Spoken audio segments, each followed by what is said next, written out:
Promotion from Invisible Speed. That's right, Invisible Speed is launching a completely new touring car book very soon, packed with awesome info and tips from today's fastest touring car racers. You can go to invisiblespeed.net right now to pre-order Invisible Speed TC, the definitive guide to on-road scale motorsport. That's right, pre-order the Invisible Speed touring car book now and you could win one-on-one personal tuning therapy from JQ at a future major event like TITC, Euros, Worlds, ETS, you pick. You could also win access to an amazing online tuning course through Invisible Speed. To enter, you just need to pre-order the touring car book by the 10th of August.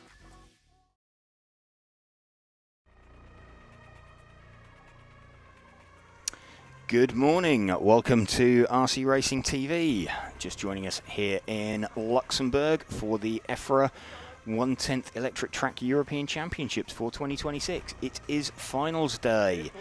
We are getting set for the first of our finals, the front wheel drive C final number 1. Just been a slight delay to the timetable with a move of grid position 1 out on the track. It was a little bit high up the track and people were sliding down the banking, looping out from it. So something we found in practice finals. That's why it has been moved. Worry about it, a small delay. So 3 leg finals for everybody today.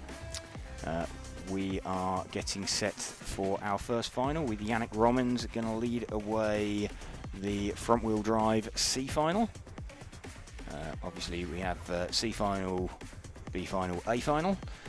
Then in spec we go all the way from the H final, I believe, through to the A final, and then modified we've got D final down to the A final. So 15 runs in total. There we can go. You can see the double grid slot there. It's the actually the lower one is the new one.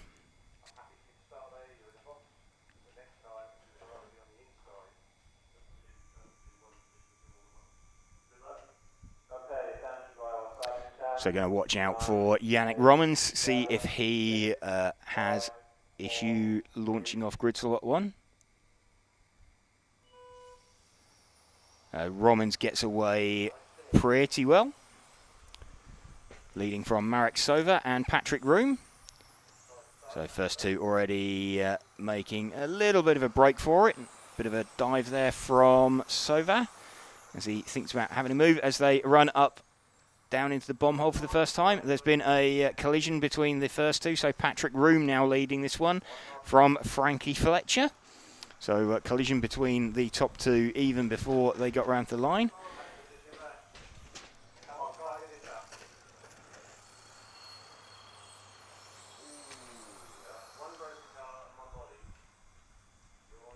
So lead 4 all up down through the corkscrew. Patrick Room edging away from Frankie Fletcher. The retirement from Marek Sova. So Patrick Room, Frankie Fletcher, and then we have got a couple of the Greek drivers. So change for the lead. Frankie now takes the lead of this one. So Frankie running the green and yellow car. Patrick Room immediately behind him with the 3 car, the mainly white car.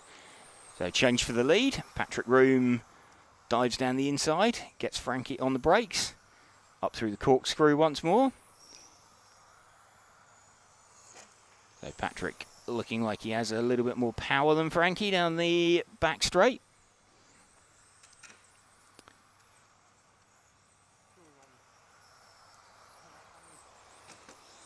Frankie going defensive from the 5 car of Philippos Georgantis. And that's Christos Vassilopoulos up into 3rd position now. This is the battle for 2nd and 3rd we're watching between Frankie and Christos Vassilopoulos. Leader Patrick Room right in shot as well. So small mistake there from Frankie. And waits. So that's given Patrick Room a bigger lead. We're running with the 6 car. No, we've picked up the lead car of Patrick Room. That is the number 3 car, the white and green coloured car, just drops into the bomb hole. Heads off down the main straight.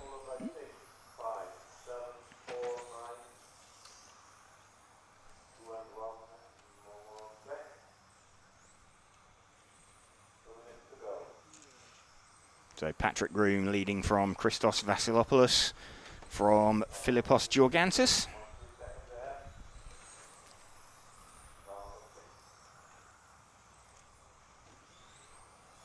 Lead gap currently 2.2 seconds. Last lap round, Christos with car 6 was a couple of tenths faster. So we'll see 1.5 minutes left. See what the gaps come down to. It's still 2.3 seconds.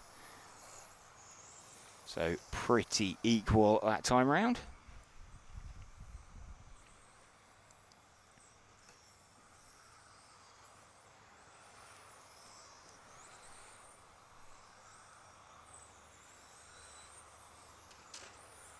The gap looks to have come down a little bit. It's down to 1.5 seconds now. So 0.8 of a second out of the lead with a minute to go. So you can see lead car there. You see second place car flash into shot as well. Let's keep an eye on that gap. It was 1.5 seconds. It's now 1.45 seconds. So it's come down by 0.5 tenth. So gap is closing, but I think it's going to take a mistake from Patrick Room to let Christos Vassilopoulos in. What do we got? Going into what should be their last lap. Yep, this will be their last lap that they're on. So Patrick Room still with a comfortable enough gap. It's dropped down to just under 1 second, although it looks like that's increased. But time has expired, so they're just dropping up to the top of the hill. Patrick Room taking that first leg from Christos Vassilopoulos.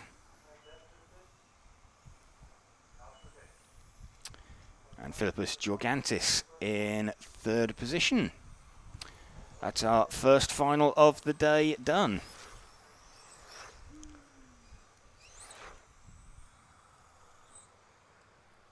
So we are off and running. Again, welcome to you if you are just joining us here on RC Racing TV. We'll be bringing you live coverage all day of this EFRA 1/10 Electric Track European Championships from Luxembourg. I'd like to give a shout out to event sponsors Hobbywing. Also say thanks to Elsaram, Infinity, Lens Bodies, XC, ESC and X-Ray for helping us to bring you this coverage.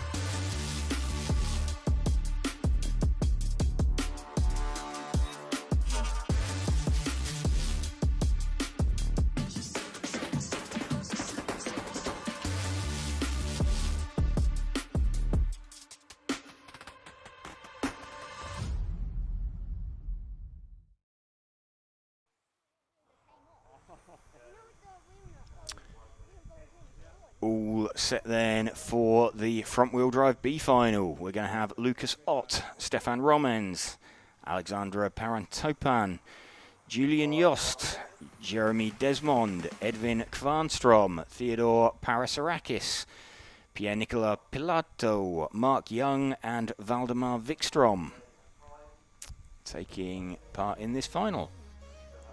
Cars lining up on the grid. See Lucas Ott picking up that lower number 1 position.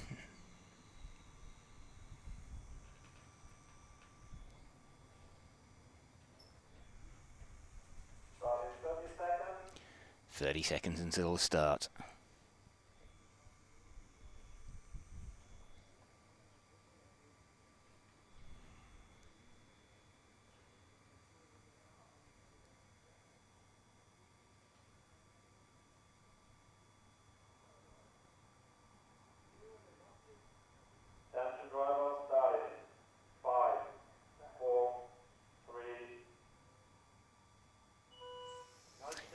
Ott gets away well off the line from Romans. Front 3 already seem to have pulled a tiny bit of a gap. So mistake there from Romans, puts the car on his roof. That's let Ott get away from Topan. So the white and gold coloured car of Lucas Ott leads away round lap number 1.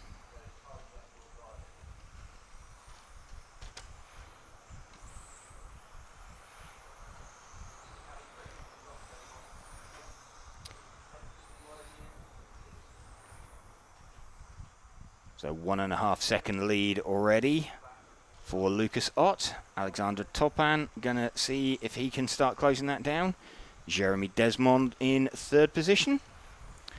This the 2nd place car of Alexander Topan that we are running with.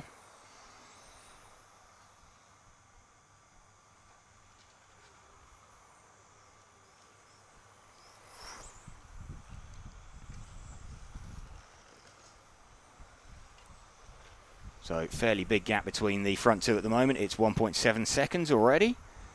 Lucas Ott streaking away into distance as he drops down through the corkscrew. This the number 1 car, the white and gold coloured car. Now flicks it through the chicane in the infield. Heads back down towards the pit lane entry. Up towards the bomb hole, drops down into the bomb hole, then climbs up to the top of the corkscrew and drops down. Just seen a mistake, I think, from the 2nd place car of Topan. That's dropped him down even further. So 4.3 second lead now for Lucas Ott.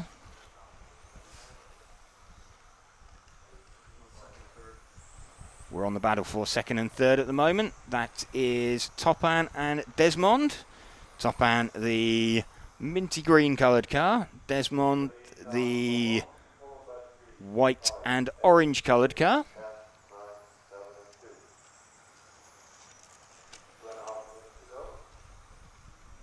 Half distance into the run, 2.5 minutes to go. This is the 3rd place car of Jeremy Desmond we're running with.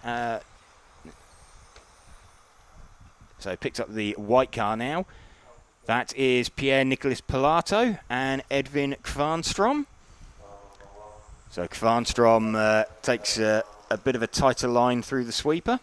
Kvarnstrom trying to find his way past Pilato.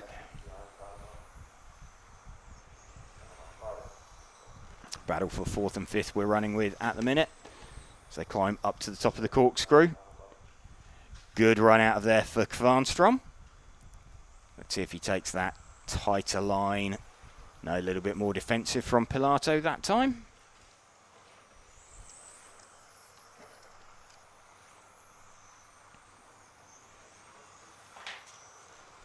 It's the closest battle on track. Lucas Ott's lead up at 5.3 seconds.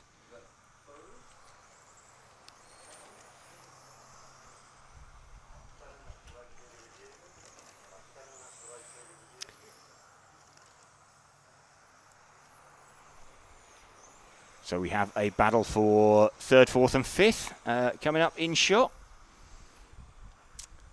So 3rd place car, the white and orange coloured car. 4th place is the all white coloured car.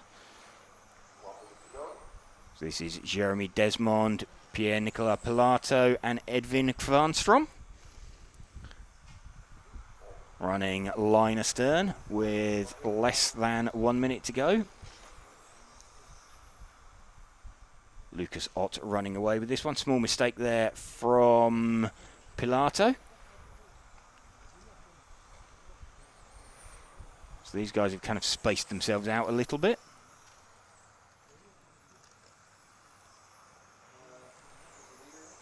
Lead car is the white and gold coloured car. Just picked him up on stream now with 20 seconds remaining. This is Lucas Ott. As he comes down, he was 5.5 seconds in front. Just savouring the opportunity to drive around this fantastic Luxembourg circuit. Nice early Sunday morning cruise from a 3-leg final, so it'll be 2 from 3 to count. So it just runs up to the line at the top of the corkscrew.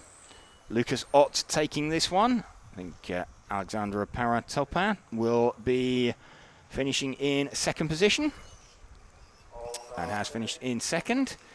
Jeremy Desmond hangs on to third position. There we go, Lucas Ott taking that one pretty comfortably in the end from Alexandra Paratopin and Jeremy Desmond. And we're getting set for our first A final of the day. So nothing can be absolutely won in this, but remember 3-legged finals, best 2 to count, so all drivers aiming for a win or a couple of wins in the first leg. Gives the opportunity to secure it. So we will watch this first final and we'll then grab the winner of it to have a chat with them immediately after the final. Stefan Schultz winning the practice final in front-wheel drive earlier. He had only done... he only did 2 runs in qualifying, actually, so wanting to save tyre life. Just having a look. I mean, he was hinting yesterday that there might be some tyre strategy at play. The front-wheel drive only have 1 set of tyres for the finals. And I'm just having a look. I don't think Stefan Schultz is out there. No, he's not. So Stefan Schultz not taking the start of this one.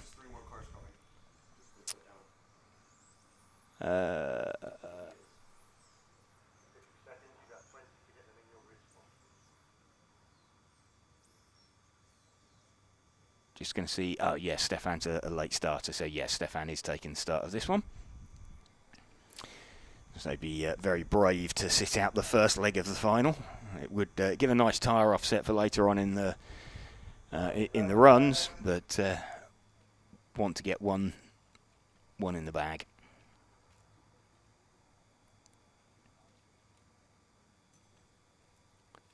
Stefan Schultz going to lead away from Marc Valent and Roman Borchel then.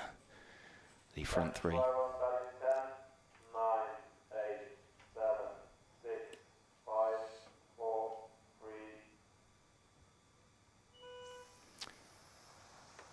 Stefan Schultz gets a good launch. So front 4 seem to have made a bit of a break for it already. Schultz leads down the corkscrew for the first time from Valent Borchel. In fact, it's the 2 Valents, Marc Valent and Gergo Valent. They're running 2nd and 4th.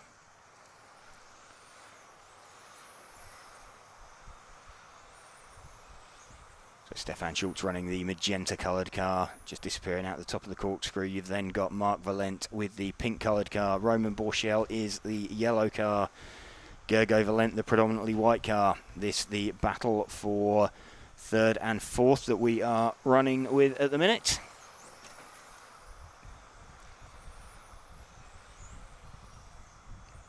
Stefan Schultz disappears off down the main straight one more time. He's got about a 1.3 second gap. Closest battle for 3rd and 4th between Roman Borchel and Gergo Valent. We're watching that at the minute.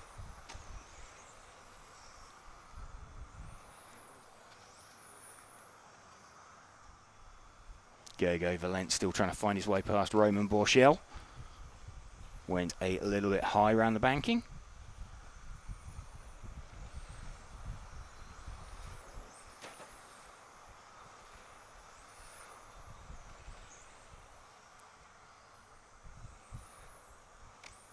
Laurent Galec asking if there's any commentary at the track beside the timekeeper. No, there is no track commentary. There's a couple of referees, but no track commentary. This is Stefan Schultz we're running with at the moment as he climbs up, drops down the corkscrew. The one car of Stefan Schultz, super confident, only did 2 rounds out of the 5 of qualifying. That was enough to seal in the pole position. Marc Valent still running second. Roman Borchel still running third.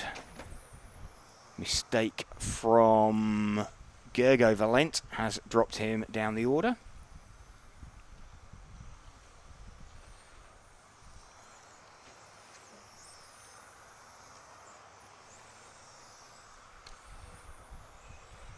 So the battle for second and third. You've got the yellow car of Roman Borchel. He is in third position. Second place, the pink coloured car of Marc Valent. Gap between them just over 1 second.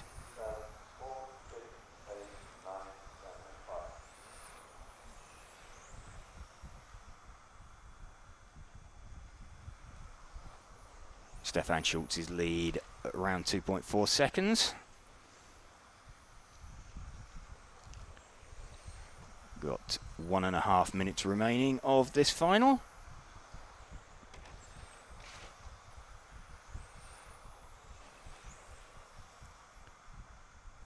Down this long back straight. Into the middle of the circuit. Borchel's got the gap down, looks visibly closer. It was just under a second last time round. Let's see what the gap is as they flash down through the corkscrew. Gap is 1.2 seconds now.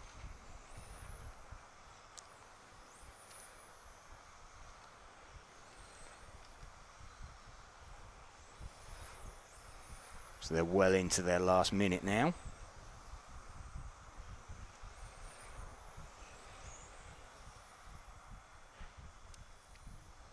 So like half the length of the straight covering the second and third battle. We've picked up the leader though, Stefan Schultz. Stefan leading by just over 3 seconds. So looking pretty comfortable as he starts what will be his last lap.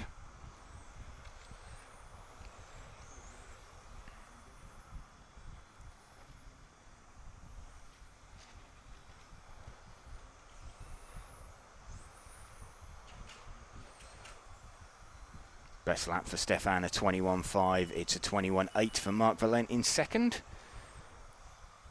So 0.3 faster. Stefan Schultz takes that leg win from Marc Valent and Roman Borchel. So 1, 2, 3, the finishing order.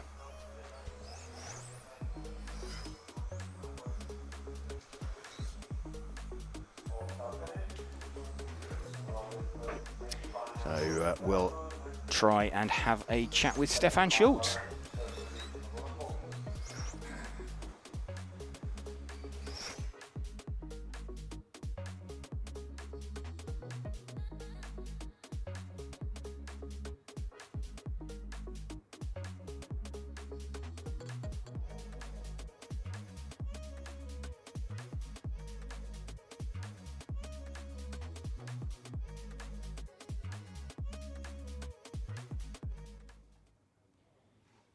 Okay, Stefan Schultz, winner of leg number 1. Well done. Thank you very much. And just over 3 seconds, just looked like you just sort of edged away from everybody behind you. Mark was fairly close at the start and then just sort of dropped off over the course of the run. Yes, it was luckily from you because I have a very good pace, and after 3 minutes I get a little bit cool down to make the run safe, and yeah, in the end it works good. The gap was getting bigger and bigger, I think, and yeah, I think we've all was on new tires, so that was a good chance for the second A main because nobody has a new one, and yeah, we will see. Okay, so any tactics coming in, or do you think you'll just go out for the second leg of the final, try and seal it there? You know, I like a poker game, but and this time I would start the A2 for sure, because it makes a lot of sense to start in the front with the same tire and the guys behind me. And I also practiced the second run also with the tire, and it was quite good. So I think should be a good way to start the A2. We saw a move of grid spot 1 a little bit lower down the track. Was that better than it was in the practice final? Yeah, for sure, because in the practice final we start in the middle of the track. And the problem is the line is more inside, and I am struggling a lot because we have no rear board, and I have dirt in the rear, and the car spin a little bit more compared to now. So better. Okay, so looks like they've improved it then. Well done, and speak to you later. Thank you.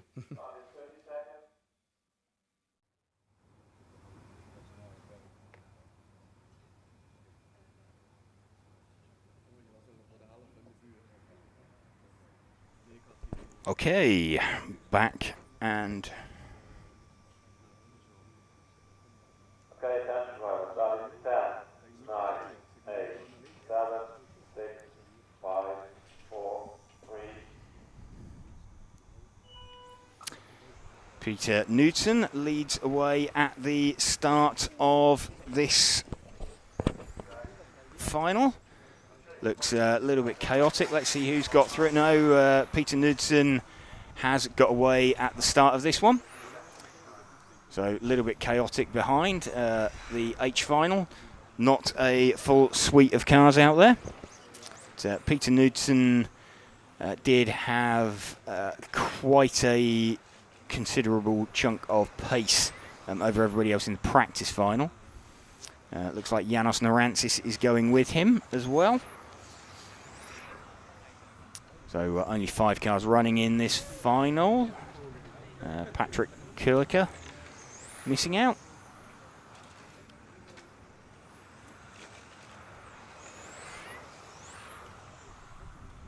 So we've got the 1 car of Peter Knudsen leading by around 0.6 of a second from Janis Narantzis. Knudsen, the blue front, white rear car, and Narantzis, the white, blue and red coloured car. Head up and drop down through the corkscrew. Small mistake there from Knudsen.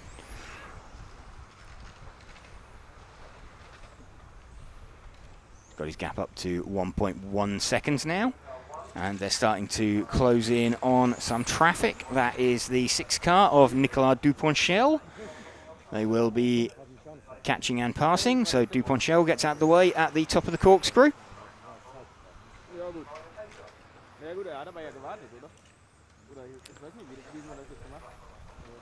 And Narantzis now dropping back further. So no close battles going on. In fact, the battle for first and second is the closest battle, with 1.6 seconds between them. In fact, that's just grown massively. That's 4.5 seconds between them.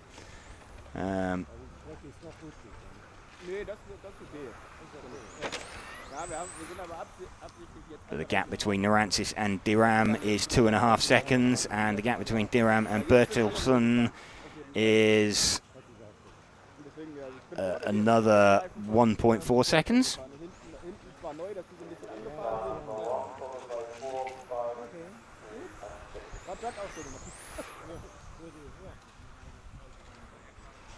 Narantzis slightly quicker last time out. He's got that lead gap down to 4.2 seconds. But a bit of a cruise for Peter Knudsen, with nearly 3 minutes complete.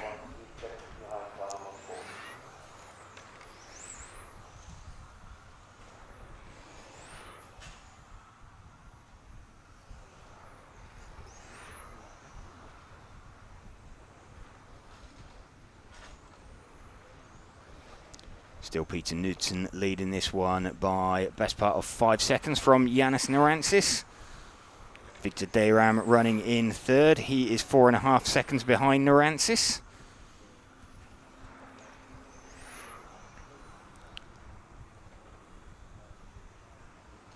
I think we're down to 4 cars remaining on track. We are down to 4 cars remaining on track. Nicolas Duponchel has been lapped as well, so no close battles going on. Scotty NZRC, good luck everybody. Go Team X-Ray from NZ.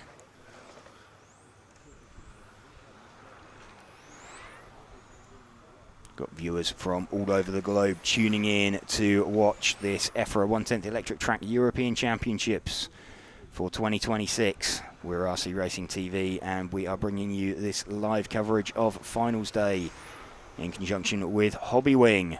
We'd also like to say thank you to Elsaram, Infinity, Lens Bodies, XE, ESC and X-Ray for helping us to bring you this coverage.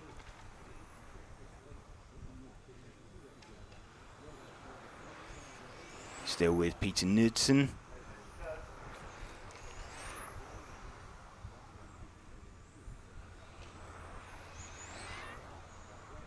He is about to start his final lap. So Peter Knudsen makes it across, and in fact he's the only driver who's going to make the 15 laps. I think Narantzis, yeah, he's going to miss out. So there we go, Yanis Narantzis finishes in second. So Peter Knudsen takes this one from Yanis Narantzis and Victor Dayram. And 4 cars finishing in that final. Gets a little bit more hectic now with 10 cars in a final. So going to be a little bit more frantic. Peter Knudsen taking that one relatively comfortably in the end. Victor Dayram actually with the fastest lap, a 20.1. For the purposes of fastest lap, if anybody's wondering, the first lap round doesn't count. So it counts as a lap, as their first lap round and past the stripe, but it doesn't count for the purposes of the fastest lap because they're doing somewhere between sort of 2/3 and 3/4 of a lap, depending on where their starting position is. The actual timing line, you can see it there up in the middle of the corkscrew. 2 meters of elevation change through that corkscrew right from down in the bottom of that bomb hole. So they drop down into that dip and then climb up the hill and then fire it down the corkscrew out onto the long back straight here in Luxembourg. Kenzo Hirth going to lead away in this one from Lucas Witt, Tim Espen, Philip Hoody, Fabian Bacchetti, Anthony Beve, Adam Wolinski, Christian Jensen, Max O'Donnell and Philippos Georgantis.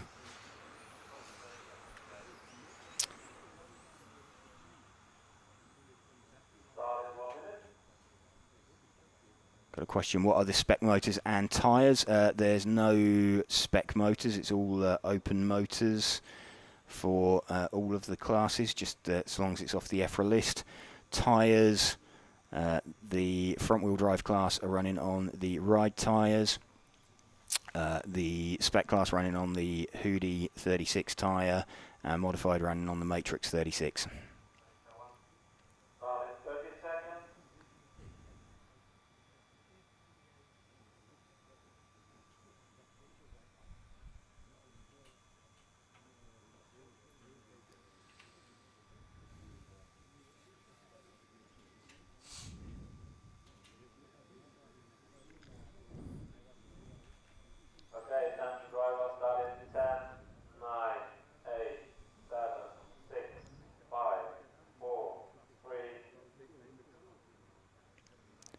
Looked like a small movement there from car 2, but didn't gain anything. So Kenzo Hirth leads away. Bit of a kerfuffle going on further down the field. But Philip Hoody up into second position as they drop down the corkscrew for the first time. Christian Jensen up into third position, all the way from 8th on the grid. So storming start from him. And mistake there for the leader. So loops out on the way out. He's in good company. Michael Olowski made a mistake there yesterday. But we now have the battle for the lead. Philip Hoody from Christian Jensen.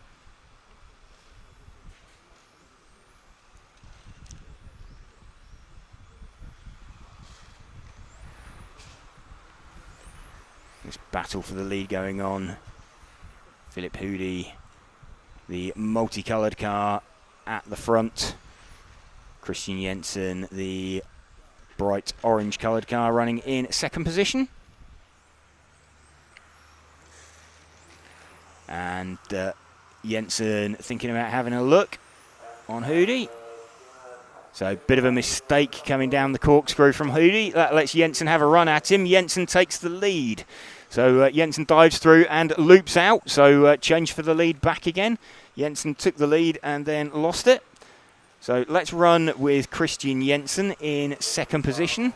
See how quickly he can catch back up to Philip Hoody.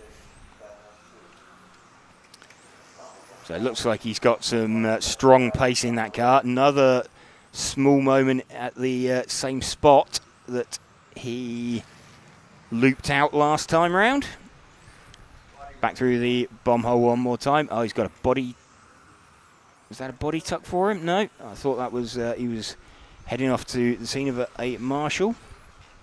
But 2.2 seconds the gap was as they cross the loop. Looks like it is coming down though. That looks like less than 2.2 seconds. Gap now 1 second. So last time round, Christian Jensen was over a second quicker than Philip Hoody.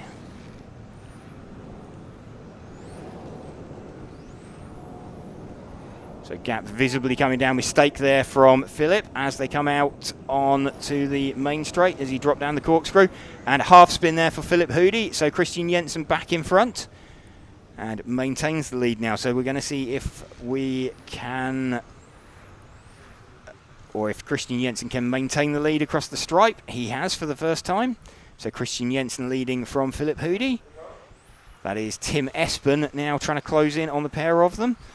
I think we've had another small mistake from Christian Jensen because Philip Hoody's right back with him.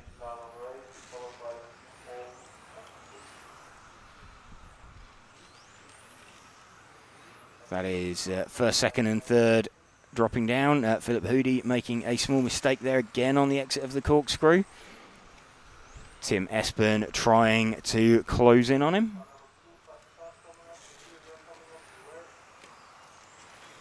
So car number 2 doing the right thing. That's Lucas Witt getting out of the way.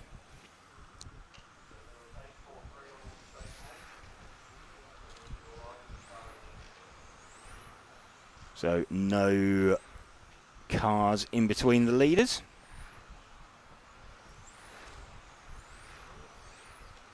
That's Christian Jensen, the lead car. He's just dropped down through the bomb hole. And there's Philip Hoody in second position. So we're into the last minute. Gap between the two leaders, some 2 seconds now. So this is the lead car, the number 8 car of Christian Jensen.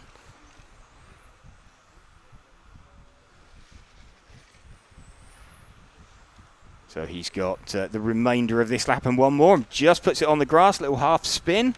That's going to let Philip Hoody close in a little bit. He had enough in his pocket to get away with that one. But the gap should come down. It's 1.9 seconds as he starts his last lap. So just needs to roll it through this section, not make any mistakes this time. He successfully navigated it. So this is Christian Jensen then coming up to the line for his finishing time, into the bomb hole, up to the top of the corkscrew. Christian Jensen takes this one from Philip Hoody and Tim Espen. That's the first of the G finals out the way. So storming drive from the back there from Christian Jensen, all the way from P8. Great drive actually as well from Max O'Donnell. He's made it up from 9th to 4th. So quick shout out to him. That's a pretty good run. Ended up 5 seconds off the lead.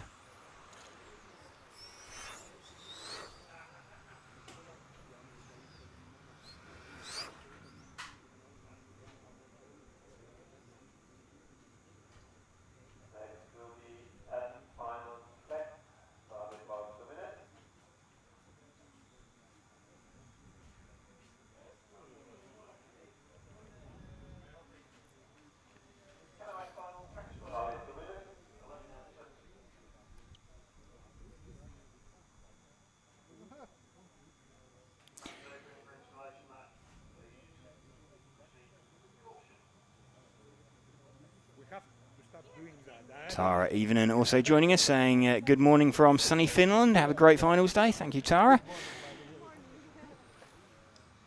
Who have we got out next? We have got in the F final, we've got Eric Huby, we've got Frederick Hovgaard, Jaroslav Kritz, Ralph Winkler, Edmund Payton-Marchi, Marlon Rathajski, Stefan Romans, Nils Mers, Simon Sez, and Nikos Nikolakopoulos.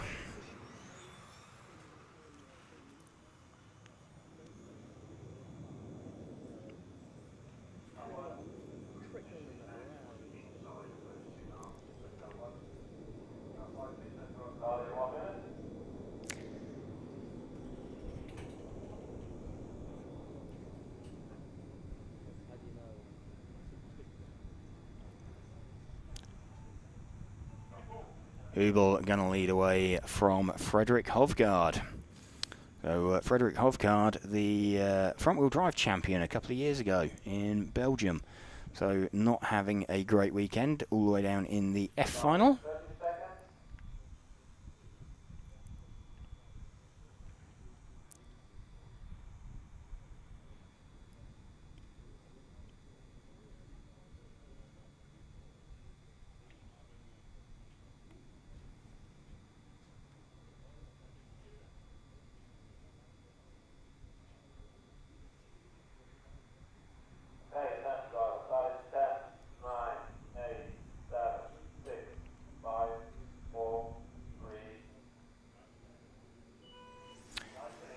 Huby gets away nicely from Hovgaard. So Huby, the white, blue and black coloured body shell. The fresh looking minty green coloured car of Frederick Hovgaard in second position. Jaroslav Kritz in third.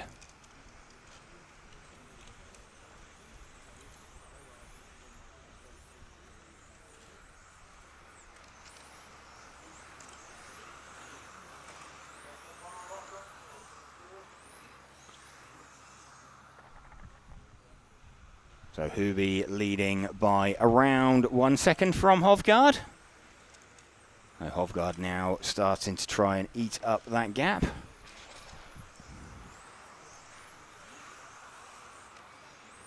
Front four already having made a bit of a break for it, and fairly evenly spaced out.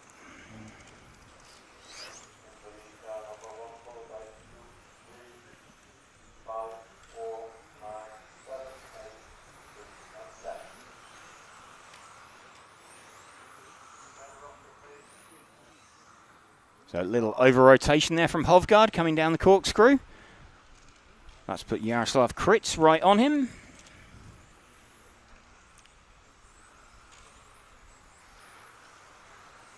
So Kritz trying to find his way through on Hovgaard. This is the closest battle at the moment.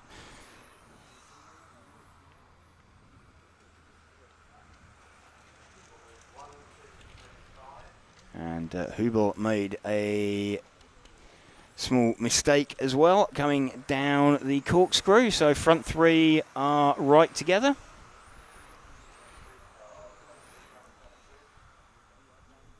So 1, 2, 3 together through the banking.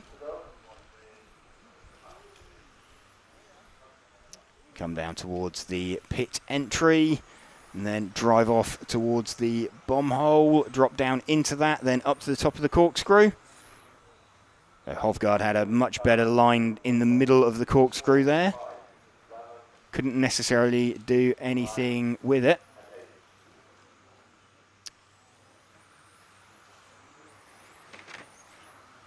Oh, actually, something weird's gone on because Hubel's transponder not registered. So we've had a change for the, well, it's not shown on the computer as a change for the lead because it didn't show the previous lap as having counted. So Eric Hubel having missed a lap out somewhere there.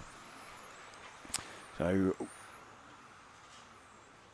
a bit of a transponder problem for car number 1, but it's kind of academic anyway. He's now made a mistake, so Frederick Hovgaard, and change for the lead there, so hip and shoulders from Jaroslav Kritz on Frederick Hovgaard. Hovgaard making a small mistake in the middle of the track, and Jaroslav Kritz launched himself through that door.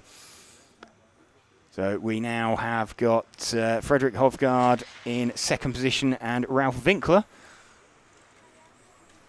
Though that's actually now the battle for the lead again because Kritz has made a mistake. So Hovgaard leads from Winkler.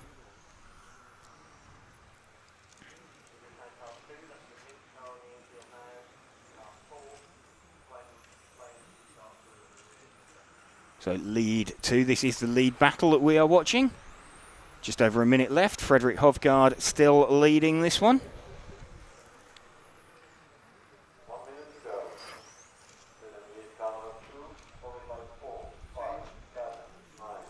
Change for the lead.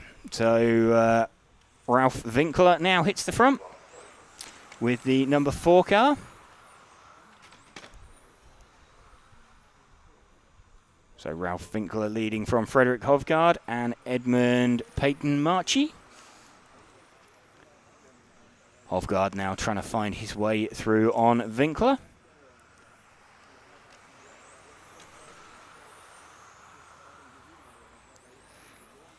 So they drop down through the corkscrew one more time.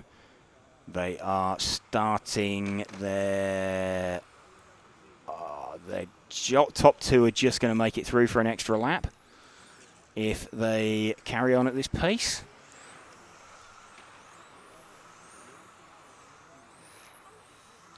So top 2 have, in fact no, Ralf Winkler takes that one because he made the extra lap and Frederick Hovgaard didn't. So Ralf Winkler automatically getting that one by dint of being ahead by 0.2 of a second as they cross the line. Ralf Winkler takes his victory lap then from Frederick Hovgaard. Edmund Peyton-Marchi in 3rd position.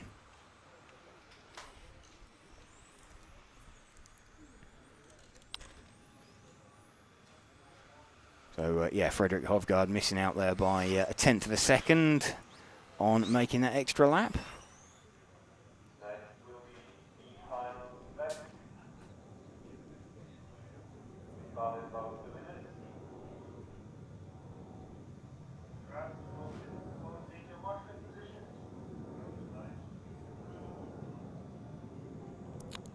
So welcome to you if you are just joining us here on RC Racing TV for finals day action.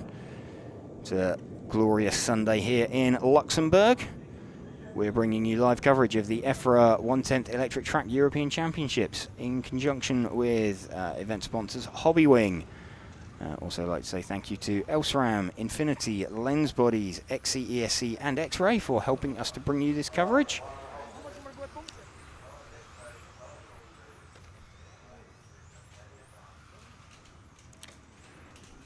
Corentin de Craig going to lead away this one from Theodore Parasarakis, Jelle Kleursen, Christoph Vassilopoulos, Darko Meister, Jonathan Klo, Nico Egelsier, Nico Winkler, Julian Yost and Sinan Kaptan.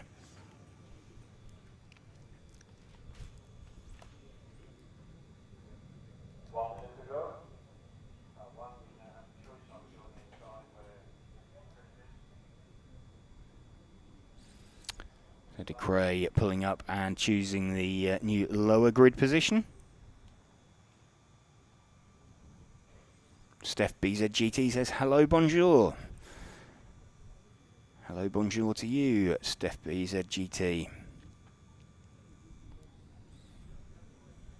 Starting 30 seconds.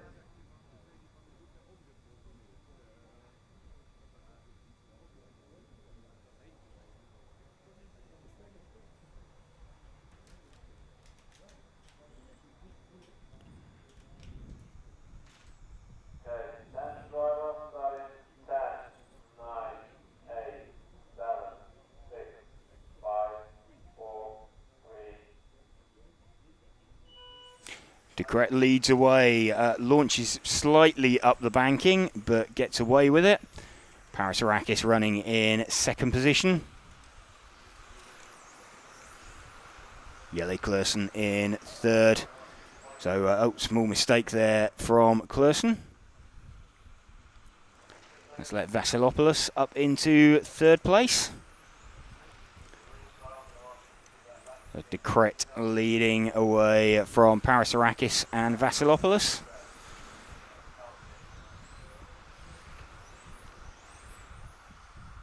The purple-coloured car of Corentin De Cray.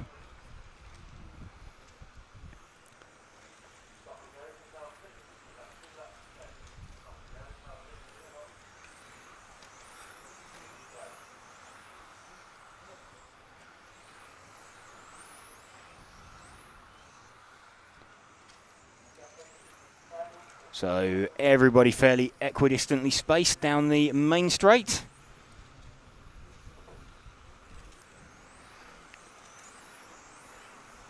Closest battle currently is probably between second and third. That's the minty green coloured car of Theo Parasarakis and the yellow front, green centre, blue rear car of Jelle Klaassen.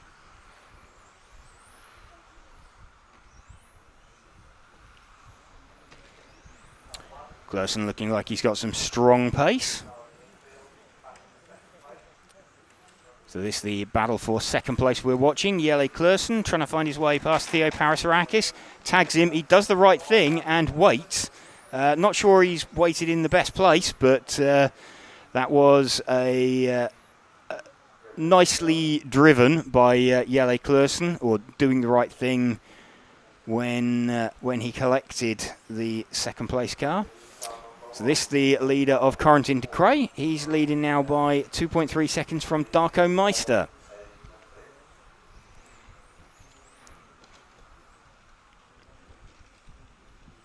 Let's kind of spread everybody else out a little bit. Darko Meister is the yellow-coloured car number 5. Gap was 2 seconds. It's now 1.5 seconds. Scotty NZRC wins the mod A main on. That is around 1 hour's time. That will be due. Corentin De Cray leading this one. Darko Meister still in second position.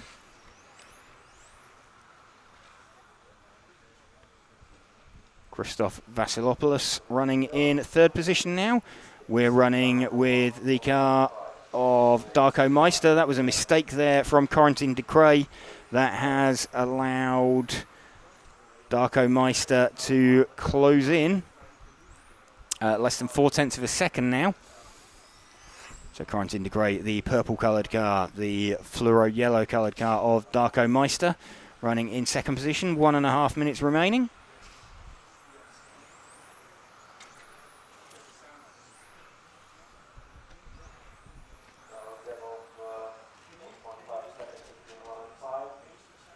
So half a second between the lead 2 and Christos Vasilopoulos also closing in.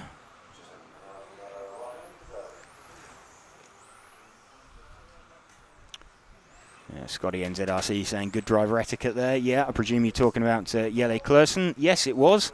It didn't necessarily wait in the best place, but good etiquette between them. So we've had a change for the lead. We've now got Darko Meister leading from Corentin de Kret and Christoph Vasilopoulos.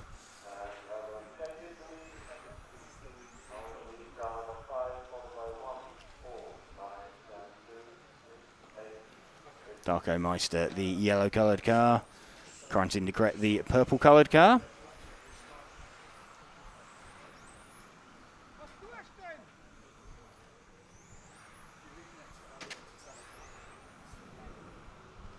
Still this close battle going on. They are all going to make the extra lap. So the remainder of this lap and one more.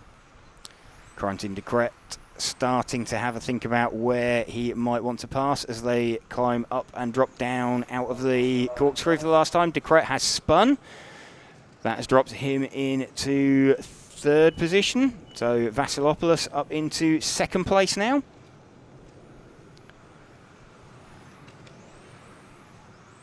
So we're going to have Darko Meister take this, followed by Vasilopoulos in second and de Kret in third position.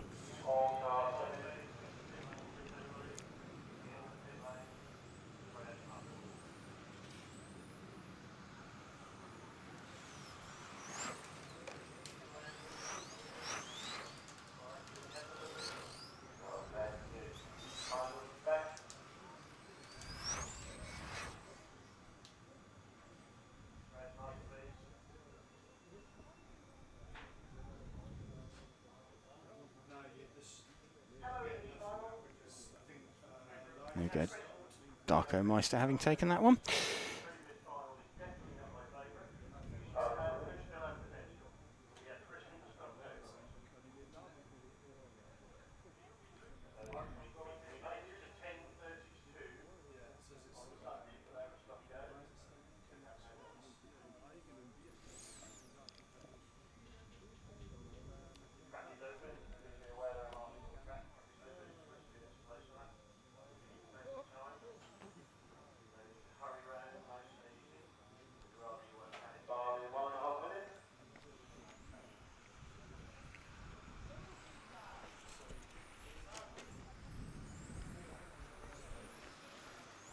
So we're going to have Matthias Benettin lead away from Mike Martinez, Billy Fletcher, Bert Aerden, Dirk Richard, Dempsey Jacob, Cedric Gridley, Neo Lebescond, Flavio Paladin and Emily Rathaiski.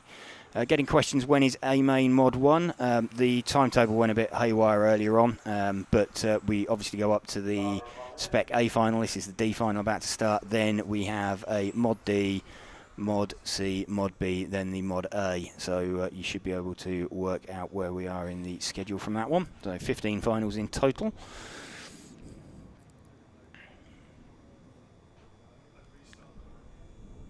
So not seeing Matthias Benettin out on pole position.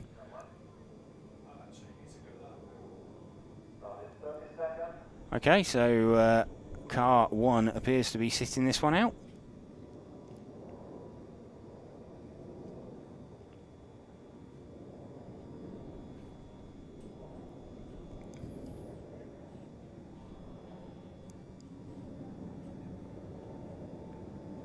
That's driver starting 10, 9, 8, 7, 6, 5, 4, 3. So Mike Martinez leads it away from Billy Fletcher. And Bert Aerden thought about having a look there. Decided against it. Lead 2 climb to the top of the corkscrew and drop down onto the long back straight for the first time. They've already pulled a gap. So this the orange coloured car of Mike Martinez, the white and blue coloured car of Billy Fletcher.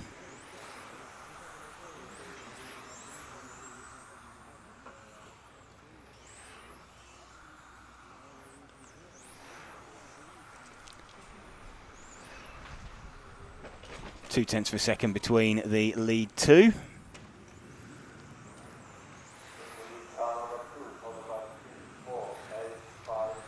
This is Mike Martinez with the orange coloured car from Billy Fletcher, the white and blue coloured car. 1 minute in. Gap between them just under 0.3 of a second last time round. Fastest lap, an 18.9 flat for Mike Martinez, a 19.0 for Billy. Gap was 6.5 tenths last time round, so Mike Martinez just starting to edge out.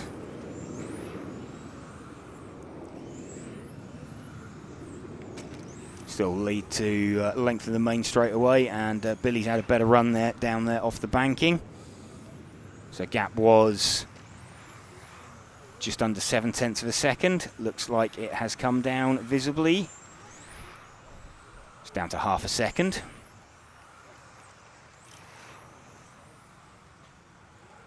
And Billy up on 2 wheels there.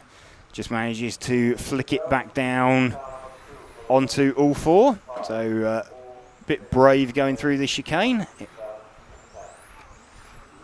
got the gap down to 3.5 tenths.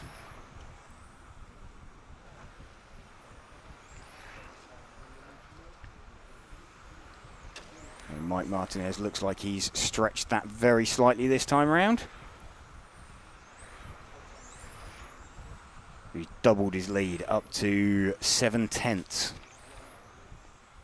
Mike Martinez, the orange coloured car. Billy Fletcher, the white and blue coloured car.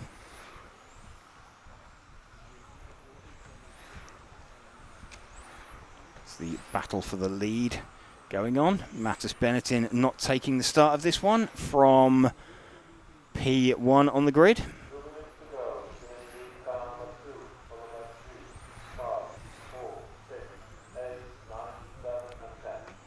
So gap remaining fairly constant, something around the 0.7 of a second mark.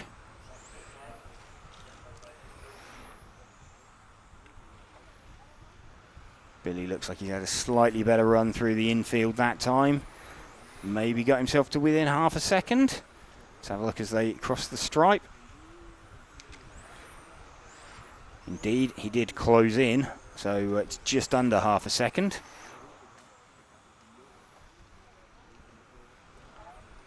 Still watching Mike Martinez defending from Billy Fletcher. Billy seeming to get a second wind now. So drop down the corkscrew out onto the main straight one more time. A little bit higher around the banking for Billy. So 2 lines you can take there. Billy looks like he's now trying to shape up a move. Looks like he's got a little bit more pace at this stage of the run. Doesn't get a brilliant exit out into the corkscrew, but manages to take it higher up the banking and get some kind of corner speed. That was unfortunate, just collecting a spun car in front of him.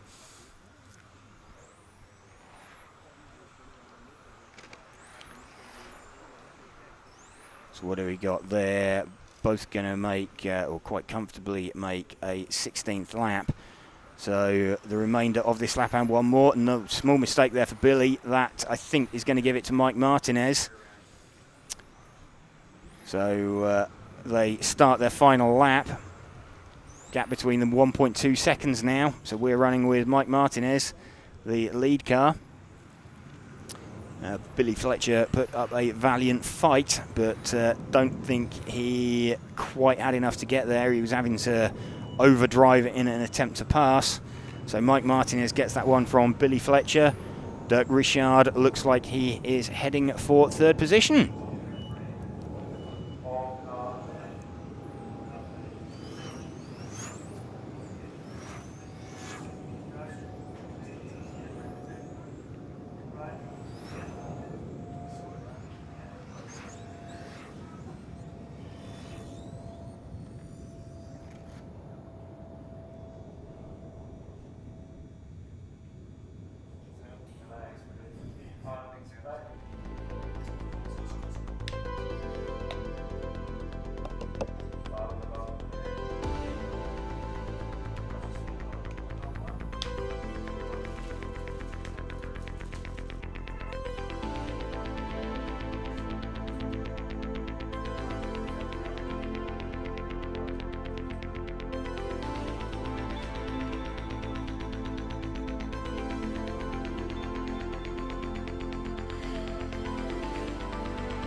C final coming up next.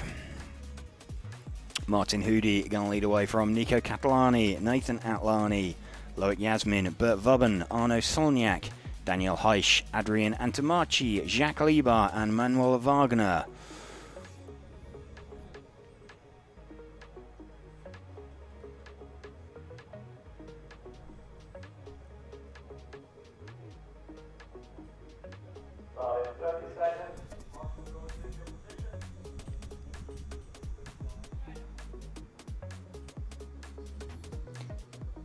Oh joy, 2 white cars at the front.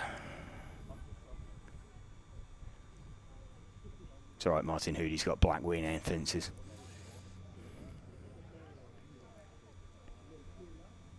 Attention. 10, 9, 8, 7, 6, 5, 4, 3.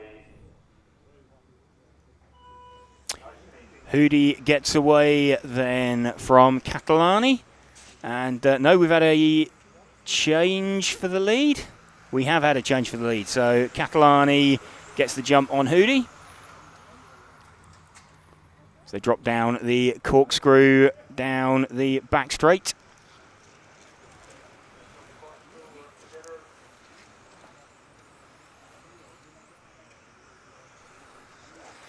So the 2 white cars leading away. Nico Catalani leading from Martin Hoody. Nathan Atlani running in 3rd position with the bright pink coloured car.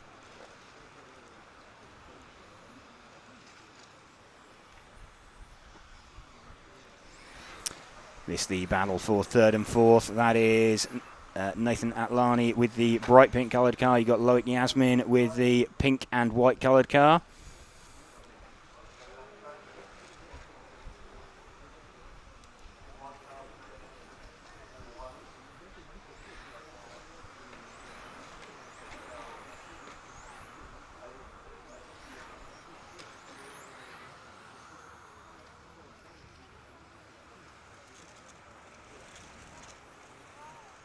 Still watching the battle for 3rd and 4th position. Loic Yasmin trying to line up Nathan Atlani for a move.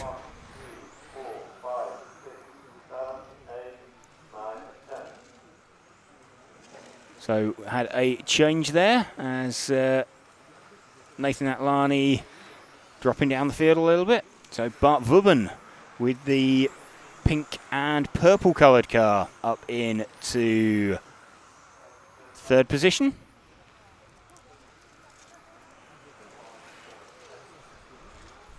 Nico Catalani escaping away from Martin Hoody out in front. We are watching the battle for 3rd and 4th place. This is Bart Vubben leading Loic Yasmin. Daniel Heisch in there as well, right at the back of that. So a small mistake there from Loic Yasmin. That put Daniel Heisch right on him.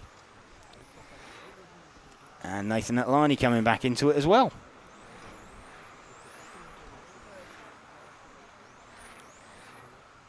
So battle for 3rd, 4th, 5th, 6th raging. Length of the back straight covering all of them.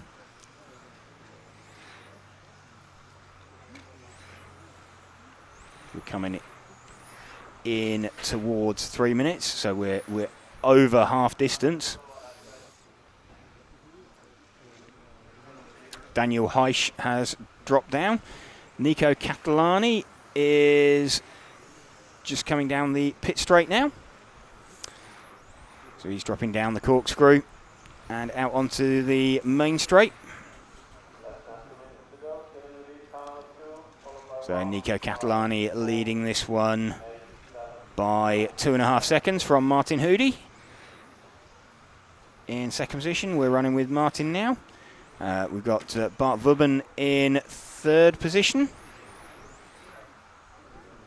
And Bart looks like he is catching Martin Hoody. Gap was 0.8 of a second last time across the stripe. 1 minute 20 to go.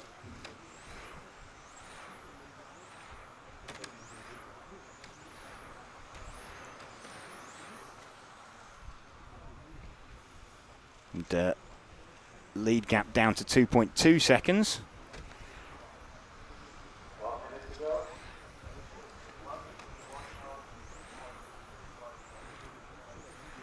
And still 9/10 of a second between Martin Hoody and Bart Vubben.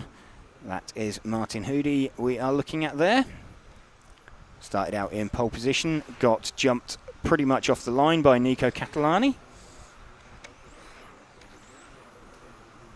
Nico Catalani not been headed, lead gap down to 2 seconds. I think that's Nico Catalani managing the gap rather than anything else.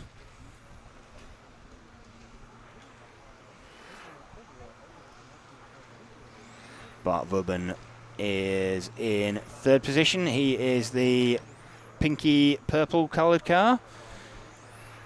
Just drops down the corkscrew, so they're onto their final lap now. Nico Catalani then we have picked up as he comes down past the pit entry for the last time. Drops into the bomb hole, up to the top of the corkscrew, crosses the line to take the win there. Martin Hoody finishes in 2nd position, Bart Vubben in 3rd.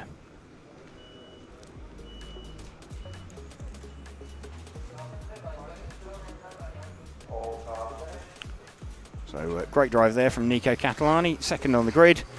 Got the jump on Martin Hoody and just drove away into a comfortable gap.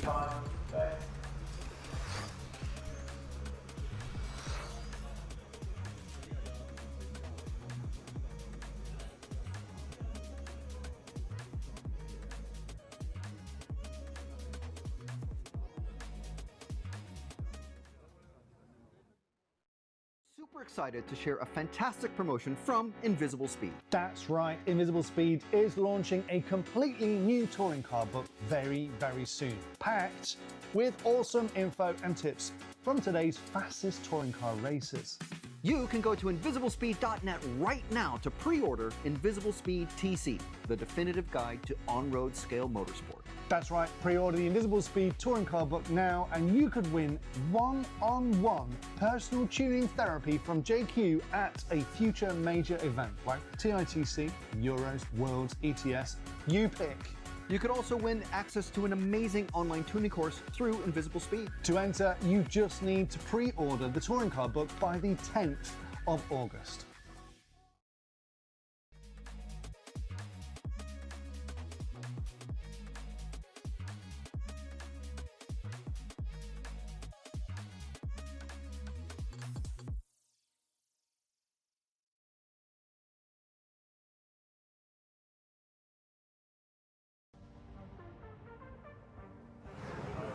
Alexander Johansson going to lead away from Tim Benson, Jan Rathijski, David Reep, Benjamin Elbiser, Niels de Greiser, Phil Langner, Enzo Ruslan, Sam Nichols and Gergo Valent in this Spec B final. So Spec B final, then we've got the first of the Spec A finals coming up.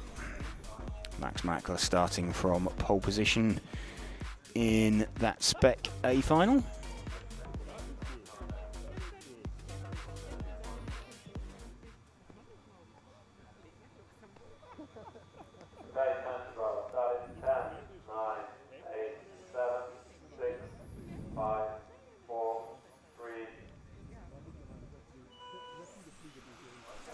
Alexander Johansson gets away cleanly then from Tim Benson, and say that he gets away cleanly, manages to put it on the grass, somehow gets away with it and pops out in 3rd position.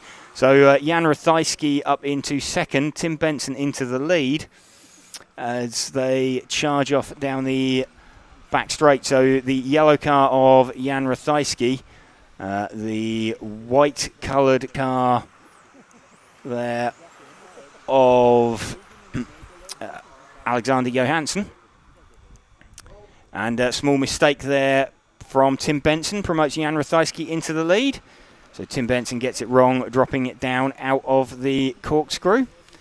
Jan Rathijski to the front from Tim Benson. Jan will be a little bit disappointed not to have made the A final, especially after his sort of recent ETS win. Tim Benson looking for a way through on Jan.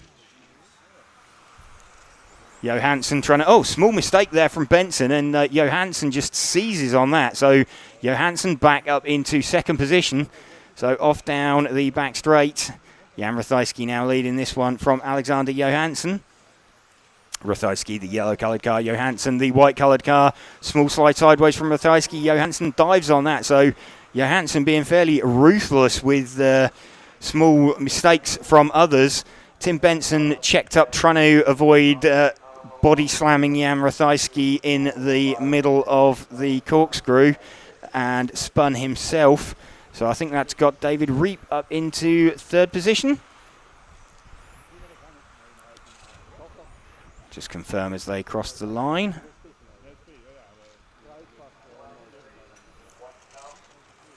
No, that's still Tim Benson. Oh, so it was David Reap that span actually up earlier on in the corkscrew. There's too many sort of plain white-ish looking coloured cars. We are watching Alexander Johansson, though, out in front by around 2/3 of a second from Jan Ratajski. Looks like gap's come down very slightly now, actually. Johansson running the white car out in front. Jan Ratajski running the yellow-coloured car in the middle.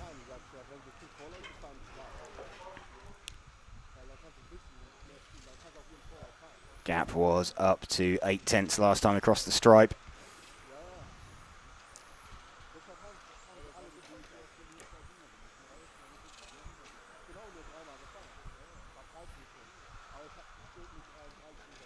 And a small mistake there from Johansson. So that puts Jan back in front. So just dropping down off of the banking. A little bit too much curb there. Jan Ratajski now leading this one from Tim Benson. Alexander Johansson down into third position. So fairly frantic. Doesn't look like anybody actually wants to win this one. Jan Ratajski leading this one now again from Tim Benson. Benson looking like he wants past on Ratajski. Takes a lot more curb, gets a really good run off of the banking. No way past Jan though.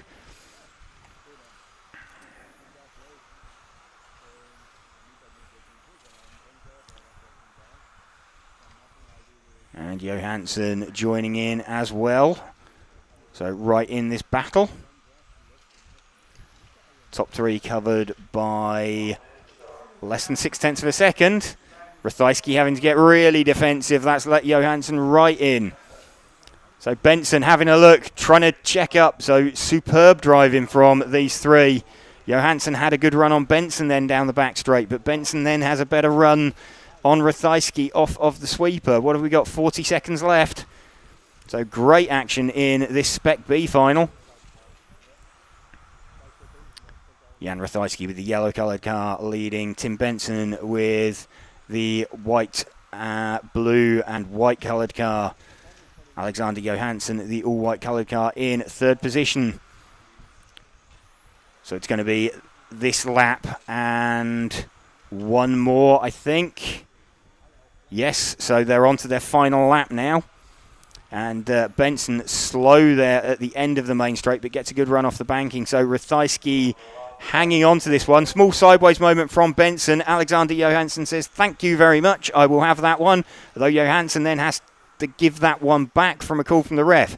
So Jan Ratajski takes that one from Tim Benson with Alexander Johansson in third. That was a bit all action. Jan Ratajski taking that from Tim Benson and Alexander Johansson. Johansson managing to get through on Benson, but it was a bit hip and shoulders, and instructed by the referee to give that place back on the pit straight.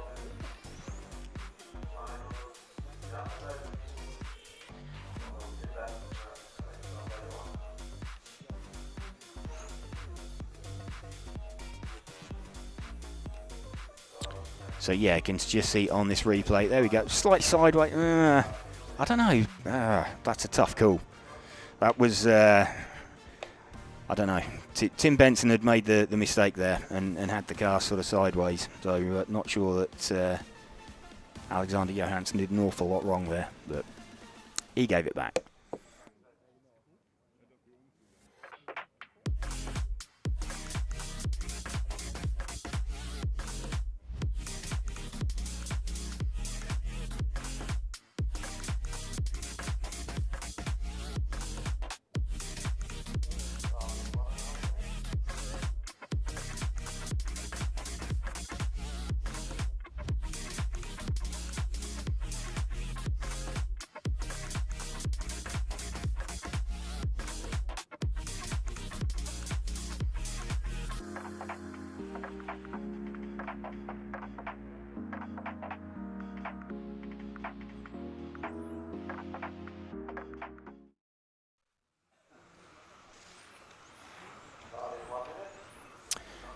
One minute then till the start of the Spec A final. Welcome to you if you are just joining us for this action on RC Racing TV. We're bringing you live coverage this weekend of the EFRA 1/10th Electric Track European Championships from Luxembourg.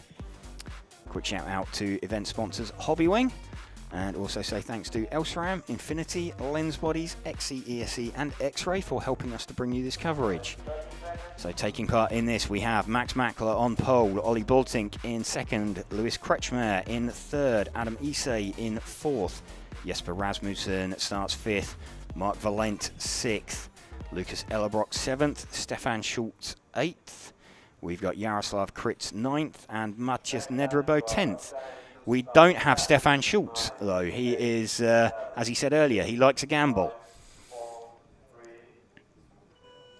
Max Mackler gets away, gets a really good start actually over Ollie Bultink. So Ollie Bultink caught napping slightly, and Max had a really good launch off the line. Lewis Kretschmer running in third position. So Max running his white, blue and orange body shell. Ollie Bultink the full orange body shell. Lewis Kretschmer the white, purple and pink body shell. And the teal bluey coloured car of Adam Isay. Adam Isay defending champion from last year. Max leads down the corkscrew down the long back straight for the first time. Bultink has closed the gap, and great drive there off of the sweeper for Ollie. So Ollie and Max well experienced racing with one another.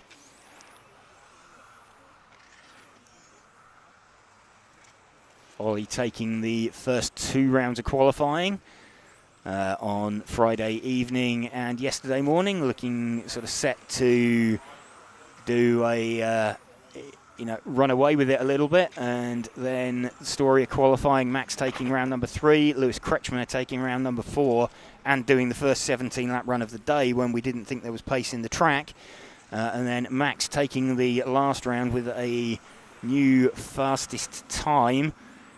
So Max saving his tyres for the end of the run. So Max looks to have stabilised the gap to Ollie Bultink.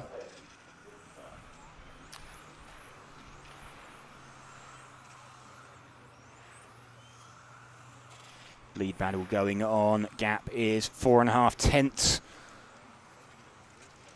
Bultink getting really good drive coming down off of that banking after the end of the main straight.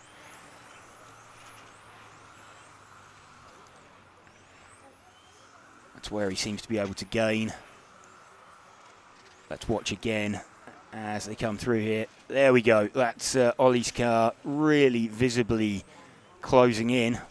It's where he seems to have an advantage over Max. Lewis Kretschmer, though, now has got rid of Adam Isay and is fighting with Ollie Bultink. So top 3 covered by less than a second. Lewis Kretschmer, the white and pink coloured car. Ollie Bultink, the all orange coloured car. So the battle for second and third we're running with at the moment. Let's just given a little bit of breathing space to Max Mackler. What have we got? 2 minutes left.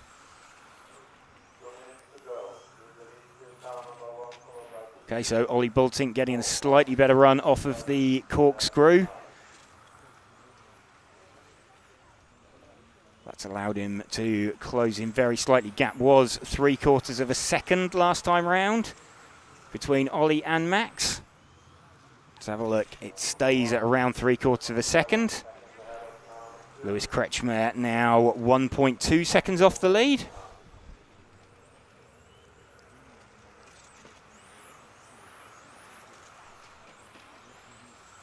And small mistake there from Ollie Bultink, actually, as he dropped down into the bomb hole.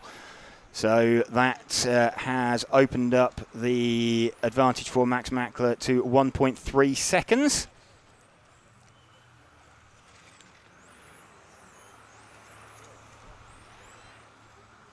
So you can just see Max disappearing off down the main straight as these guys drop down the corkscrew. Into their final minute now. Heading for 17 lap runs for all of these drivers.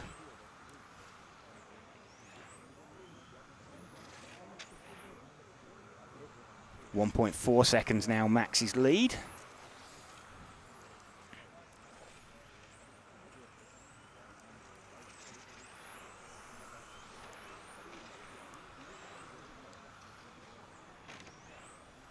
Bultink still second, Kretschmer still running in third position. So it's as you were off the grid. Not any changes for positions. We've got Adam Isay in fourth, Jesper Rasmussen in fifth.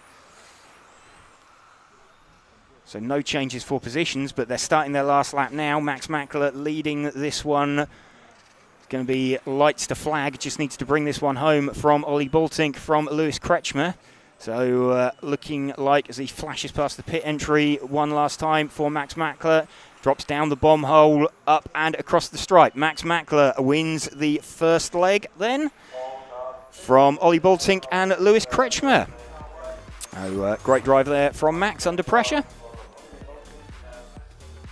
from Ollie Bultink.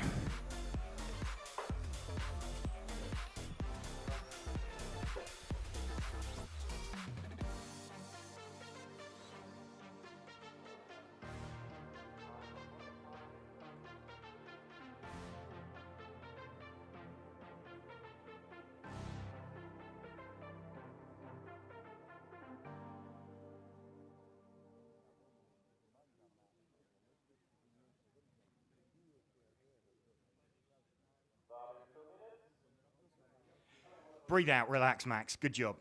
Thanks a lot. Looked like, I mean, you got an awesome launch off the line and sort of gapped Ollie almost straight away, but then he seemed to get sort of off the sweeper off the end of the main straight. He seemed to have massive drive compared to you coming into that sort of first little hairpin.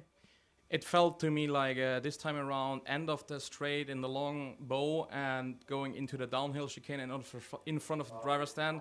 I had somehow less grip, so I need to be more cautious to not spin out. And I had it 2 times going out of the middle chicane that when I hit the white line, the car got loose. So I needed to be very cautious, and yeah, it worked out to the end. Okay, and better starting position, sort of slightly inside on the grid, that new P1, a little bit better than the old one? Yeah, much improved, because now we start on the line. Before it was really horrible, but even like the EFRA guys saw it as well, and I told my team manager as well after the practice start. They fixed it, all is good now. Okay, so well done. That's leg 1 out the way, so try and get wrapped up in leg 2. Thanks a lot, I try my best.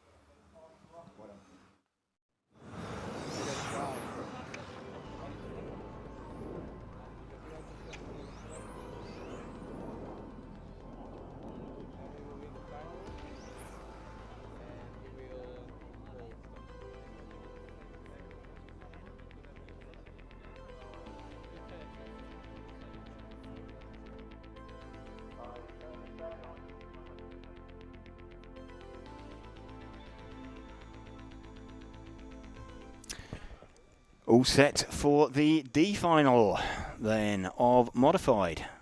So into modified now, D final through to A final. Raz van Stro going to lead away.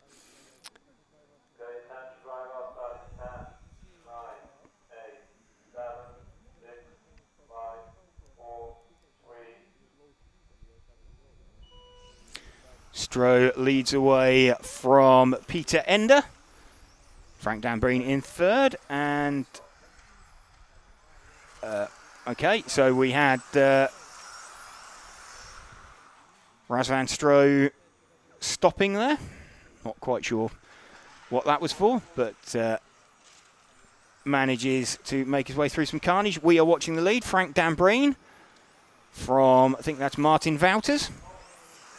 It is. So Frank Dambreen and Martin Wouters leading off down the long back straight.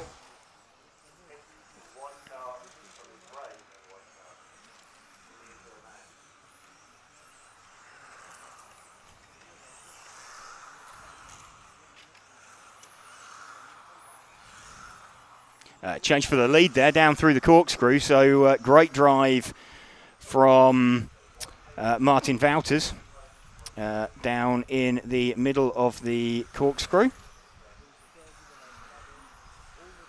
So change for the lead will reflect as they cross the stripe this time. Martin Wouters from Frank Dambreen.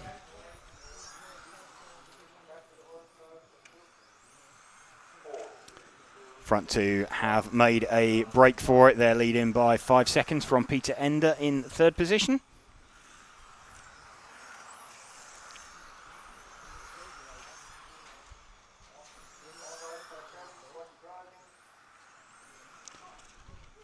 And Martin Wouters now starting to edge away.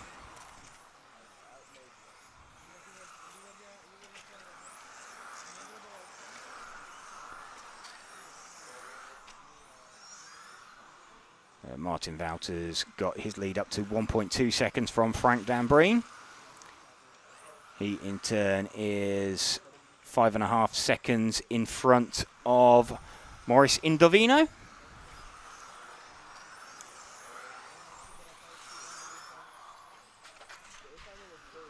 Still running with the lead car of Martin Wouters.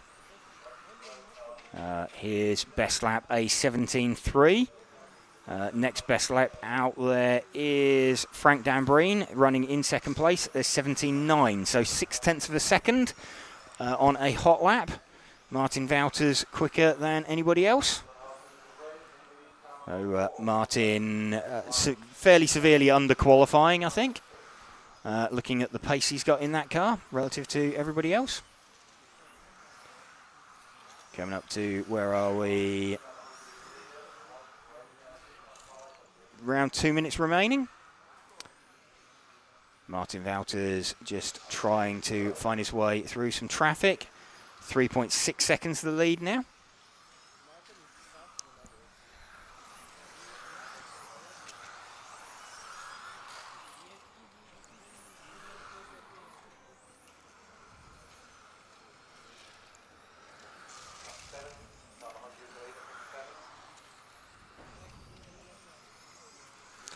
So Martin Wouters has cleared a gaggle of traffic. He has lapped up to, I think he's lapped up to third place.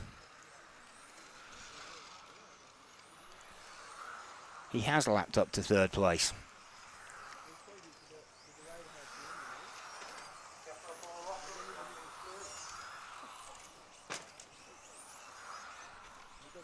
So Martin Wouters streaking away at the front of this one. Now 6.5 seconds in front of Frank Dambreen.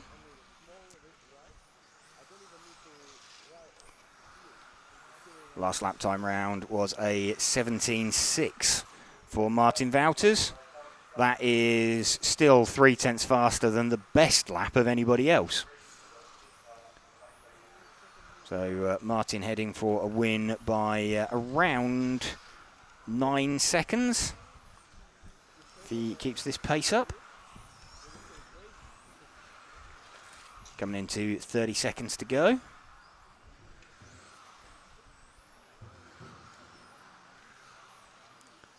Martin Wouters going to be a little bit disappointed that he's qualified down in the D final when he's got this sort of pace in the car. He started he's on his last lap now. You don't want to be doing that, Martin. Frank Dambreen 9 seconds behind.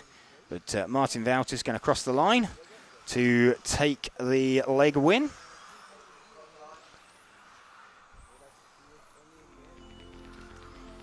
Frank Dambreen crosses the line in second position. Ras van Stro, he did actually just make the extra lap, did Ras van Stro. So not quite 1 lap down, but 15 seconds off the lead.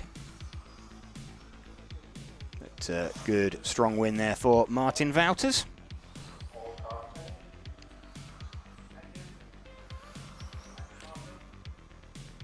C final next.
One minute to go.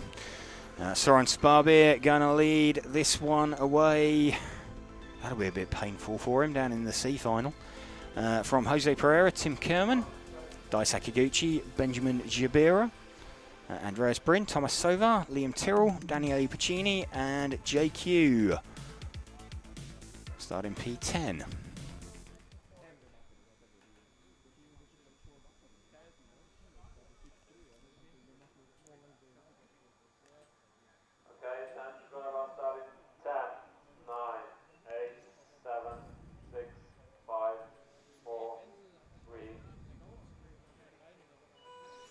Sparbeer gets the jump on Jose Pereira on this one.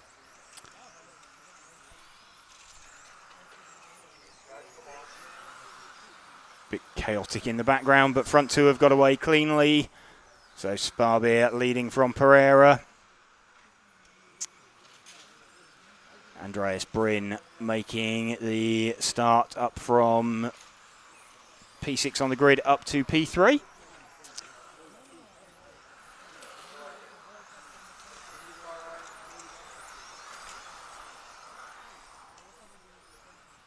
Sparbeer already 9/10 of a second out in front from Pereira. He's dropping down through the corkscrew, and Sparbeer puts it on its roof. So Pereira now leads. Jose Pereira leading this one comfortably from, just having a look where Sparbeer's been recovered to. Sparbeer drops to third. So that's Thomas Sova, and Sova opens up, I think, for Sparbeer. So Sparbeer now going to set off on a charge. Let's stick with Soren Sparbeer then, see if he can close in and catch Jose Pereira. 3.9 seconds the gap last time round. So let's monitor this gap. 3.4 seconds. He's taken half a second out of Jose Pereira already. So we're running with Soren Sparbeer. Current second place man. Had a relatively comfortable lead, then mistake dropping down the corkscrew. Too much curb, put the car on its roof. 3.3 seconds now the lead.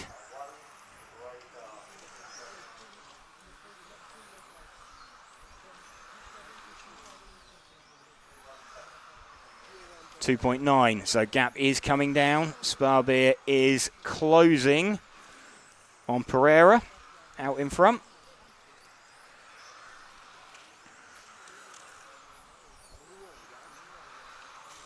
.3 now the lead gap. We're half way through the run. Best lap, a 17.2 for Soren Sparbeer, a 17.6 for Jose Pereira. 2.2 second now the lead gap between these two. So Soren Sparbeer charging. Jose Pereira will be aware of him.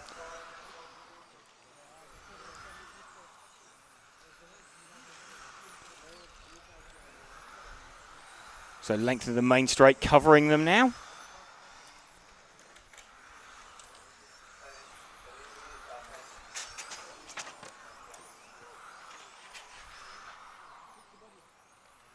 So looks like Jose Pereira got a little bit balked by JQ there. The ref not calling JQ out the way.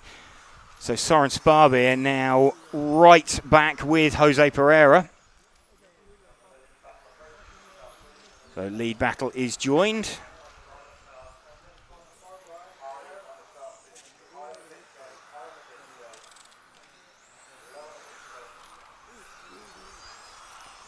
So here we go. This is the lead battle. Sparbeer and, up at the top of the hill, exiting the bomb hole. Soren Sparbeer takes a dive down the inside. Jose Pereira spins trying to avoid contact. So Soren Sparbeer now back to the front with a minute to go. So he's caught and closed down a 4-second gap.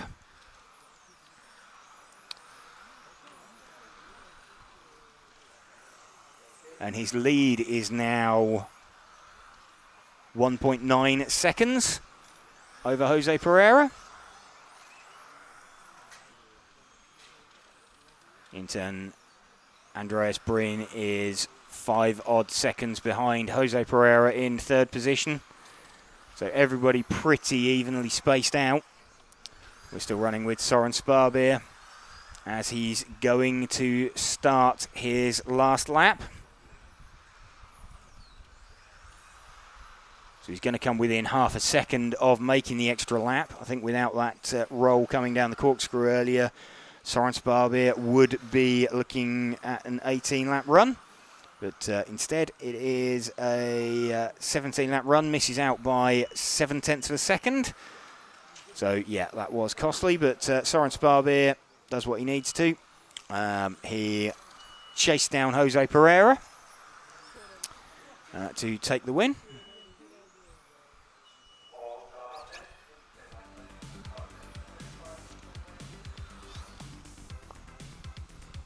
There we go, Soren Sparbeer taking that one pretty comfortably in the end from Jose Pereira and Andreas Bryn.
Leads away at the start of this final from Patrick Gollner.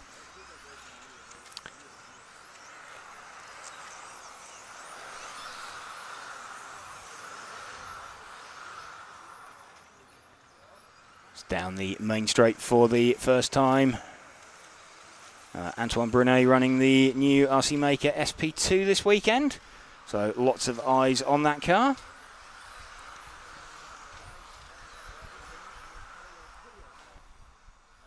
Patrick Gollner running in second, Michele Manzo in third.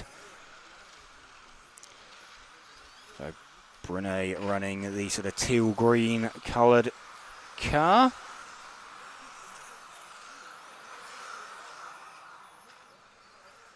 Gollner running the white, pink and blue coloured car in second position.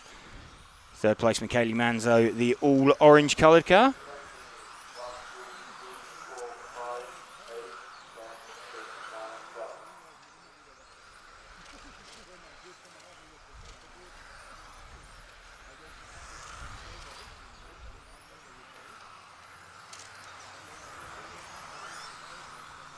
Still Brunet leading this one from Gollner, from Manzo. 0.8 of a second, the lead that Brunet had managed to pull. It's come down a little bit. We're just over 1.5 minutes into the run. Antoine Brunet still leading. We're watching the battle for second between Patrick Gollner and Michele Manzo.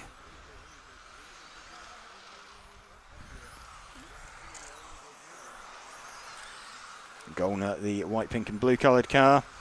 Manzo, the bright orange coloured car. Down the back straight one more time.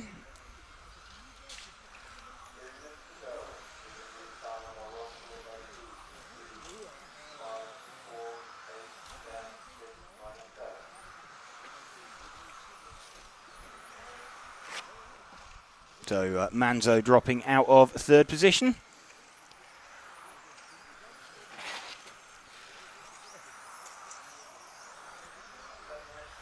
And Brunet can't quite escape the attentions of Gollner. 0.6 of a second, the lead gap. And looks like it's a little bit closer this time round. Let's see as they cross the stripe.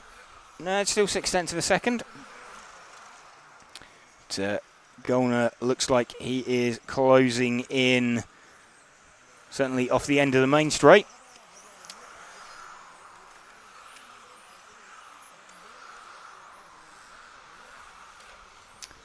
Gap just under 0.5 second now between the two lead cars. Small mistake there as well for Brunet. That's allowed Gollner to close right in.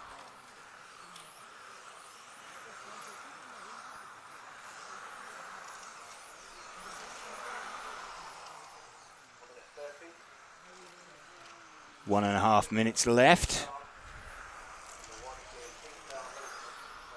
Antoine Brunet still leading from Patrick Gollner. Alessio Menacucci up into third position.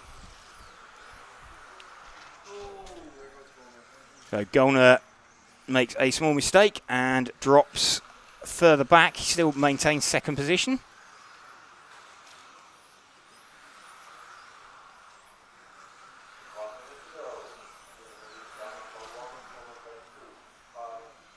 Brunet leading from Gollner and Menacucci in third position.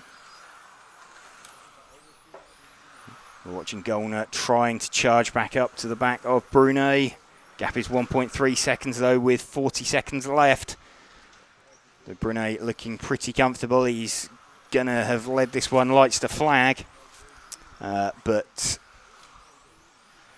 not quite as comfortable as it seems. Gollner was right with him and then just made a small mistake over the curbing, put it on its roof, landed back on his wheels.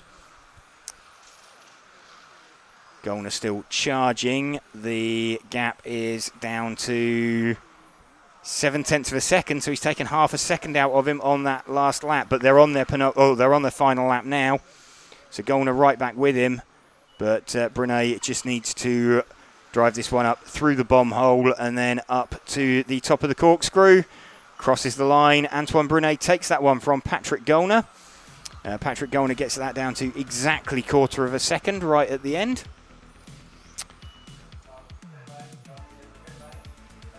But that is the B final done.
Okay, welcome if you are joining us for this modified A final, leg number 1 of the EFRA 1/10 Electric Track European Championships from Luxembourg. Say thank you to Hobbywing, our event sponsors. Also like to say thank you to Elceram, Infinity, Lens Bodies, XC, ESC and X-Ray. Bruno Coelho will lead away from pole from Simon Lauter and Michael Orlowski.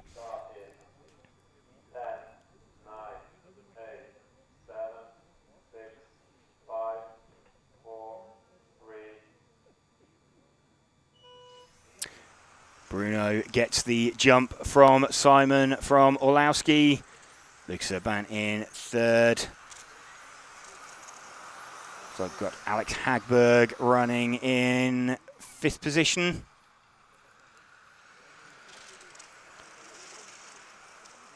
So it's As You Were off the line. Mark Reinhardt's running race paint as well, I can see out there. But Simon already... So, yeah, Orlowski off to the back of the field as he tried to put a pass on Simon Lauter. So it's Bruno Coelho leading from Simon Lauter, leading from Lucas Urban.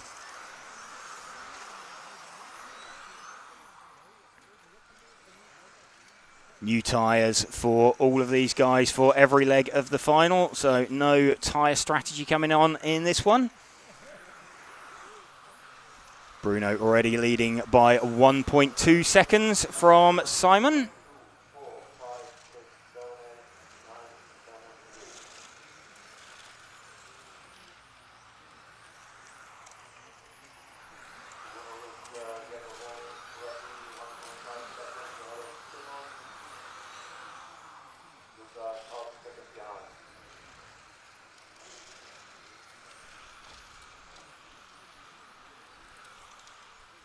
So battle we're watching on screen now is between Alex Hagberg and his teammate, which sounds weird to say, Mark Reinhardt.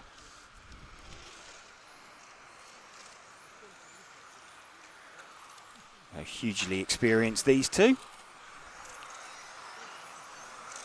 They are trying to hunt down Lucas Urban in 3rd position. Bruno Coelho's lead up to 1.7 seconds. It's the closest battle on track.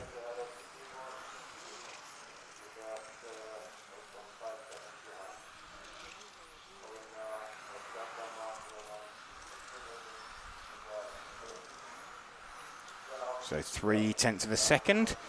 So this is Simon Lauter running in 2nd position, the orange coloured car.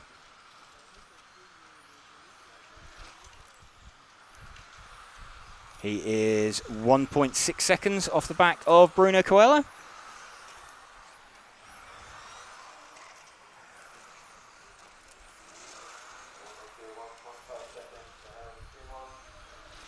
Gap looks like it's coming down very slightly. We're watching Bruno at the moment.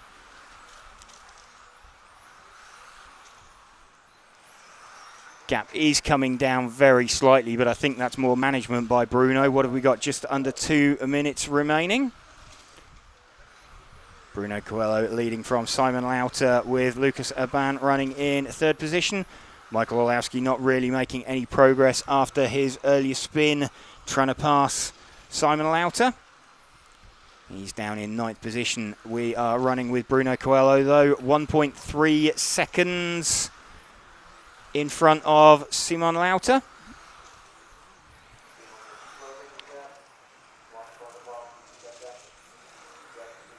The gap is coming down, 1.1 seconds now, with a little over a minute left. If Bruno is managing his pace, he doesn't want to get it much closer.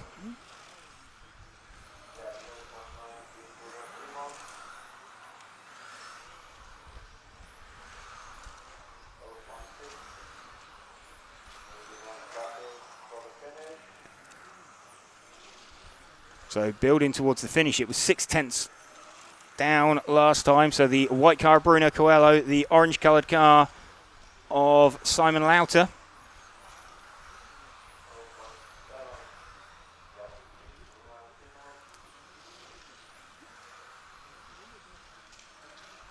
So top two heading for a 19-lap run. They're just going to make it through at this rate on to the extra lap. Lucas just going to miss out. Bruno Coelho still leading. So one more time across the stripe. We think it's going to be pretty close. They make it.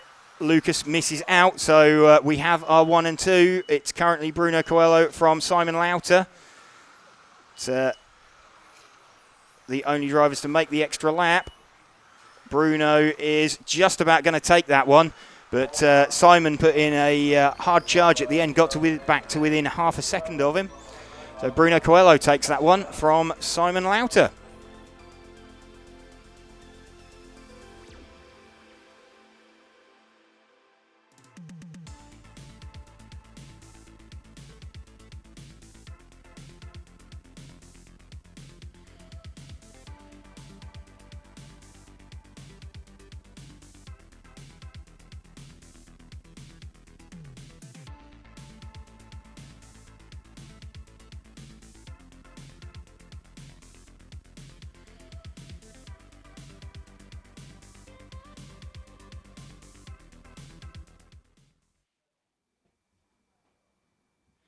Bruno managed to take that one about half a second from Simon in the end.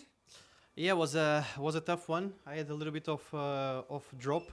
I believe everything was kind of overeating. So at the beginning I was really pulling away and I felt really good.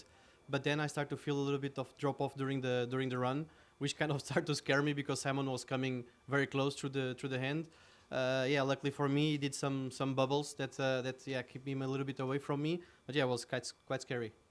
Did you see in the background as well? I think Michael tried to put a pass on Simon and sort of disappeared off to the back of the field. Did that make you relax a little bit?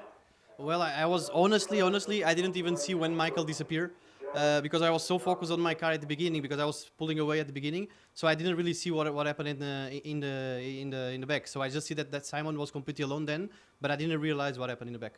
Okay, so you weren't managing your pace. That was actually Simon catching you there at the end in genuine speed. Yeah, I mean, I will like to say that I was managing my pace, but honestly, it was not. It was really dropping off.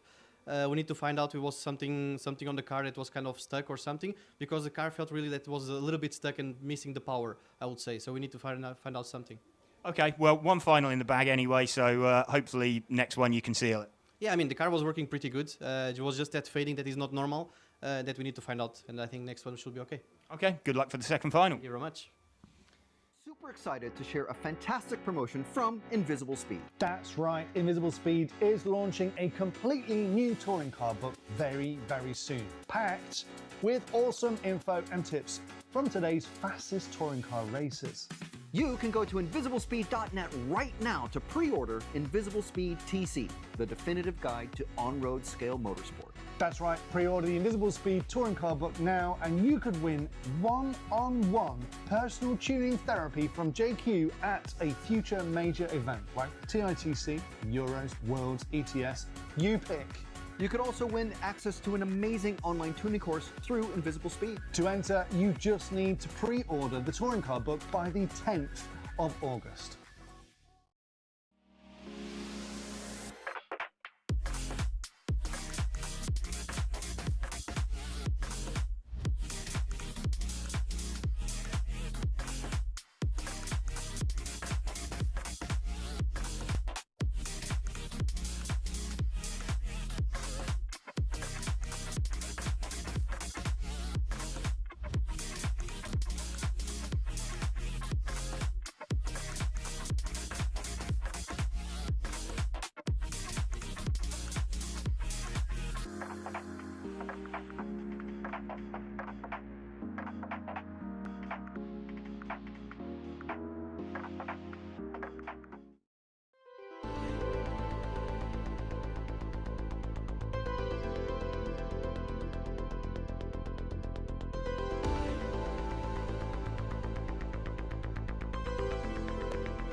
TC final leg number 2 having just run. Sorry, we've just got back from our lunch break. So there's a short break in the schedule. We took that as an opportunity to grab some refreshments. We will be back with you for the rest of the day now. So another 2 legs of finals to go. Lucas Ott going to lead away this one.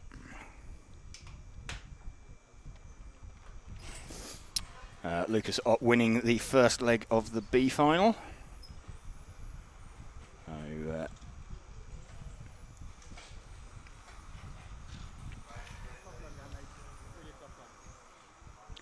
then later on we're going to have the second legs of all the A finals. Got some brief driver announcements before each of those, so they're in the time schedule for round number 2. But had all finals won from pole position, all A finals won from pole position so far.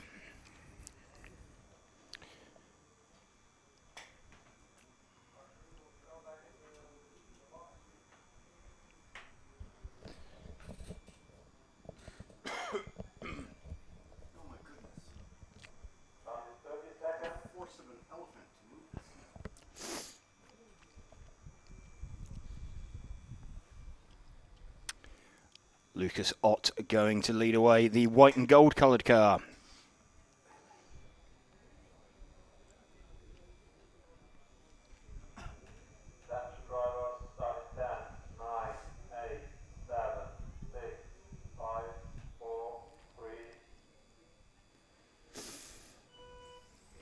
Lucas Ott gets it off the line. Can't really be described as a launch, but Stefan Romans holds on to it in second place this time. Into the bomb hole for the first time, up and over the corkscrew. Out onto the long back straight. And slightly better exit there from Stefan Romans in second position. Lucas Ott maintaining the lead. Remember, Lucas Ott winning the first leg of this final. So if he can win this one overall, he's got 2 legs out of the 3 in his pocket. Already starting to stretch a gap. He's got just over half a second.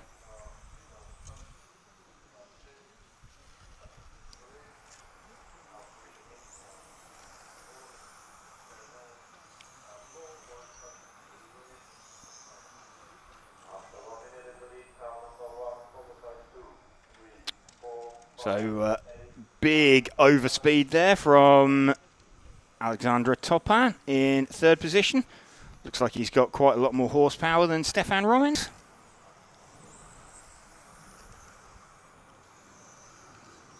So let's see if he can use that as they exit the corkscrew down the long back straight. Here we go. Starts charging, looks on the inside, doesn't quite have enough space to make his way through, and little bit of shoulder barging going on there. That was unfortunate that Julian Yost came off worse out of that one. No call from the referee. So Alexandra Topin hanging on in third position. And already right back with Stefan Romans. So super close. He's in danger of giving Stefan Romans a body tuck. He won't want to do that. Oh, great move down through the corkscrew. So managed to just straighten up the car, dive straight underneath Stefan Romans. So Alexandra Topin up into second place. That's going to have let Lucas Ott get away in front of this one, though. Lucas Ott's lead gap 3.7 seconds.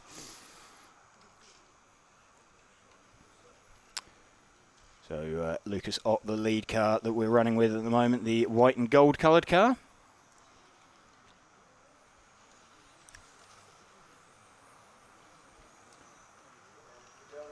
He sets off down the main straight. He's got about the length of the main straight lead.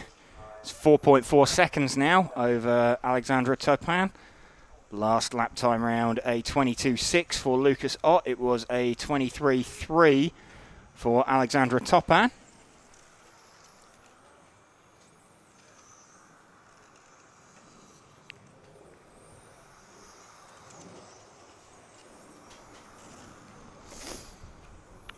Topin still running in second. Jeremy Desmond up into third position.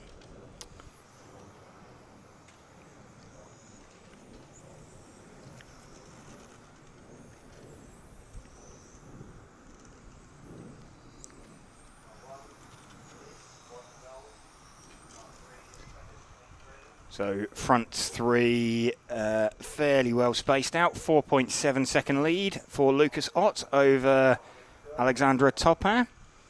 Jeremy Desmond, 7.5 seconds off the lead. He is around 2.7 seconds off of third place. So we're well into the final minute now. Lucas Ott leading this one pretty comfortably.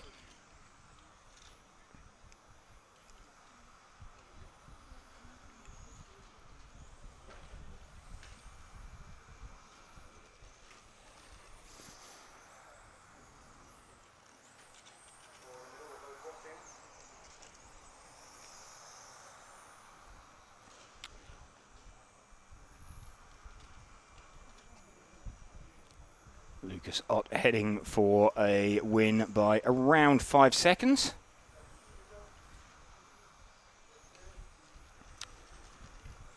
And then here we go, he's on his last lap. 5.3 second lead currently.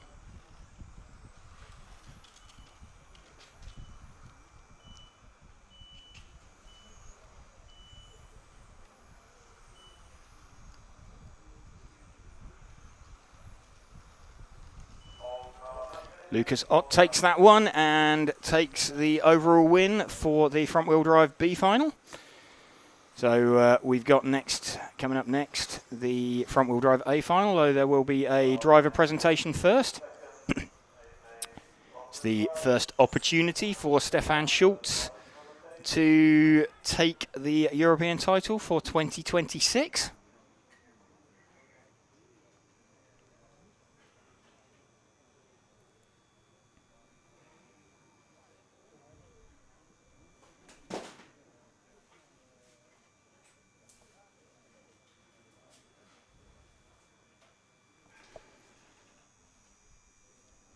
So drivers' presentations being readied.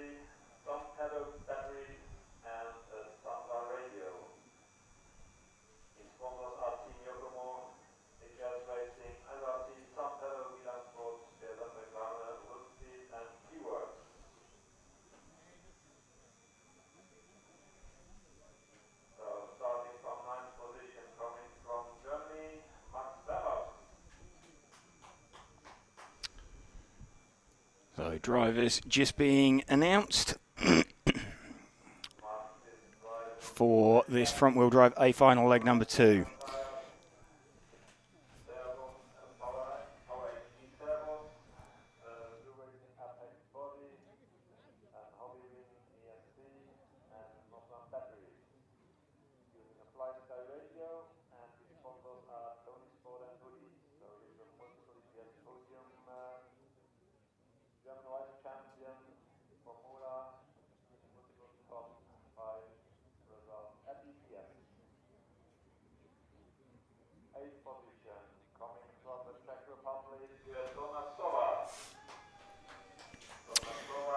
Driver announcements just taking place, so there is 10 minutes in the schedule for these, for each of the A finals in this round.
Just seeing the drivers get called up on to the drivers' rostrum. So this is something more for trackside.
Stefan Schultz, TQ man, leg one winner, being called up on to the driver's rostrum.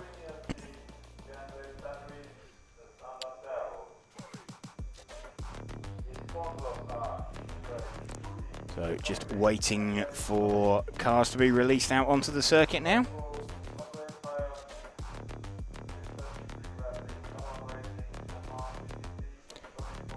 Remember, if Stefan Schultz wins this leg, He is the overall winner, having won leg number 1. So we had Stefan taking it from Marc Valent and Romain Bourchel.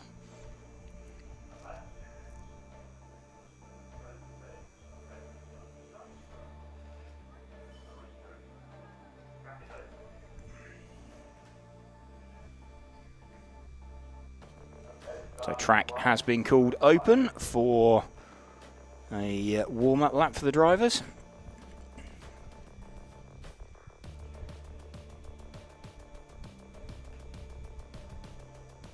Finishing order last time out was the start order, 1, 2 and 3.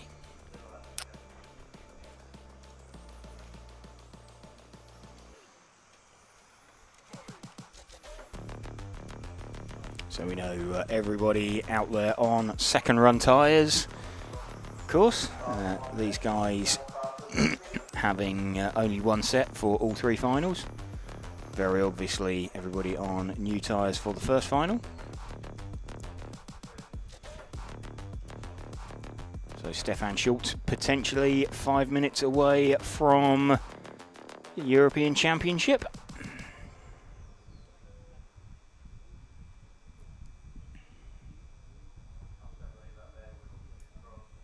Starting 30 seconds. 30 seconds till the start.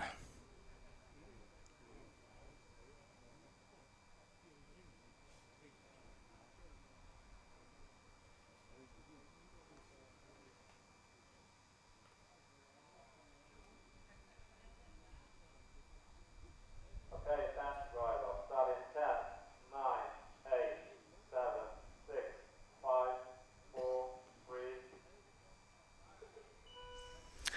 Stefan Schultz gets a decent launch off the line. Leads away from Marc Valent.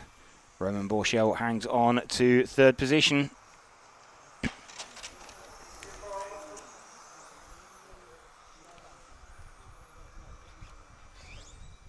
Still seeing Schultz out in front from Valent and Bourchel. Schultz already starting to edge away. And Bourchel has to check up there to avoid getting into the back of Valent. Let's let Jacques Libar have a bit of a look at him. Jacques Libar looking like he's got some strong pace. And, Libar hits Valent. Sorry, not Valent, Bourchel.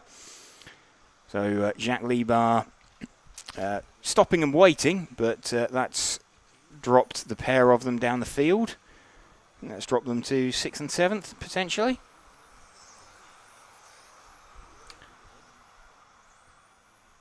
Stefan Schultz cruising away, though, from Marc Valent. Aurélien Thréhus up into 3rd position from his 7th place starting position.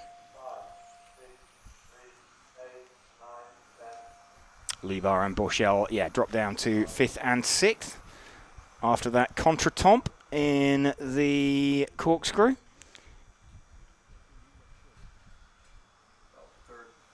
So we're looking at the battle for 3rd position at the moment. This is Aurélien Thréhus and Cédric Gridelet.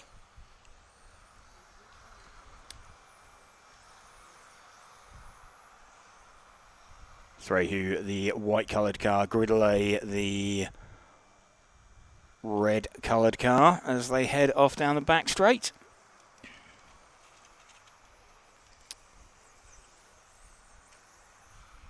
Schultz leading this one by 2.1 seconds currently.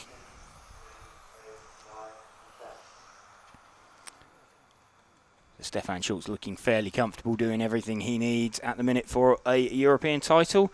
We're watching the battle for 3rd position. The white car of Aurélien Thréhus, the red-coloured car of Cédric Gridelet.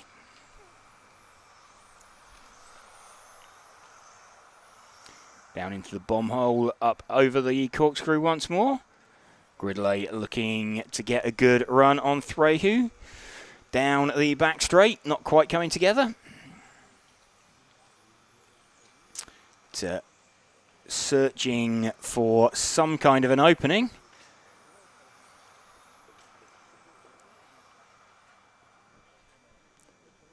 Not managing to find it yet.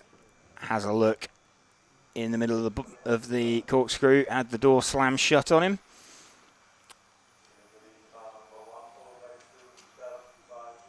Stefan Schultz up to 2.3 seconds in front now. With 1.5 minutes to go. Or just over 1.5 minutes to go. So looking pretty good for Stefan out in front. We're running with the battle for third position currently. Aurélien Tréhu and Cédric Gridelet. French driver and a Belgian driver. Gridelet with the red coloured car there. Tréhu with the white coloured car.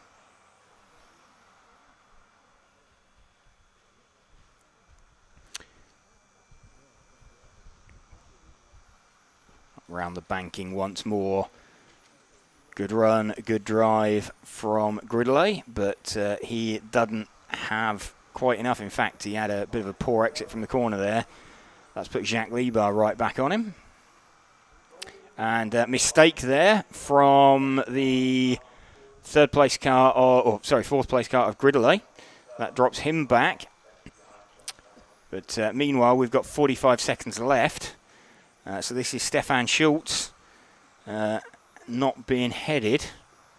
And he is heading for a leg 2 win, having already won leg 1.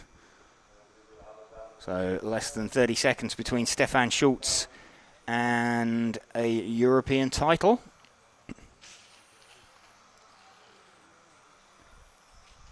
Lead was 2.3 seconds. It's up to 2.6. He is on his last lap. So Stefan Schultz, a few more corners to go between him and European title. Just needs to keep it clean. Drops into the bomb hole for the last time, up over the corkscrew, and Stefan Schultz is your European champion for the front-wheel drive class for 2026. So we're going to see if we can have a bit of a chat with him now.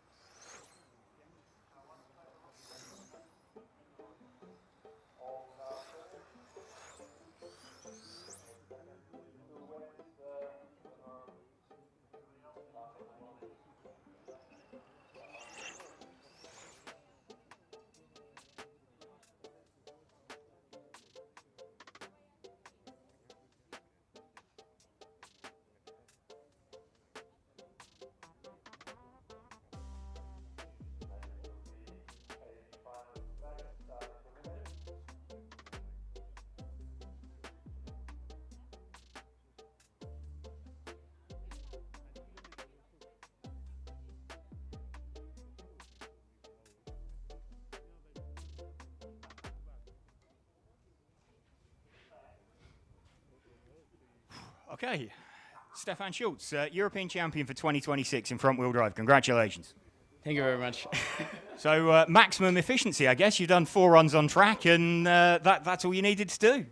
Yeah, that's crazy. It looks really stupid for somebody, but it was my goal to focus on fronty, and I think now it's paid off. So. Yeah, so absolutely. So fantastic drive from you, and I think you got Martin Hoody here wanting to congratulate you as well. So, yeah, so absolutely really well driven, and going to sit out the final leg? I have luck that I think Mark was not the best start. He has some trouble, but then I have a good gap, and I think I want to make not mistake, that I make a little bit softer pace, and the gap was like a little bit closer, but it was, I think, 2 seconds away, so. Yeah, it was 2 seconds in the end, so fairly comfortable in that one. So you're going to sit out the last leg, or you think you're going to run it? No, now it's the plan is that I run stock now. So now focus on stock, and we will see what happened there. Okay, well done again. Thank you very much. Thank you.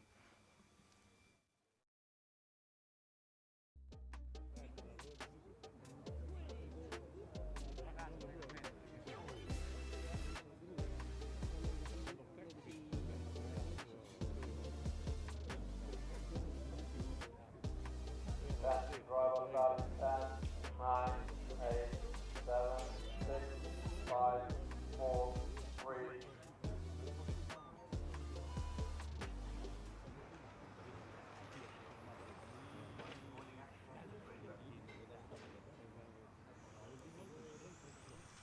Okay, we have got the Spec H final underway. Peter Knudsen leading this one from Patrick Kolliker. Patrick Kolliker not out there on track, so no car 2. I think that's Kent Bertilsen in second position. It is. So Peter Knudsen versus Kent Bertilsen. Danish driver versus a Swedish driver. So a bit of a Scandinavian battle going on down the back straight at the moment. Bertilsen looks like he's got a little bit more horsepower at this stage than Knudsen. Just checking, Knudsen won the first leg, I believe. He did. So Petter Knudsen winning the first leg, and a small mistake there from Bertilsen.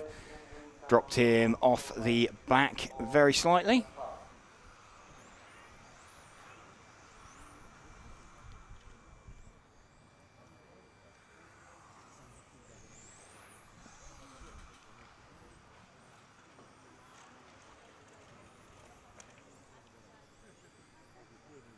So 4 cars circulating at the moment. Closest battle is between the blue and yellow coloured car of Kent Bertilsen and the white, blue and red coloured car of Yannis Narantzis.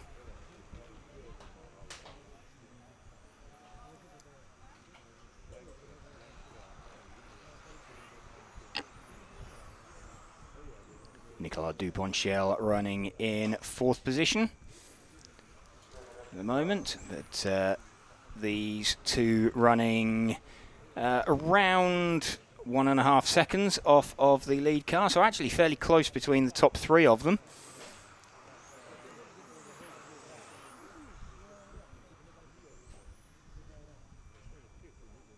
And a mistake there for 3rd place man, Yannis Narantzis. Drops him out of contention, so back to the front 2. It was about 9/10 of a second between Knudsen and Bertilsen.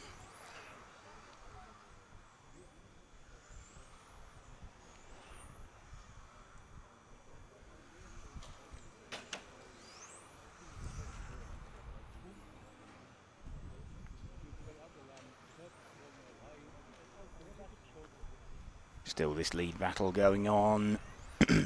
Half a second now between Knudsen and Bertilsen. Down through the corkscrew one more time. Yeah, Knudsen not looking like he has the pace he did have last time out.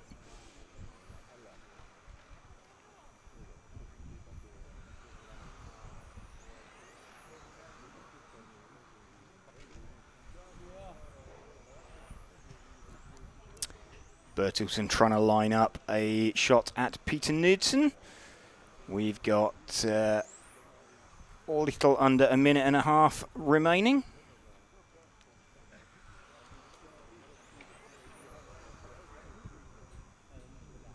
Yannis Narantzis still running in 3rd position. But only 4 cars circulating at the moment in this H final. Peter Knudsen having won the first leg, looking to take the second leg. Give him the overall win. And they come together down through the corkscrew, the pair of them, down the back straight.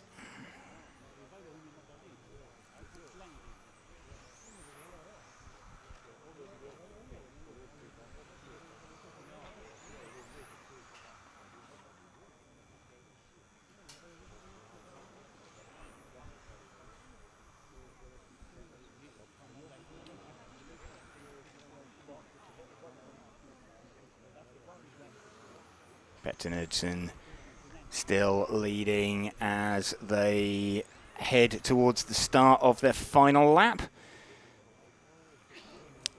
So now final lap for these two. Petter Knudsen still leading from Kent Bertilsen.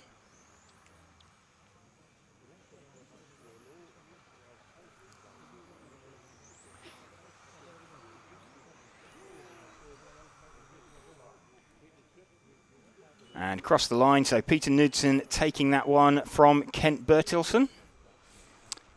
Janos Narantis in third position.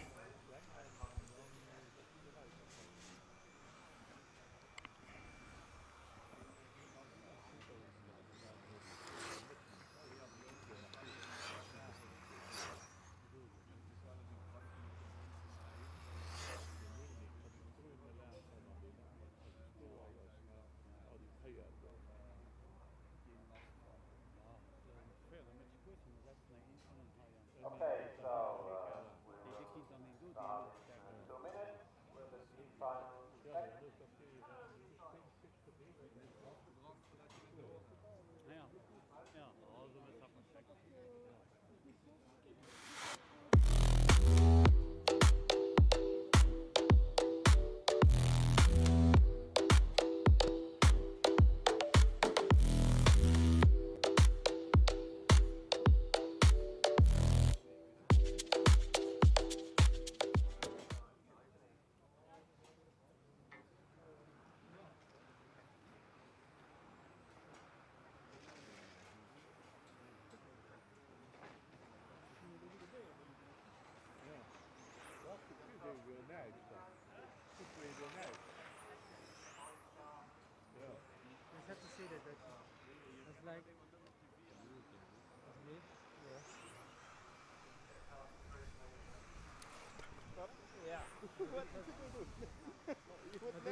Right, Spec G, final number 2 coming up on the track now. There's runners and riders, some of them running from neutral countries apparently, so I can't go through the countries there.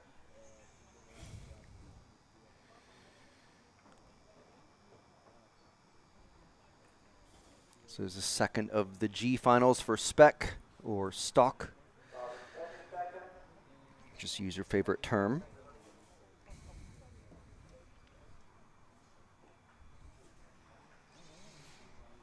Can't quite remember who won the first. It was a very contentious G final, number 1. No, I think it was the top 3 fell off the track at various points, and I remember Philip Hoody was leading for a little bit. So even though I was moving the camera for it, yeah, can't quite remember. Whoa, and number 2, that was Vit. Spins off the track right from the get-go. Philip Hoody challenging for second and already into second. And now challenging for third, going into the bomb hole and up and around the corkscrew.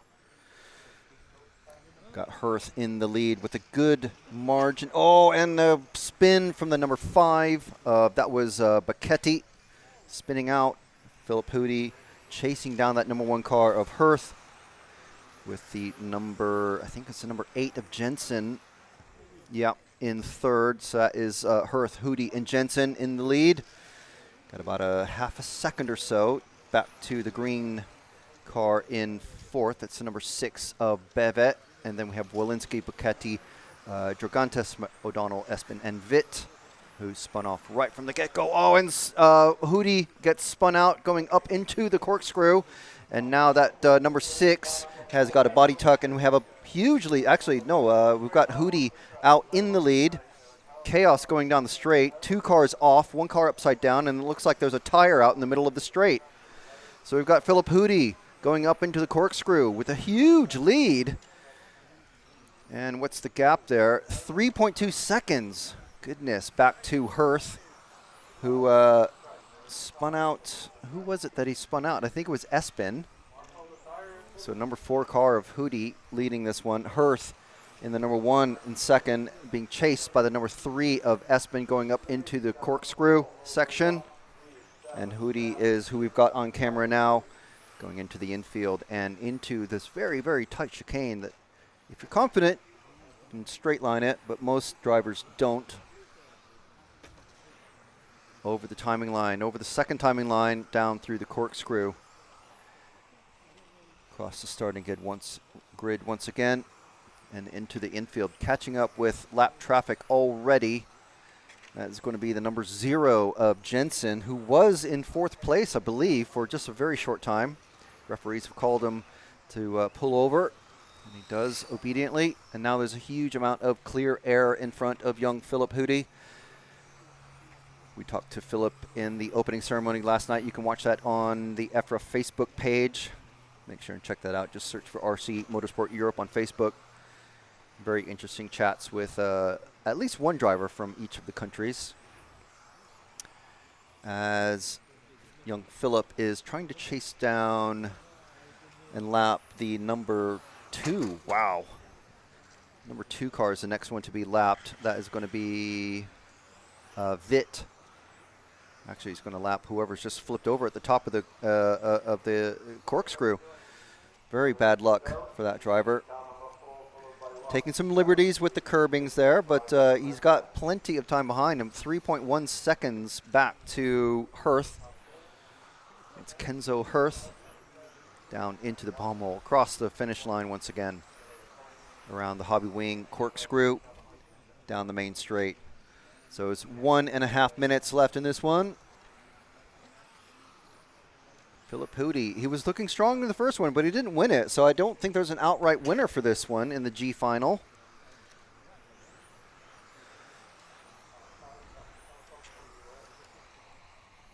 Philip going to be feeling pretty good coming down the steps. His mom and his dad helping coach him. Not while he's driving, obviously, but he's doing pretty well. Very young racer, possibly the youngest one that we've got here, I think. I'm not really sure, but he's definitely one of the youngest racers. Into the infield once again, past the penalty box. He's not making up any time on the number 2 car, Vit, but he doesn't need to. He's got acres of space behind him, loads of space in front of him. Basically just running a time trial on his own, no pressure. Next car behind, still 4.6 seconds now back to Hirth, who I think has just flipped over behind him. No, that was a lap traffic car. So Houdy slowly catching Vit in the number 2. So just see him just ahead on screen potentially as he's coming into the infield. 10 seconds left. So I think this is going to be the last lap now. 5 seconds. Is he going to make it? No, he's going to be caught here at the line. And that is Philip Houdy finished, taking the win in the G final for Touring Car Spec here in Luxembourg. And, geez, it's still a mess. There's a car upside down on the pit straight, but everyone is finished, luckily. So it's Houdy, Espen, Hirth, Walensky is the top 4. Pass it back over to James. And we're seeing some of the racing action in that one. Early race hairpin action. Always a very tight section here. Basically everywhere you go on the Luxembourg circuit. And here's that corkscrew. Body and taken out. Body tuck not allowing that green car to accelerate properly. So I'm going to pass it over to James now, and we'll go back to normal proceedings.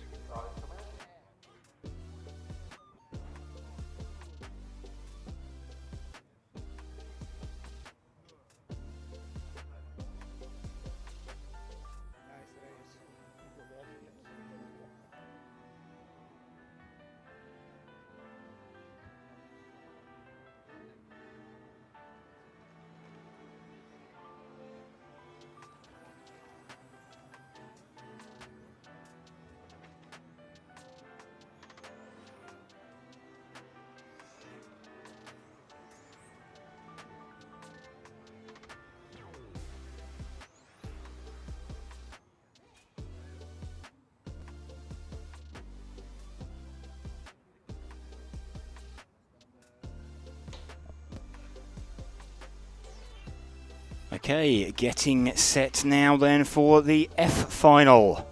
Eric Houdy going to be leading this one away.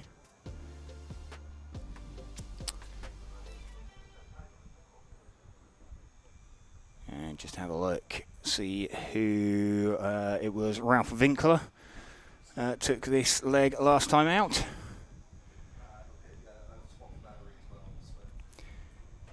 So Eric Huby going to lead away from Frederick Hovgaard, Jaroslav Kritz. It was Ralph Winkler from P4 on the grid who won this one last time.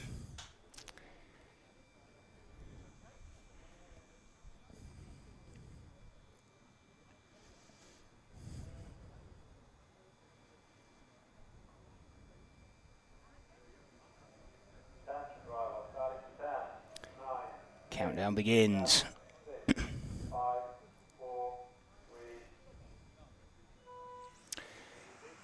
Eric Huby leads away from Frederick Hovgaard. Hovgaard thinks about having a look at Huby, but checks up, backs out of it. Leg 1 winners got away in 4th position. And, contact at the bottom of the corkscrew there between the lead 2. So that's going to put Jaroslav Kritz out in front from Ralph Winkler.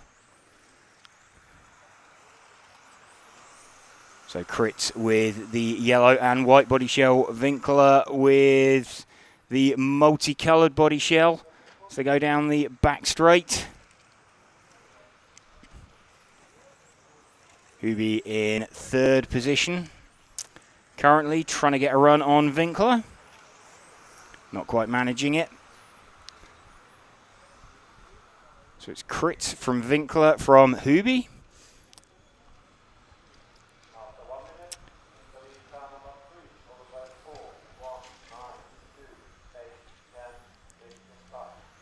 Huby getting a bit of a run on Winkler. So they went down towards the hairpin. They dropped down into the bomb hole. And now down the corkscrew out onto the main straight. Kind of top 3 equidistant from one another.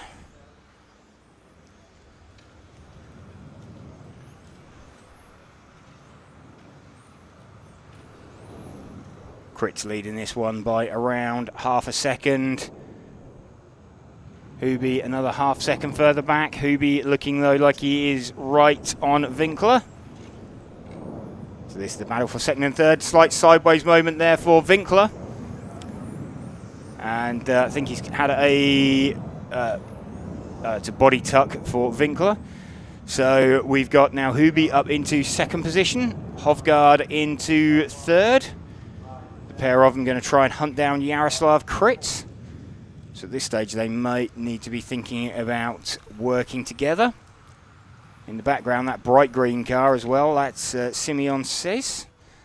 And, change for 2nd there. So Hovgaard getting a much better run down through the corkscrew, though he's got a bit of a body tuck at the front.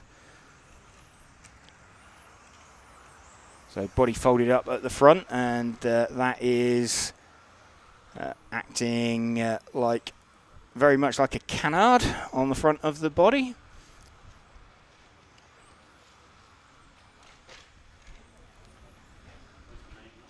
That is the canard in the English sense, not in the canard as in a duck. Kritz still leading this one, though Hovgaard has closed in. So Hovgaard closing in massively on Jaroslav Kritz, the leader.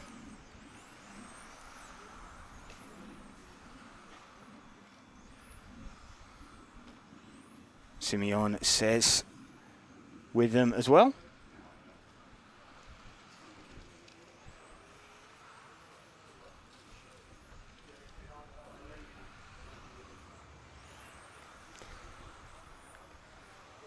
Hovgaard still trying to find his way past Jaroslav Kritz. It's over a minute left. Simeon Says has dropped out. Hovgaard through to the front. So Frederick Hovgaard now leading this one from Kritz, from the 9 car of Simeon Says, and Says ends up turned over on his roof.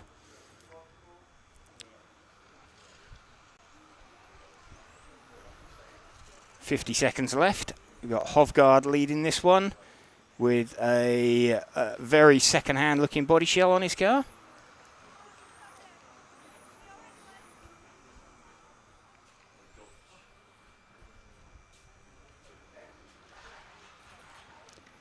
Still Frederick Hovgaard leading. Still a very, very second-hand looking body shell on his car.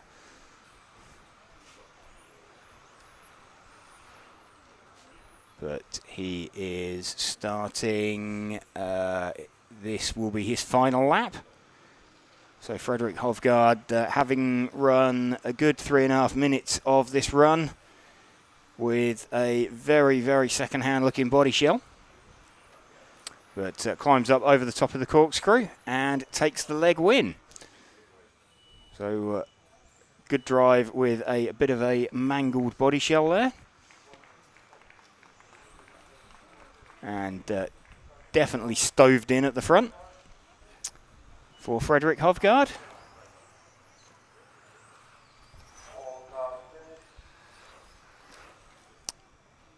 Frederick Hovgaard taking that from Yaroslav Chris and Nikos Nikolakopoulos in third position.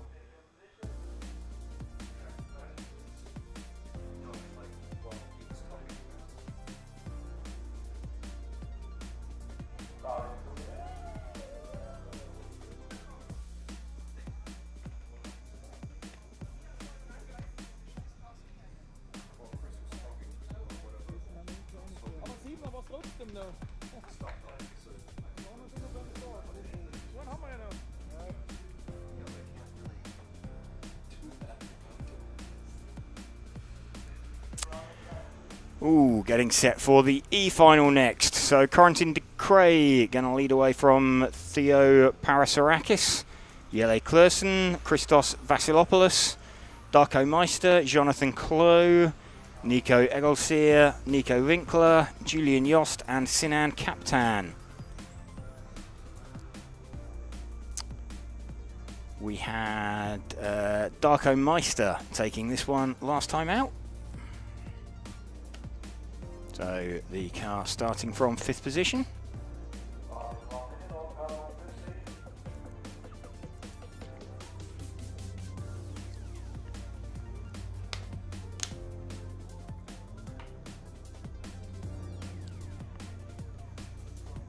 Corentin de Cray going to lead away with the purple coloured car.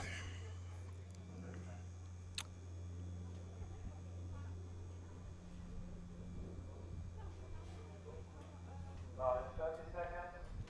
30 seconds till the start.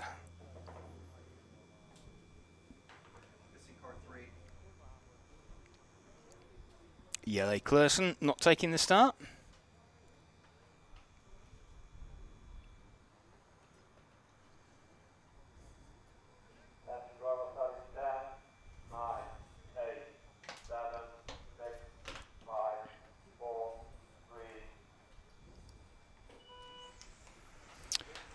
De Cray leads away from Parasarakis.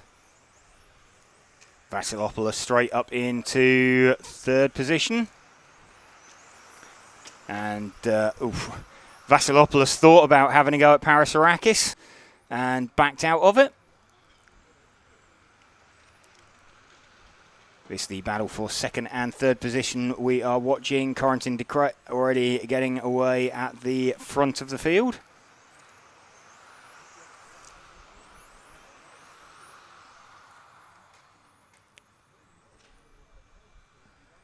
Actually, Parasarakis looking to close de Cray down. De Cray, the purple coloured car. Parasarakis, the minty green coloured car.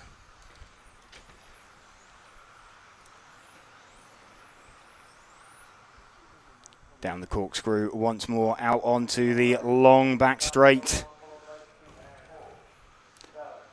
Torture for these motors, screaming at the end of the straight there.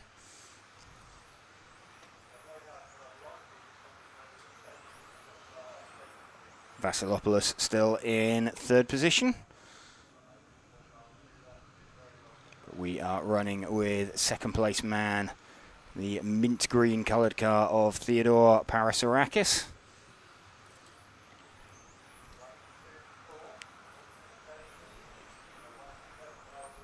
Up, over and down the corkscrew one more time. Gap between the top three is less than 1 second. Vasilopoulos keeping a watching brief in third position.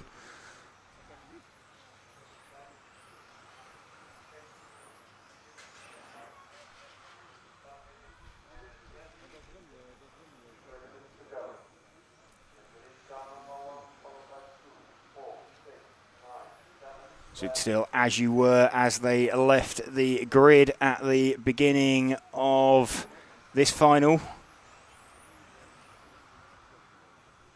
Darko Meister, winner of the first leg of this final. He's down in 9th at the moment. Not a retirement, but he is 8 seconds off the lead. So unlikely to be winning this final overall in this leg. We are watching Corentin de Kret leading Theodore Parasarakis down the back straight. Slight mistake there from de Kret. Parasarakis can't capitalise on it. These two have slightly gapped Christoph Vasilopoulos in third position.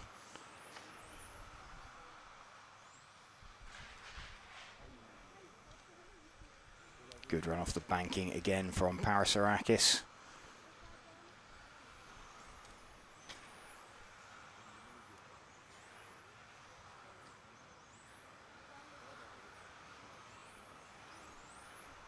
He's hunting for a way past.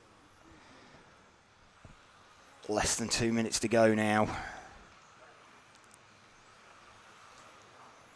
De Kret will be thinking it feels like a long 2 minutes. Parasarakis will be thinking it's a very short 2 minutes. Oh, and a mistake there from de Kret in the middle of the bomb hole. And that has promoted Vasilopoulos into the lead. So the white and yellow car now leading.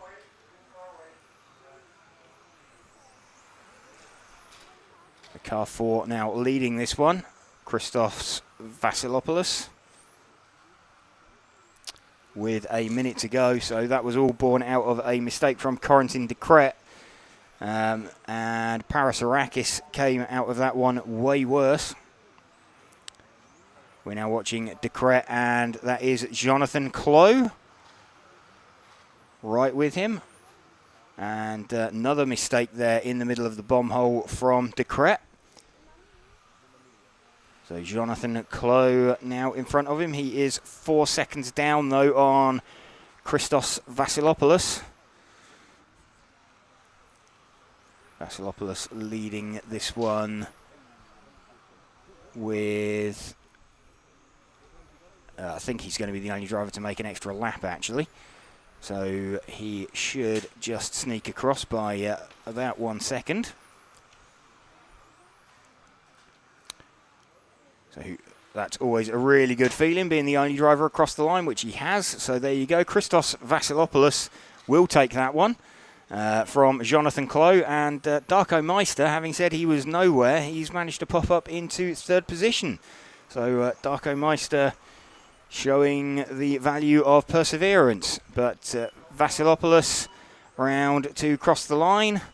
The only driver onto a 16th lap. Christoph Vasilopoulos taking that one from Jonathan Clough and Darko Meister.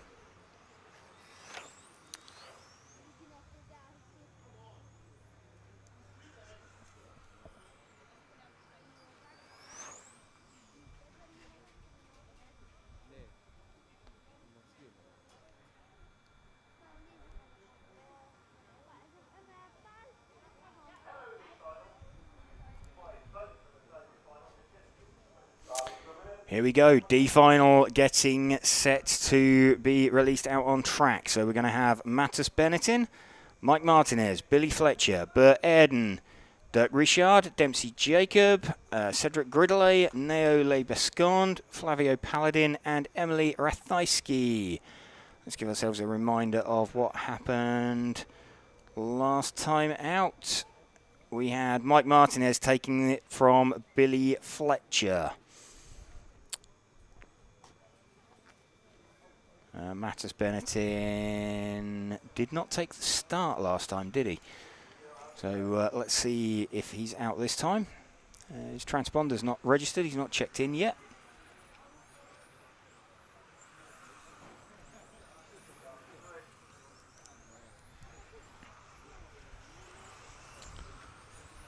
So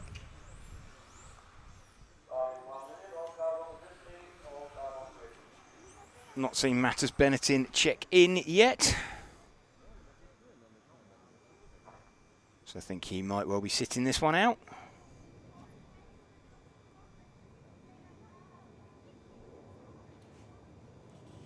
Yep, that looks like the case.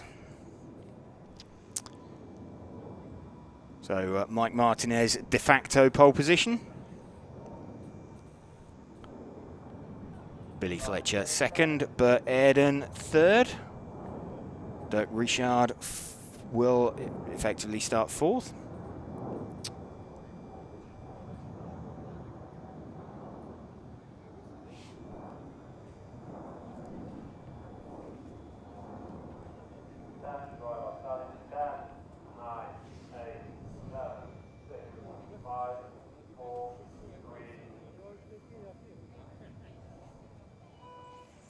Mike Martinez gets away from Billy Fletcher at the start. Remember, these two ran and hid last time out in this final. I wonder if that's going to be kind of the same thing again. The pair of them disappear off down the road and then sort it out amongst themselves.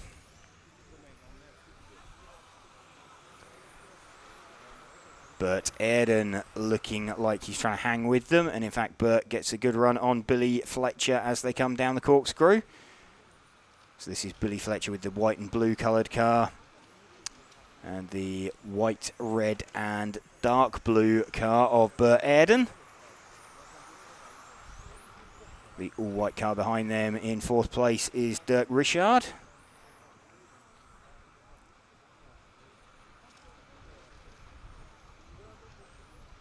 Top four covered by 1.3 seconds. And actually, Billy looks to have started closing in on Mike Martinez out in front. So they come down the corkscrew, down the main straight.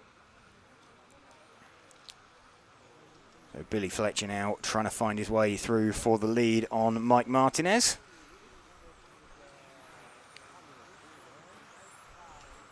So going to be looking to make a move clean if he can do it.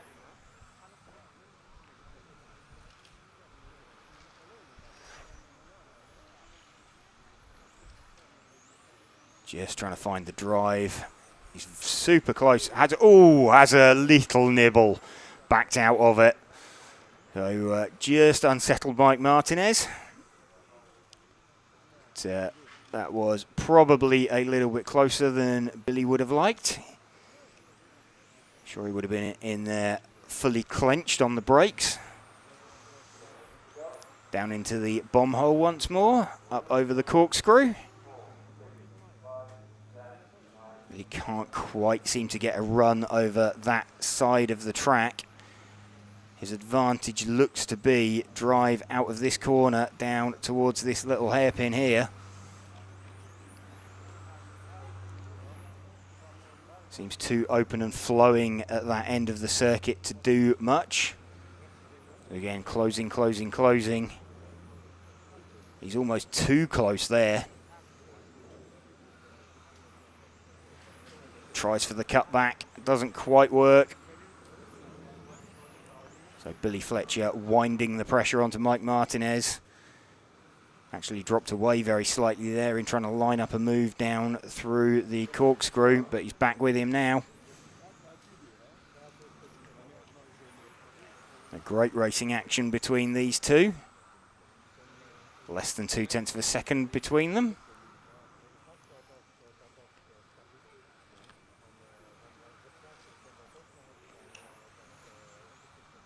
So superb, respectful driving from the pair of them.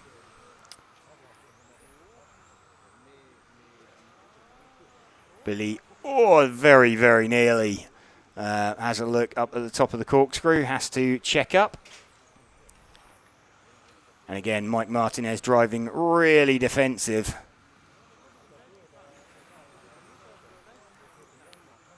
One minute 10 to go. Slightly better exit out onto the back straight for Mike Martinez that time. Got his lead up to half a second. But Billy closing it all the way back down again.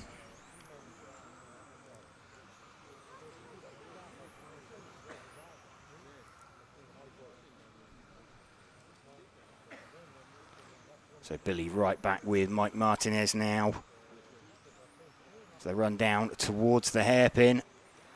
Gets slightly tighter, better drive off there into the bomb hole. Has a look around the outside going down the corkscrew. Doesn't quite make it. Into the banking again once more. Middle chicane.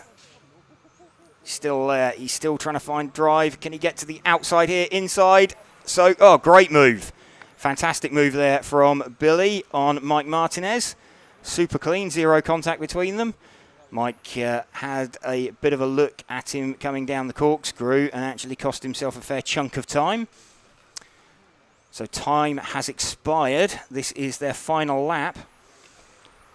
So Billy going to come around and take this leg. So it will be a 1 and a 2 each for Billy Fletcher and Mike Martinez. So really good battle between the lead two there, and super clean.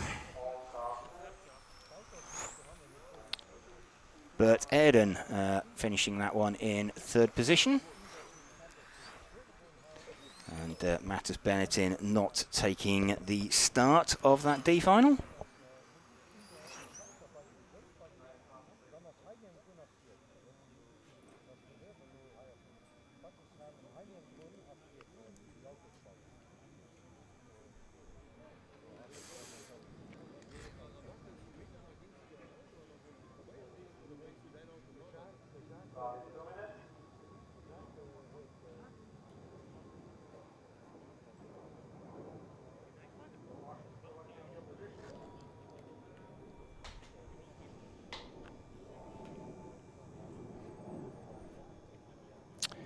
C final coming up next. Martin Hoody will lead away from Nico Catalani, Nathan Atlani, Loic Yasmin, Bart Vubben, Arno Solniak, Daniel Heisch, Adrian Antomarchi, Jacques Lieber and Manuel Wagner.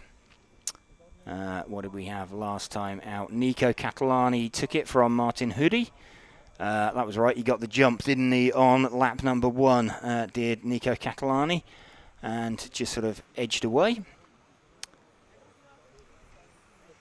Pair of them were running plain white body shells.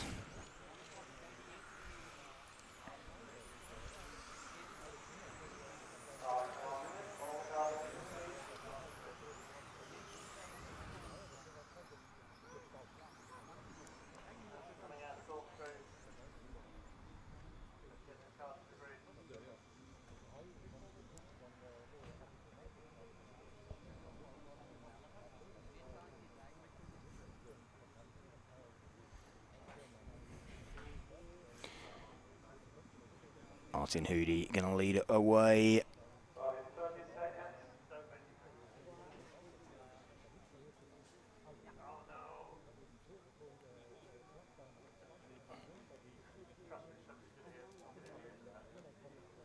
Martin Hoody will lead away from Nico Catalani. So Martin Hoody with the black wing end fences on his body shell, compared to the clear ones on Nico Catalani.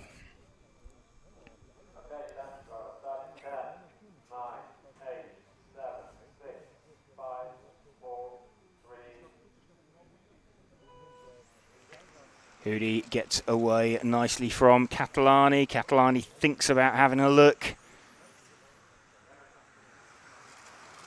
Hoody hangs on to the lead on lap 1, this time through the bomb hole and over the corkscrew. Down the long back straight. Catalani was leading by this stage last time out.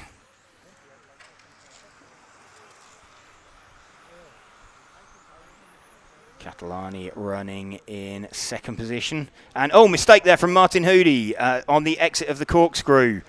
Drops the car, so that has promoted Catalani into the lead. Nathan Atlani will be second. Loic Yasmin will be up into third position. Costly mistake there for Martin Hoody. Drops him all the way down to the tail of the field. And actually trails in to the pit lane to retire. So 9 cars in a train at the moment. Closest battle, the one we are watching between Loic Yasmin and Bart Vubben. Loic Yasmin, the pink front, white rear.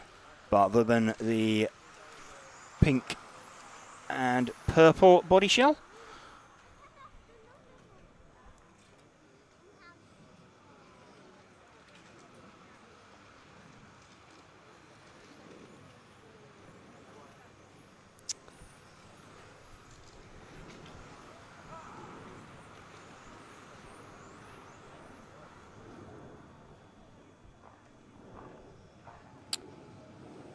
Soir 4221 saying there's too many classes, they should just go back to stock and mod. There is only stock and mod running this weekend, as well as the front wheel drive class, but for 4-wheel drive there is only the stock and modified classes. Nico Catalani leading this one, the all white coloured car down the hill. He is trying to shake off the attentions of Nathan Atlani.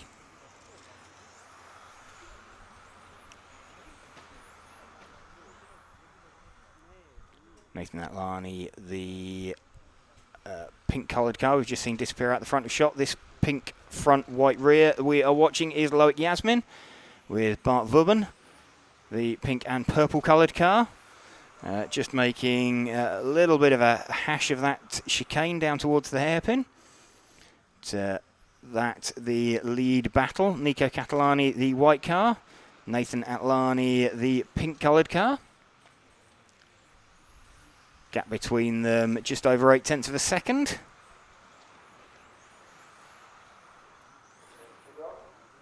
And a small mistake there from Catalani. Less than 2 minutes to go. That's put Atlani right on him.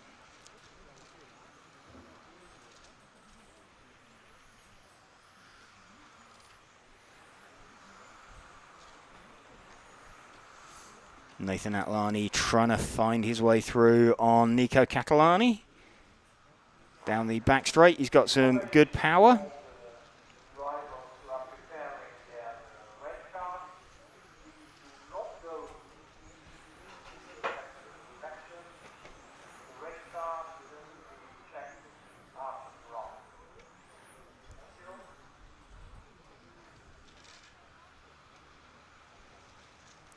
Just over 1 minute to go. Catalani still leading this white coloured car from Nathan Atlani, the pink coloured car. Catalani winning the first leg of this C final. So if he wins this leg, he wins the C final overall. Doesn't need to worry about going out in the final leg. Super close there between Atlani and Catalani. So look, they're on their penultimate lap now. So only a couple more chances for Atlani to pass Catalani. That's one of them, that dive there. So they are about to start their final lap. Drop down the corkscrew for the last time at racing speed. Down the long back straight. Nathan Atlani running out of places to invent a pass on Nico Catalani. Nothing doing, I don't think. Through the bomb hole once more.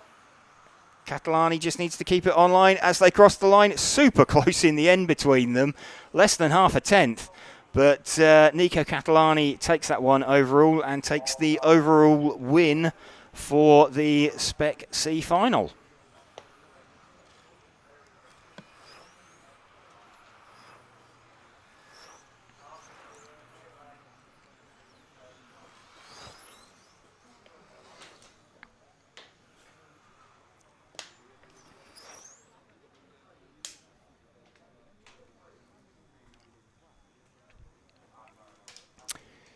So, yeah, you can see at the end of that one, very close between those top two.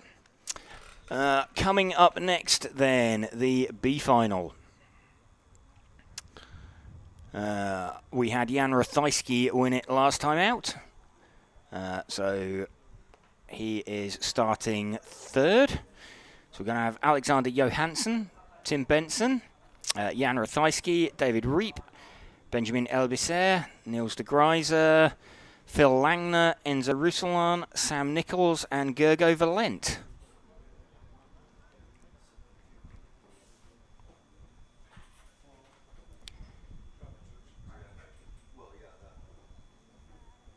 So after this B final, we're going to have a driver's presentation for the A final, for the Spec A final.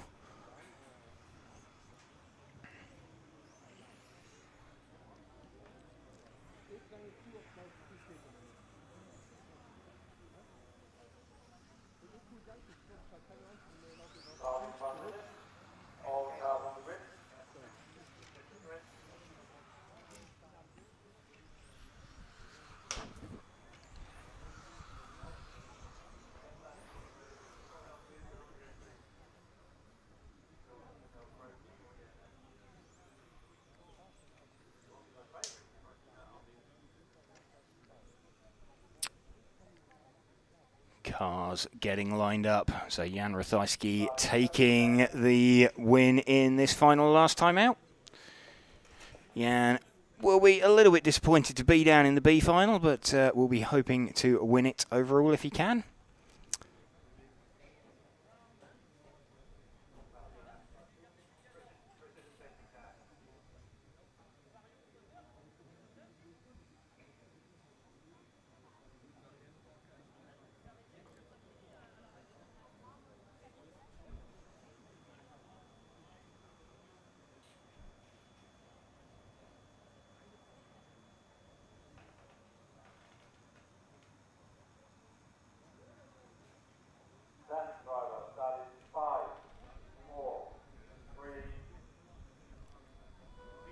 Alexander Johansson leads away then from Tim Benson and Jan Rathajski.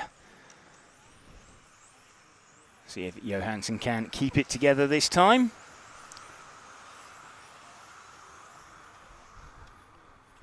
In strong place last time out. Little bobble as he went down the corkscrew. Didn't cost him too much time. Slightly high line from Tim Benson on the exit of the sweeper. That's put Rathajski right on him.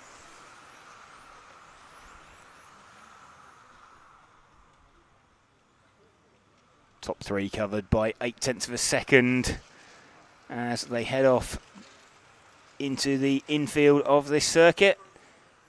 Tim Benson now looking pretty racy, trying to line up Alexander Johansson. Can't manage it down the corkscrew for the first time, but Tim Benson definitely closer to Alexander Johansson than Jan Rathajski is to Tim Benson.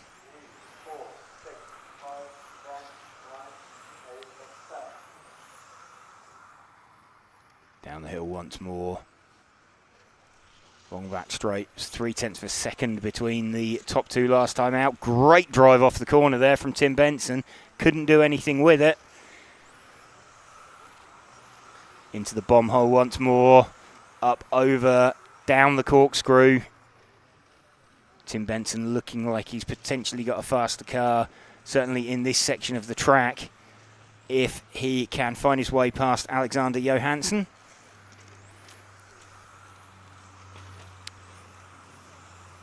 He's just moving around behind him, trying to unsettle him a little bit. So still super clean. Oh, mistake there from we saw from Tim Benson, and ended up looping round. That has dropped him right down to the tail end of the field. So broken car there for Tim Benson. Super unlucky for him. Alexander Johansson then leading from Jan Rathajski now. And gap is 1.6 seconds. So Tim Benson super unfortunate in that one.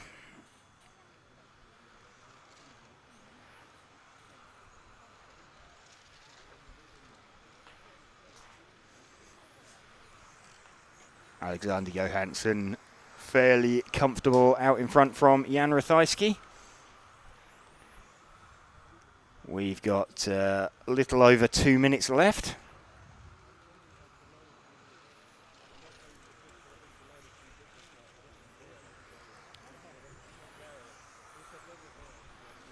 Jan Rathajski has got the gap to Johansson down. He had it down to 1.7 seconds. Oh, it's now back up at 2 seconds.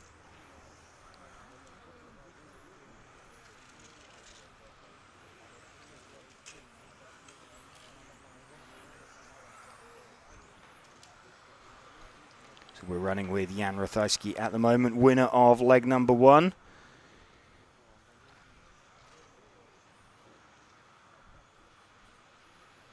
Currently running second in leg 2, so it wouldn't give him the overall win, but with a 1 and a 2, it would put him in quite a strong position overall.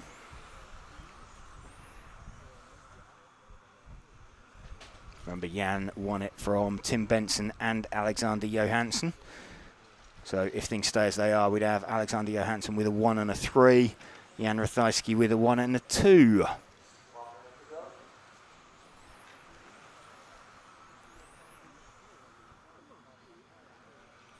Less than a minute to go. We're running with Jan Rathajski in second position, 1.9 seconds down from Alexander Johansson. And way, very big drift there from Jan Rathajski.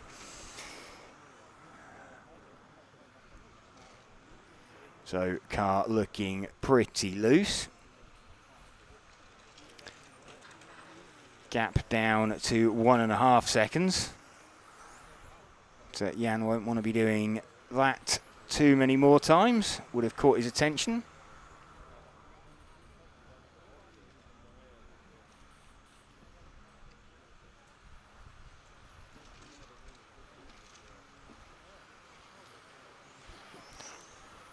So final lap as they come to cross the line.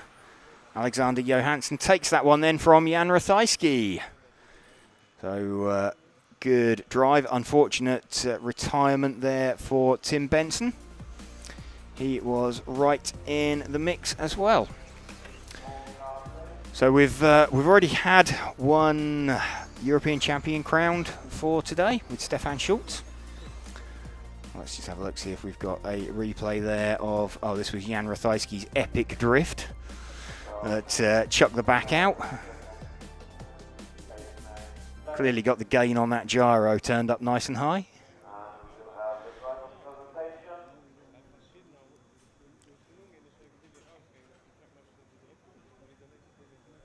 So all set for the driver announcements now for the Spec A main, leg number 2.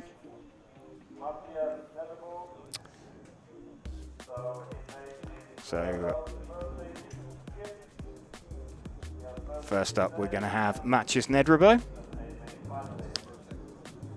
And also Matthias's birthday, he's running X-Ray.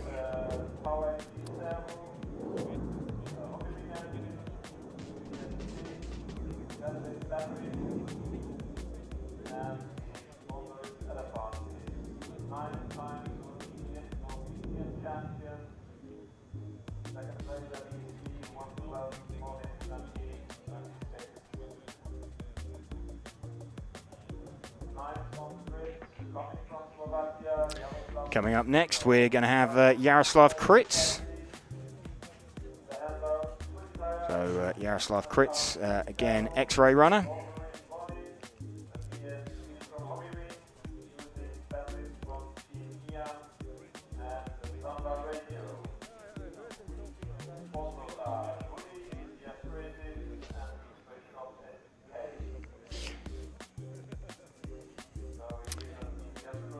Going to have next up will be Stefan Schultz.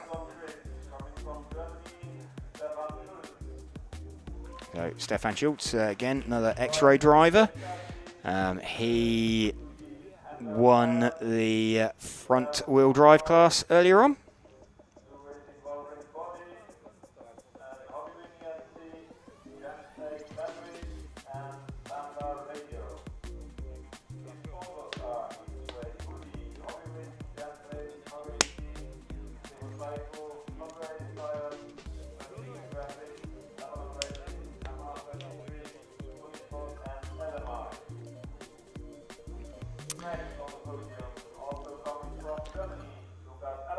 So Lucas Ellerbrock up next, the automatics driver.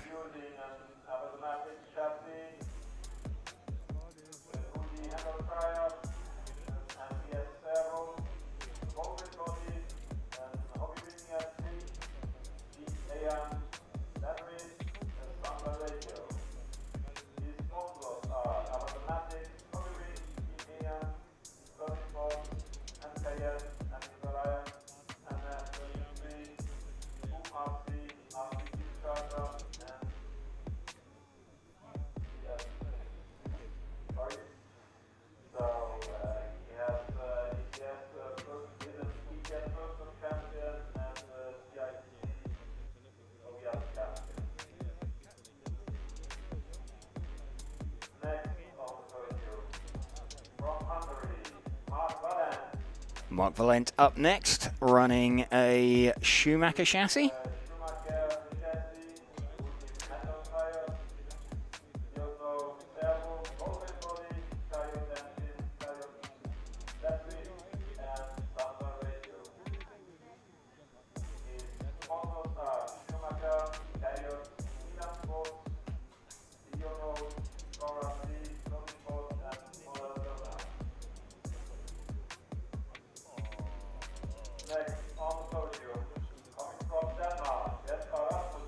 Jesper Rasmussen up next, also running Schumacher.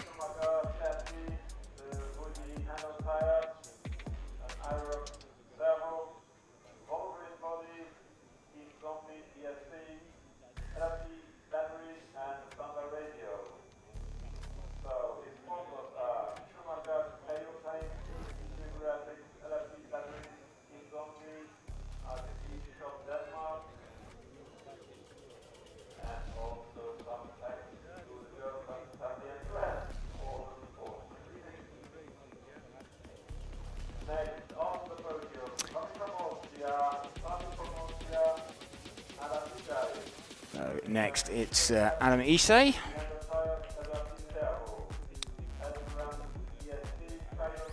Running an X-ray chassis. If he wasn't, his boss would have a word with him. Adam, defending champion from the Netherlands last year.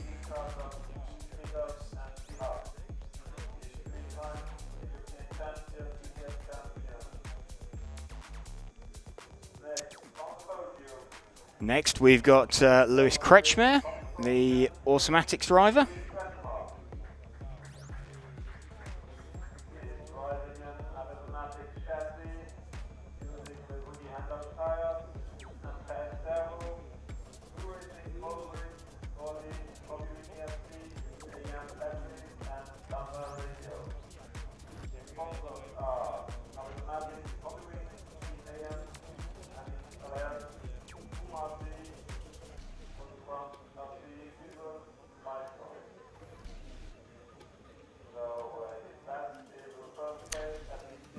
Next up, we're going to have Ollie Boltink, multiple champion.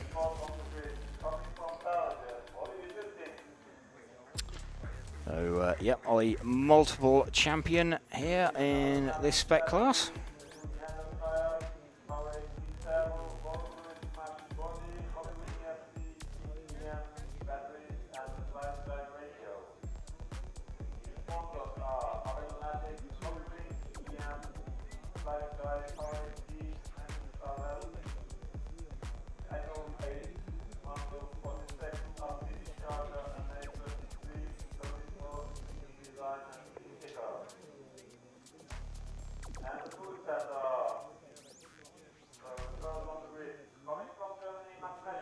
And then Max Mackler, TQ, and winner of the first leg. Max, also a former champion in this class, won that in 2018 in Wiener Neustadt.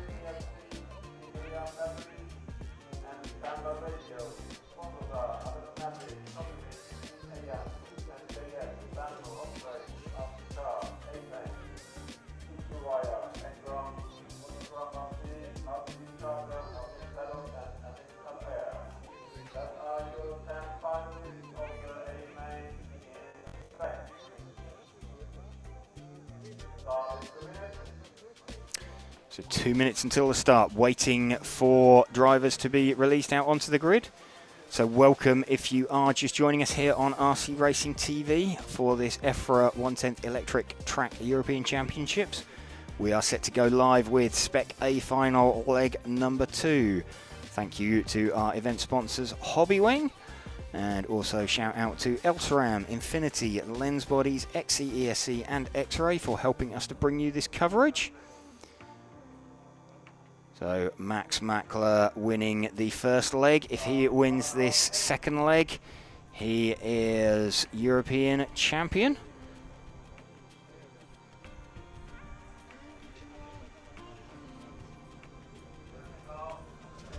So it was Max Mackler from Ollie Boltink from Lewis Kretschmer last time out. So as you were on the grid, Adam Ise was 4th, Jesper Rasmussen 5th.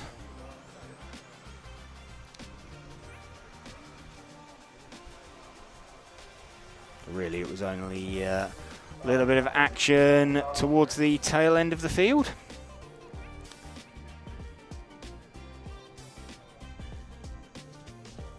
Max then potentially 5 minutes away from his second European title in this class.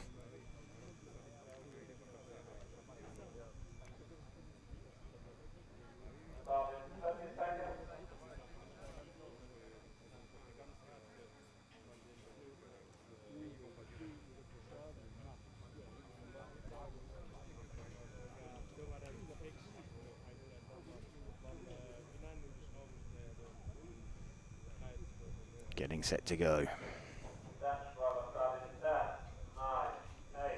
Here goes the countdown. 5, 4, 3. Max gets a decent start away from Ollie Boltink, and a little bit wide there. Ollie Boltink checks up so as not to run into him. So Ollie probably a bit kinder than he would have been if that wasn't a teammate and his team manager directly in front of him. But Max gets away with that one through the infield quite nicely. Some kind of kerfuffle at the back of the grid. But top 5 are away in grid order. In fact, top 6 are away in grid order. Dropping down the corkscrew one more time. Max still leading from Ollie Boltink. Lewis Kretschmer looking like he wants a run there. Ollie Boltink stuck between a rock and a hard place at the moment.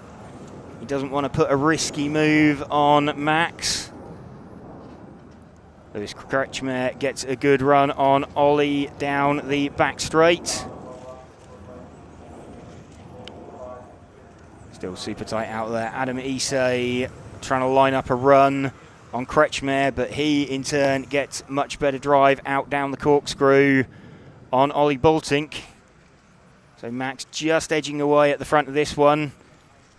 And it looks like Ollie Boltink is holding up Lewis Kretschmer.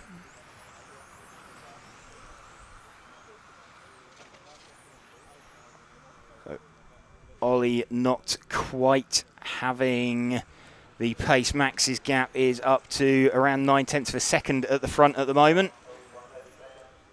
Ollie looking a bit more defensive in second than he is challenging the lead. Gap up to 9/10 now. And Bultink and Kretschmer made a very slight break from Adam Issei.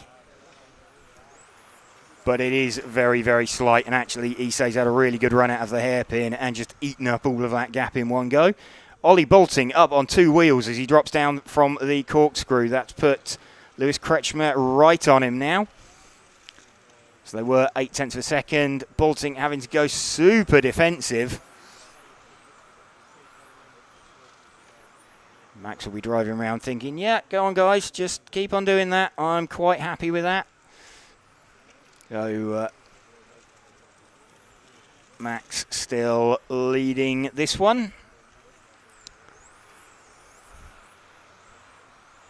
Lead gap was just over 1 second. I think it's going to drop back under it. It has. It's dropped down to about 9/10. Kretschmer still having a look at Bultink. Can't quite do it, can't quite make it. Little over 2 minutes to go. Max still leading this one then by just under 1 second now. Bultink just edged away from Kretschmer. So nothing's kind of happened, but everything's happened. And Issei now really close to the back of Kretschmer.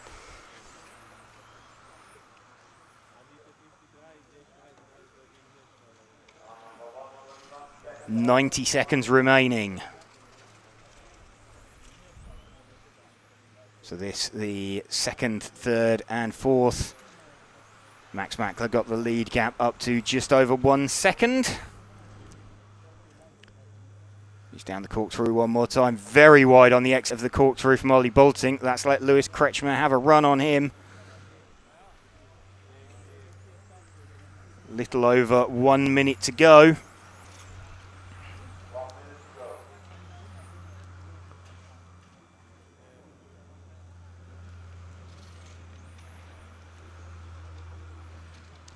Lead gap still just over 1 second for Max. Max predicting a 17-lap run. Everybody else looking like they're going for 16 in 500 dead.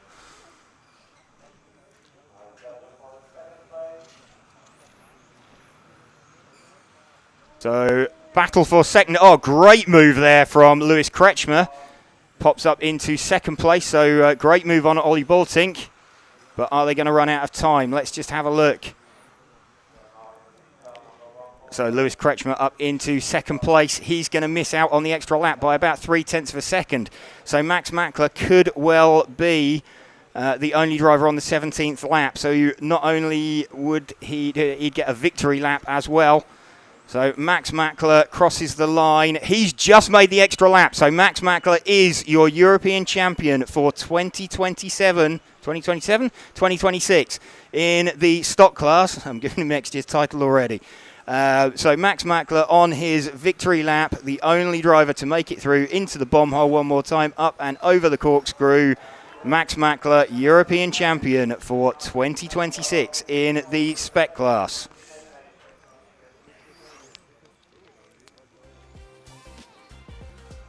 Puff of the cheeks there from Max. That's, yeah, you can see he's happy. Congratulations from Ollie. And congratulations from Lucas Ellerbrock, Lewis Kretschmer.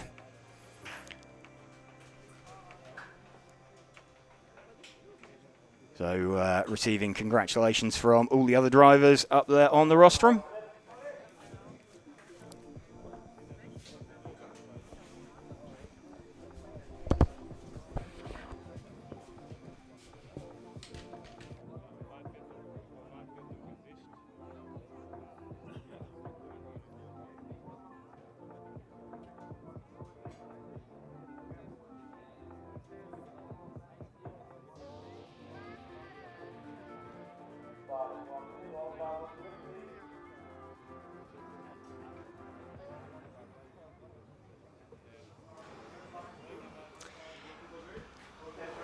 Okay, Max.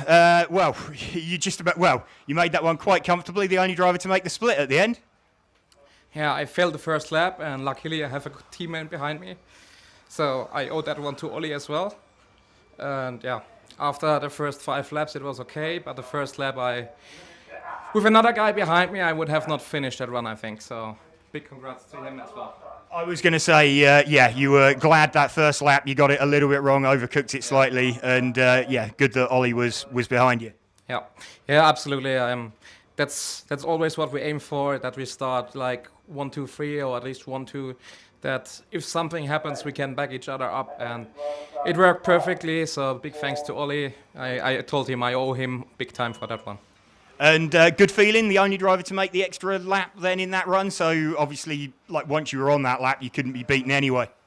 Yeah, doesn't matter much. The win is a win. It doesn't matter if you win by an inch or a mile. We all know that from Fast and the Furious, so yeah, I just take it. Anyway, so what's that, second spec European title, last one in 2018 in Wiener Neustadt? Yes, correctly. 2018 Wiener Neustadt, back then with Freddie as mechanic and so on. Second time now. So, yeah, so not racing as much now, but still got it. Yeah, it's still not over yet. Absolutely, well done, and yeah, obviously quite emotional for you. Yeah, big time. Thank you very much. Okay, well done. Bye.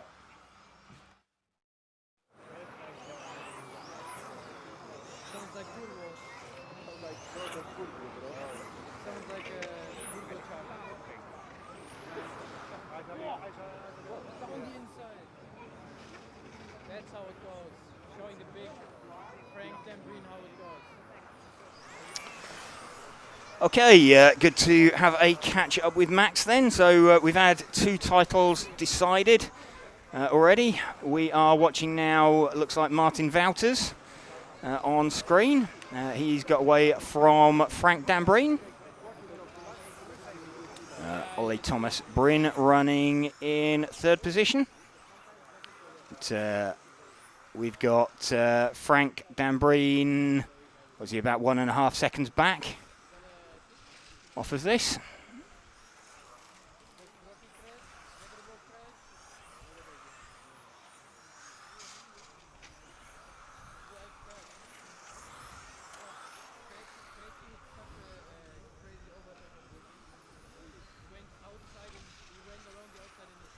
Still Martin Wouters leading by best part of 2 seconds now from Frank Dambreen.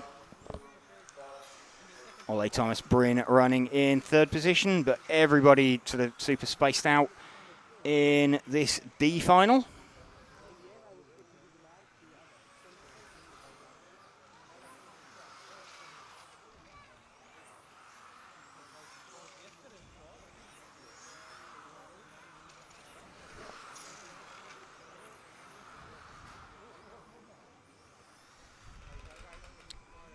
Just confirm, pretty sure Martin Wouters won this last time out.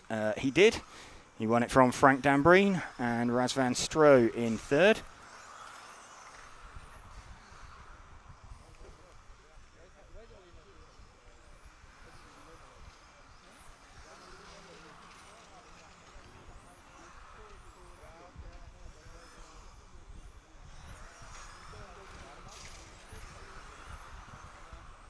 Still Wouters out in front with a little under 2 minutes remaining.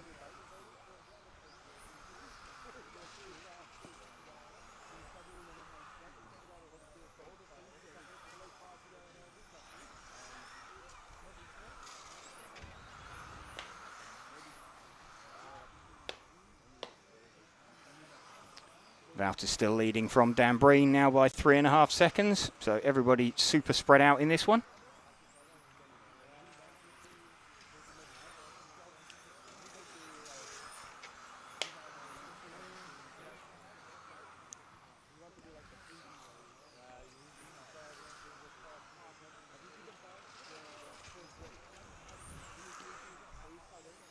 Wouters down the long back straight. See these modified cars got quite a lot more power.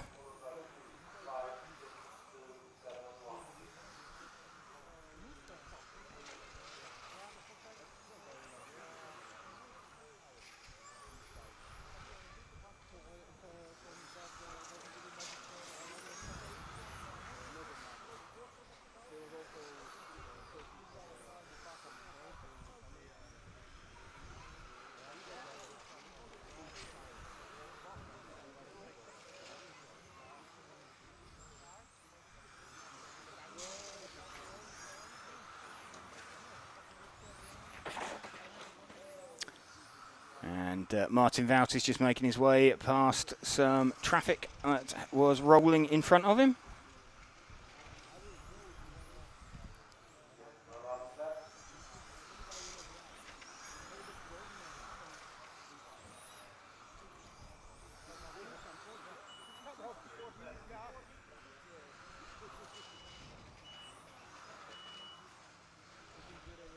Martin Wout is taking that one then from Frank Dambreen.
Yeah, but they're not in order, I think.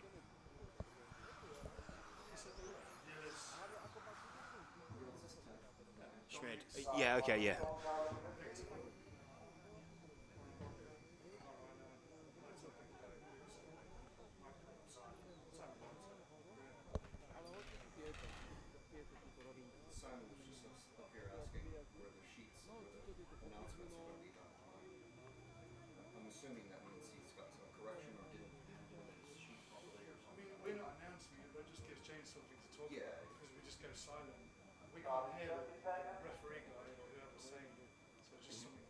I've been able to call the chassis. If you wanted to be able to say a bit more about them, they are in order right now.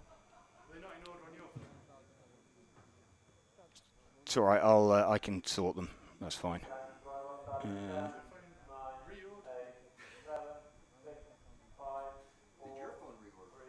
No, the messages have come through in a different order.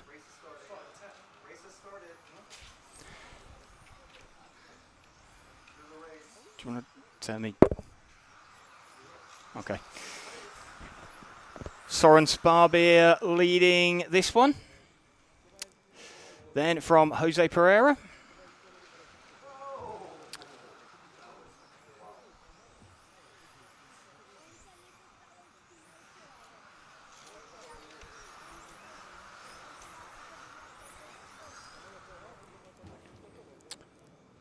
Tim Kerman up into second position now.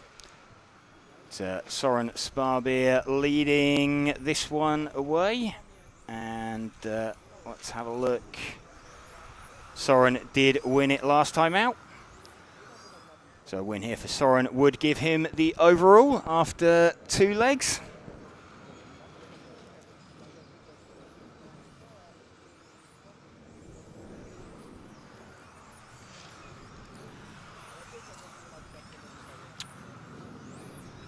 Just actually noticing some dark clouds rolling as well. Looks a little bit overcast out there.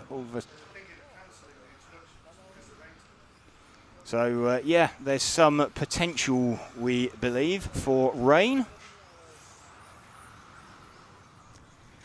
at some point.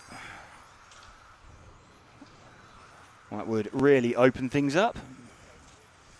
I mean, I'd imagine, given how hot it is, that everything would evaporate as soon as it hits the track, unless it was super heavy.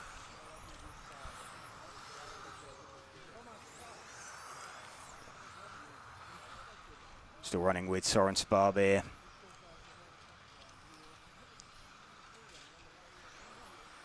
Three minutes of the run remaining. This Mod C final leg number 2. We're running now with the battle for 3rd, 4th, 5th and 6th. That was Thomas Sova, we just saw getting that slightly wrong in the background.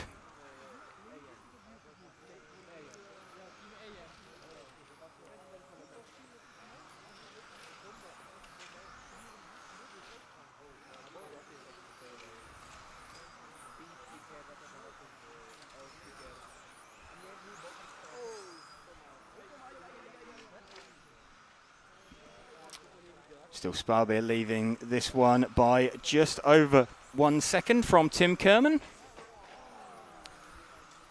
Sparbeer, the sort of putty grey coloured car.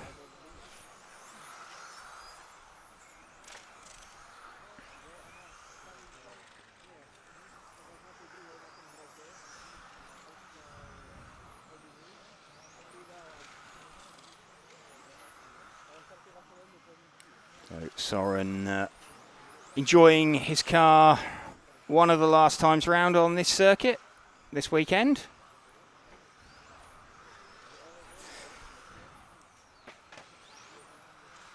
Drops down the hill, off down the back straight. Tim Kerman running in 2nd position. The blue coloured car behind him. 1 minute 20 remaining.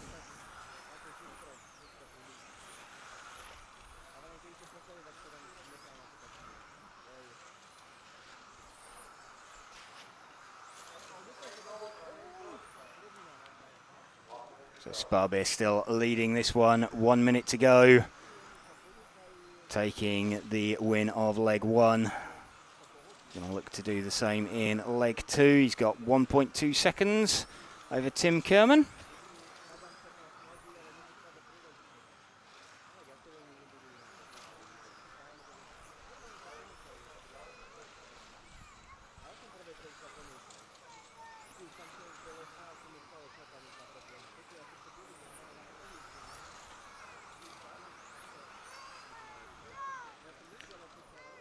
Running towards the tail end of this. I think he's going to be starting his last lap now. He's going to miss the split by about a tenth, I think. So this should be Soren Sparbeer's last lap.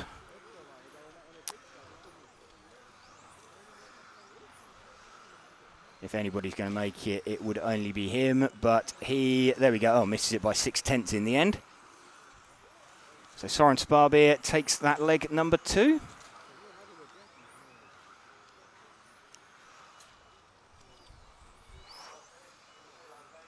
And yeah, can see some of those dark looking clouds rolling in.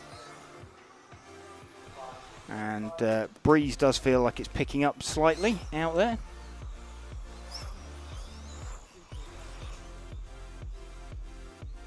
Still pretty warm out there, just not direct sunlight.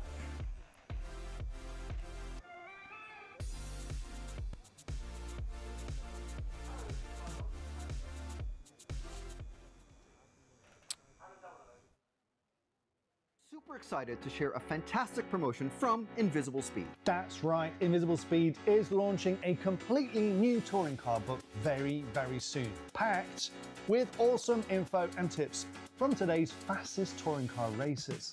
You can go to invisiblespeed.net right now to pre-order Invisible Speed TC, the definitive guide to on-road scale motorsport. That's right, pre-order the Invisible Speed touring car book now and you could win one-on-one personal tuning therapy from JQ at a future major event like TITC, Euros, Worlds, ETS, you pick. You could also win access to an amazing online tuning course through Invisible Speed. To enter, you just need to pre-order the touring car book by the 10th of August.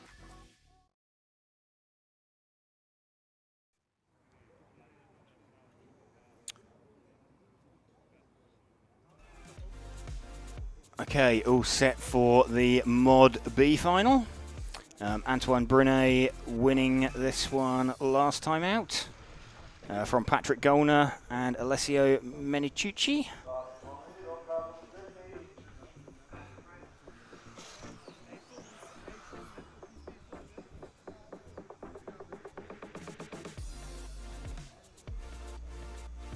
Mod B final getting ready.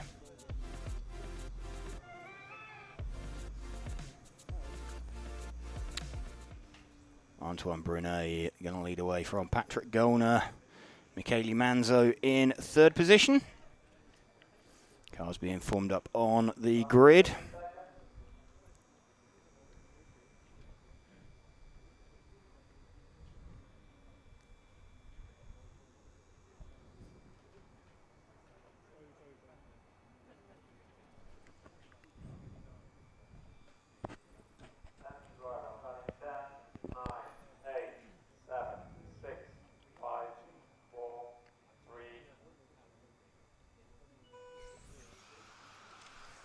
Brunet leads away. Oh, already Gollner gets it very wrong behind him. So just going to see who has popped out into second place. That's up from P5. I think that's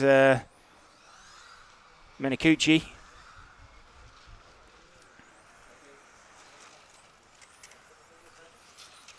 Menicucci up into second position.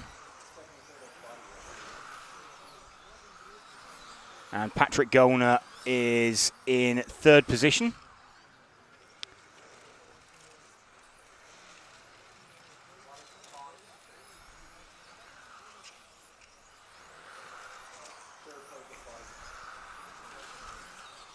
So Patrick Gollner got some kind of issue with a body tuck as well.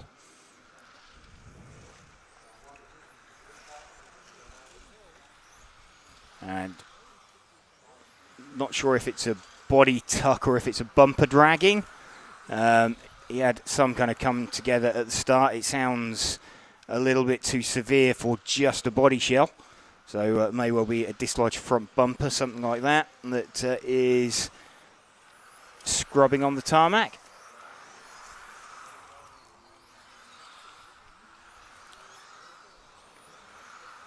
Managing to get away with it though. Antoine Brunet will be rubbing his hands together. He is well away out in front. Alessio Menicucci in second position. That's Antoine Brunet we are running with at the moment. Number one on his car. Won the first leg of this final.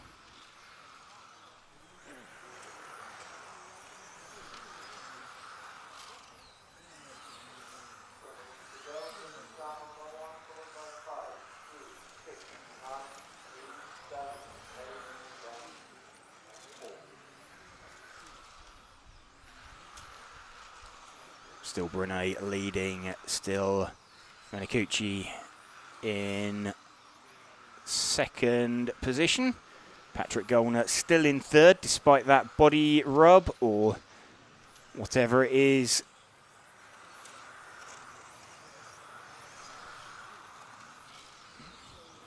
And Pekko Ivinen up into fourth position.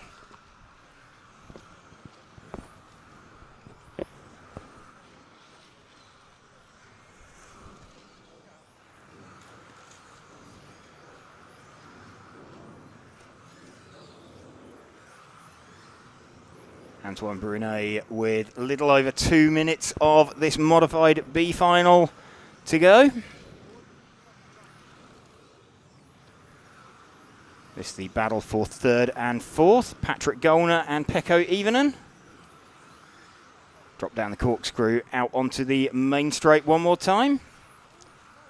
Through the long bank sweeper into the chicane in the infield.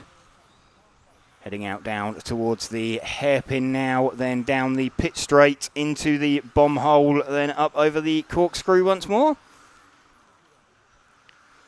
Small hesitation there from Pekko Ivinen, it looked like, before picking up the throttle.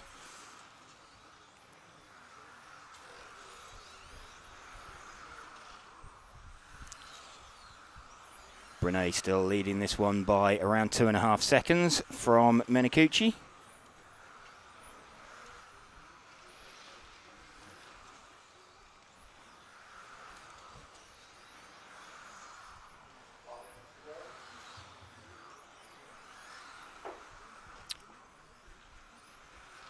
One minute to go. We are running with third place man Patrick Gollner as he tries to hunt down Alessio Menikuchi. A pair of them 2 seconds off the back of Antoine Brunet.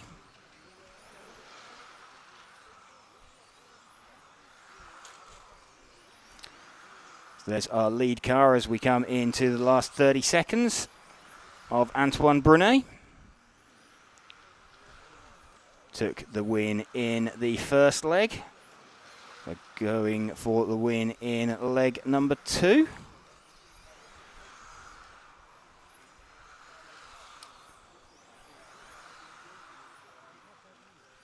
So this lap and one more. And he is really cruising now, is Antoine Brunet. Doesn't want to make any mistakes. Onto the last lap. And, yep, there we go. Time has expired. Antoine Brunet takes that one from Alessio Menikuchi and Patrick Gollner. So, next up we have the A final and the drivers' presentations.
So getting set for the driver presentations.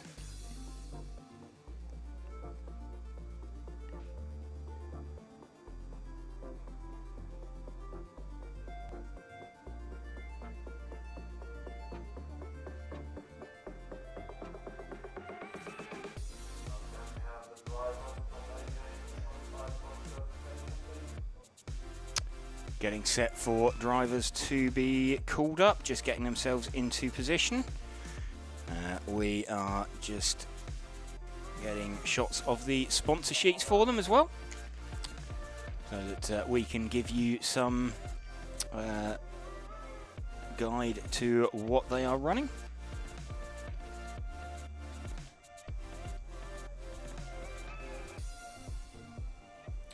So drivers up there on the rostrum.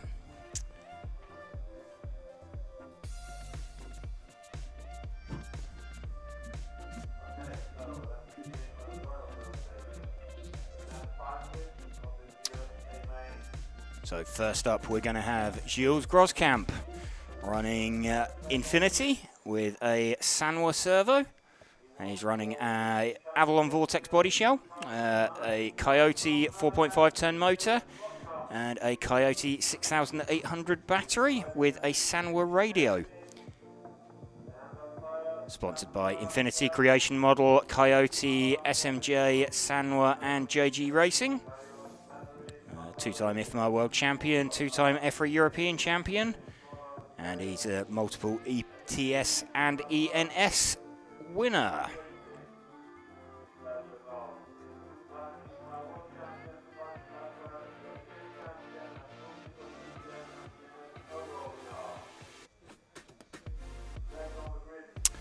Coming up next, we have Dominic Schmid. Dominic running the Automatics A800 RR with the Matrix handout tyres. He's running an MKS servo, Avalon Vortex body shell. He's running a Hobbywing G3 4.5 turn motor, the Team EAM 6400 battery with a Samwa M17 radio. Sponsored by Automatics, Hobbywing, Team EAM, Tony Sport, Innovate, MXLR, MR33 and My Choice. And his best result is this result, the A main for the European Championships 2026. Next up, we're going to have Victor Wilk running for Infinity, running the IF14 chassis.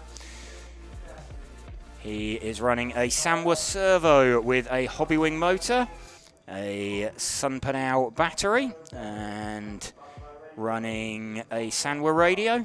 Sponsored by Infinity, SMJ, Hobbywing, ProSpec, Sweep, Sunpanao, Netto RC, Sanwa, MPE Graphics, and TD Design. Two-time World Championship podium finisher, two-time ETS race winner, and two-time Reedy race winner.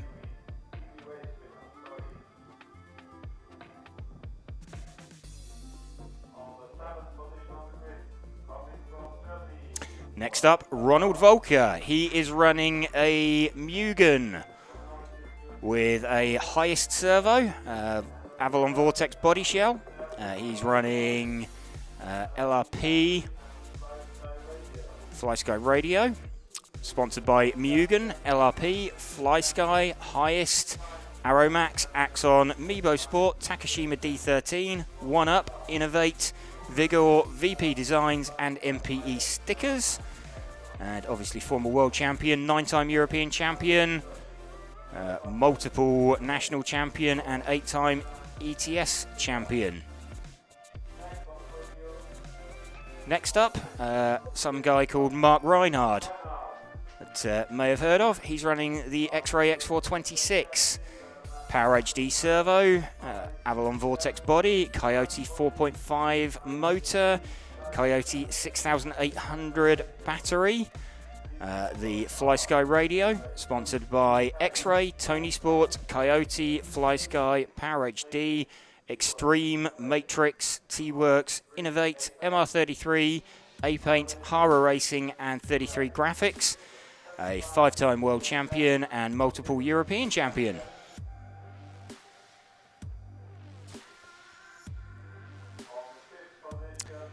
Next up, we have got Alex Hagberg running the X-Ray X426 with a Sanwa servo. He's running an Avalon Vortex body, a Hobbywing Speedo and motor, Team EAM battery and a Sanwa radio. 2-time IFMAR world champion. He's a 10-time EFRA European champion, sponsored by X-Ray, Hoodie, Hobbywing, Sanwa, Team EAM, ProSpec, Hero Seiko, Avid, TQ Wire, A-Paint, P-Stickers, Hot Race and MXLR.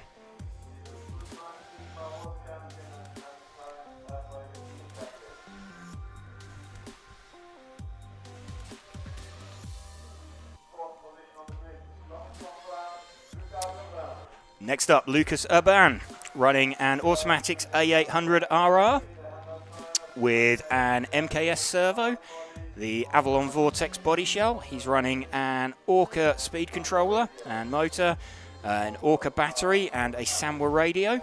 Sponsored by Automatics, Orca, Tony Sport, MR33, MXLR, MKS, Innovate, Manzo 46, 1UP Racing, A-Paint and MRC Long V.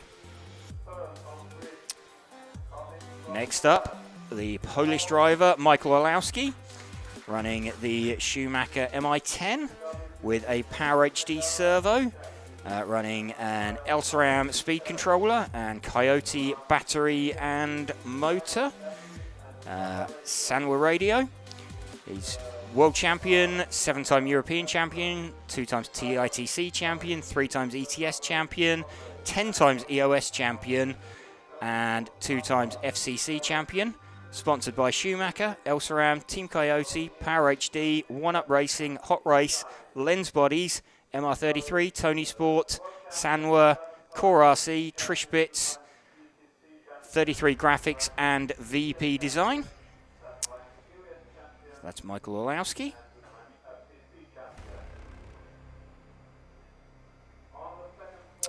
Next up on the grid, we have got Simon Lauter.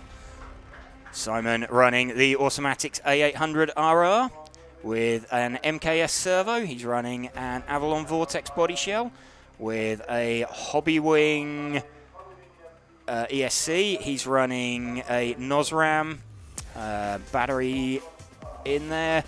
Samwa Radio. Sponsors Tony Sport, MR33, MXLR, Boom RC, and My Choice. Best result, he is stock and European champion, or stock, world and European champion.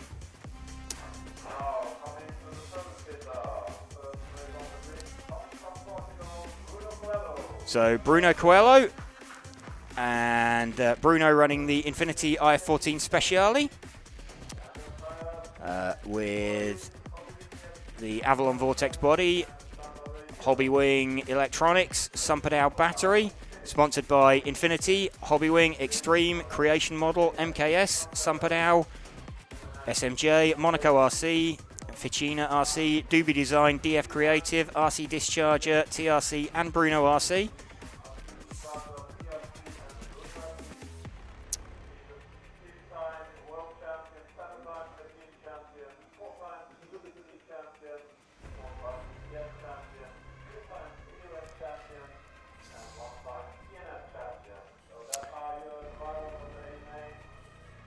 So, just waiting to see, and in fact, we've just seen Bruno walk off the rostrum there. Yeah, we're just hearing Bruno over voltage. So Bruno leaving the rostrum before the start of that one. So Bruno failing tech for being over voltage. Why would you want to be over voltage in modified? I mean, I can get it in. I get it in spec, but wow, okay. Oh, so we're not going to have a winner after leg 2 here, then, if Bruno not making the start. So cars released out onto the circuit. Minus, looks like, I mean, you'd have to be a long way over as well, not to be allowed. Normally, if you're a little bit over, you're allowed to drop it.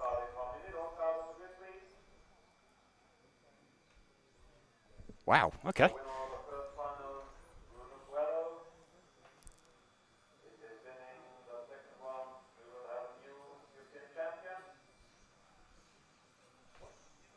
So, as I'm looking at it, though, Bruno not taking the start. He's not lining up on the grid. He's left the driver's rostrum. Wow, okay. So, yeah, Bruno not there on the driver's rostrum.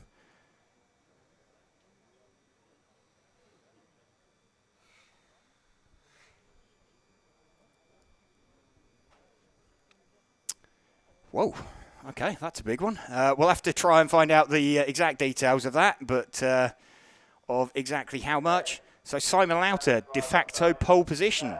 We're not going to have an overall winner after this leg. 6, 5, 4, 3.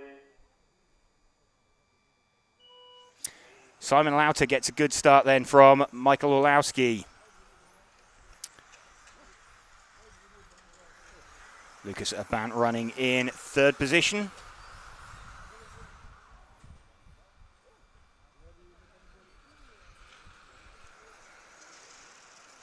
Still, we've got Lucas Abant running in 3rd position, trying to find his way past Michael Orlowski. Remember, it was Michael Orlowski who dropped to the tail of the field last time out. So we had Bruno winning from Simon and Lucas.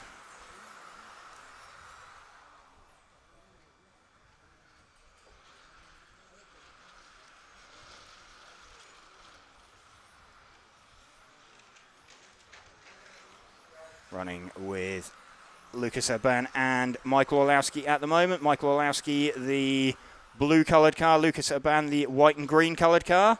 As they head down the back straight. Simon Lauter's lead a little over 1 second. Little bobble there from Michael Orlowski. We saw him traction roll there yesterday in qualifying and still TQ. But Michael, you would have thought he'd want to be pressuring Simon Lauter, but instead he is trying to escape the clutches of Lucas Urban.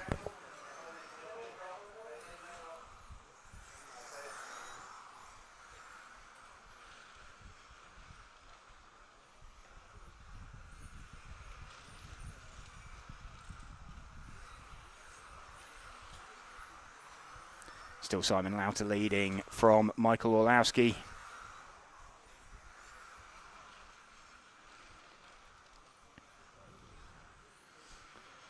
Lucas Urban still running in third position. Okay, so Orlowski now starting to come back at Simon Lauter. He's got the gap down to 0.7 of a second. Simon is the orange-coloured car.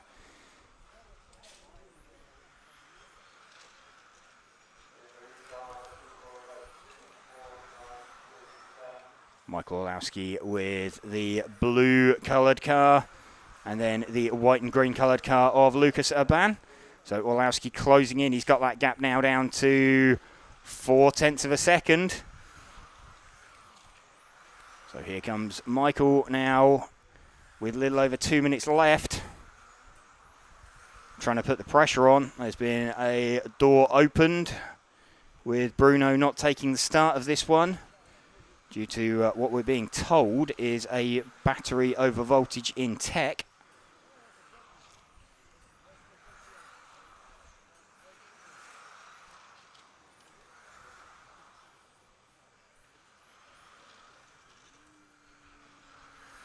So Michael Orlowski now right with Simon Lauter, and had a thought about having a bit of a dive at him. But Michael Orlowski now right with Simon Lauter, dives through. Wow, what a move. So Michael Orlowski on the exit of the corkscrew coming out onto the main straight takes fires it past Simon Lauter. So fantastic move there from Michael Orlowski. That gets him out into the lead.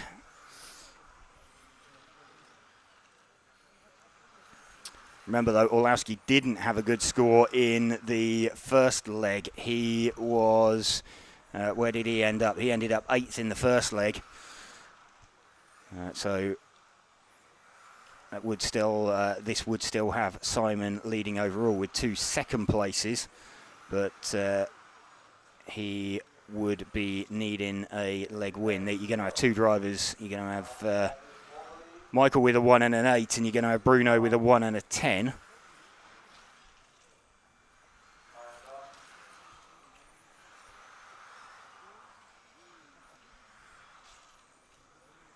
So last leg will be all to play for in modified. We've got less than 30 seconds to go.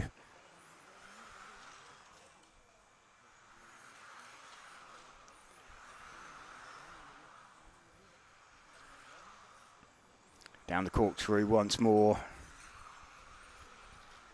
I think this is going to be their last lap. They might... No, they're going to miss out by about a second, I think, actually, on making the split. So this should be their last lap. Michael Orlowski then into the bomb hole, up over the corkscrew to take the win in that leg. So Michael Orlowski taking the win in that second leg.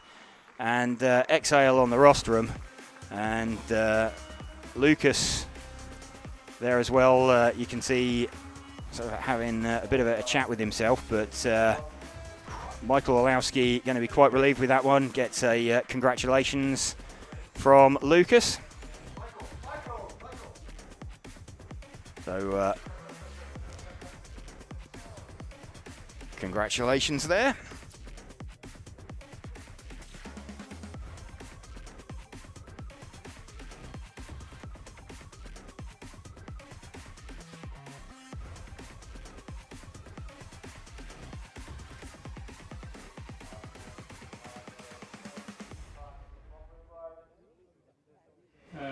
Can you ask if I need to marshal?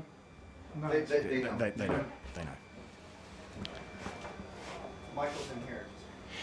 Okay, Michael Olowski then managing to take that second leg. Fantastic move that you pulled there on Simon coming out onto the main straight. Yeah, Ultra and power for the win. Absolutely. So what, did you just got the drive coming down off the corkscrew? Like Jan from Elstrom said, A1 I could practice overtakes a bit, and that's exactly what I did to one of the guys in A1. And as soon as I saw Simon being a bit unstable, going down the hill, I knew I just need to go for it. Probably too much risk because I didn't have a result in A1, but it paid off. Okay, so I mean, going into the last leg, effectively now you've got a win and a no score. You've got like a win and an 8th. Bruno's got a win and a 10th, and you've got Simon then with 2-2. So it's still all to play for in the last leg. Yeah, it's all to play for. I don't know what happened with Bruno before the start in the technical inspection. So let's see. I mean, we'll see what the weather is. My dad is on his computer at home watching the radar. So let's see what EFRA will bring. Yeah, it does look like rain might be blowing in. We heard that Bruno was over voltage, which was why he wasn't allowed to take the start. Interesting. So yeah, that's quite a long way over to be not allowed to take the start and bring it down. Again, sorry, I wasn't concentrating. Okay, fair enough. But well done anyway, and look forward to the third leg. Thank you.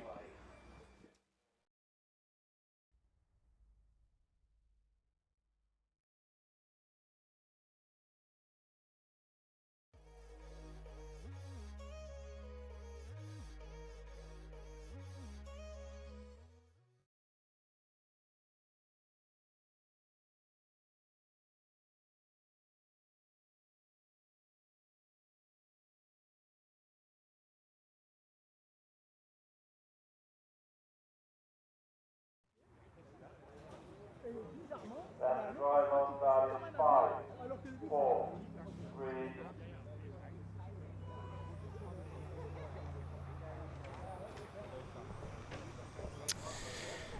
3. Yannick Romans leads away this last Fronty C final from Marek Sova. So we've already had wins out there, remember, for Stefan Schultz. He has won the first 2 legs, so he's European champion for 26 for front-wheel drive. I don't think he's going to be taking the start. Who have we got? We've had, in fact, this one's quite open. We've had Patrick Room with a round win, and we've had Yannick Romans with a round win. Patrick Room is currently a little bit out of it in this one. He is, how far off the lead is he? Patrick Room is 4.3 seconds off the lead.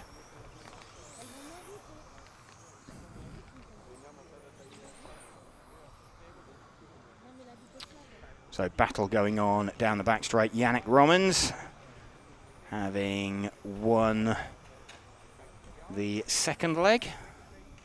So looking for another win to seal the deal.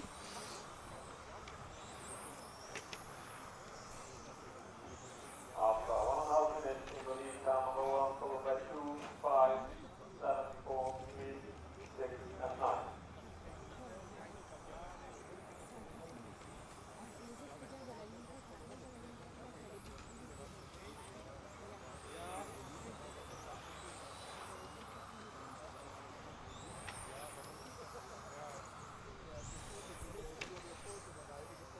Yannick Romans now getting a bit of a gap over Marek Sova.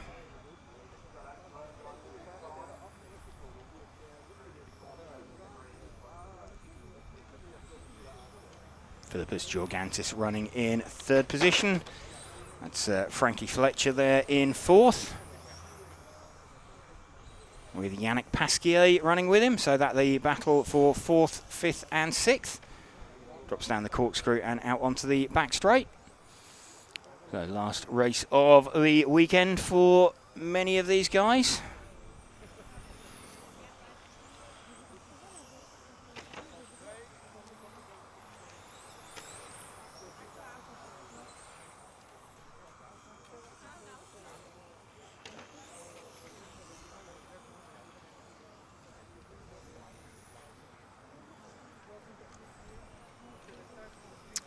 Just over 2 minutes remaining.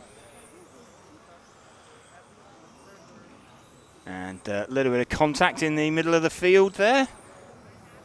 That's between the 7 car and the 3 car. So that was Yannick Pasquier and Patrick Room.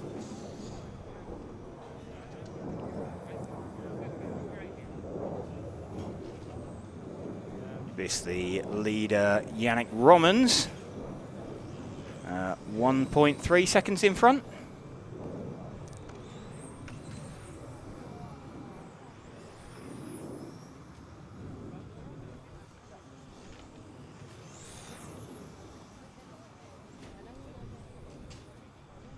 Yannick Romans leading by 1.8 seconds from Marek Sova and Philippos Georgantis. Frankie Fletcher still running in 4th position.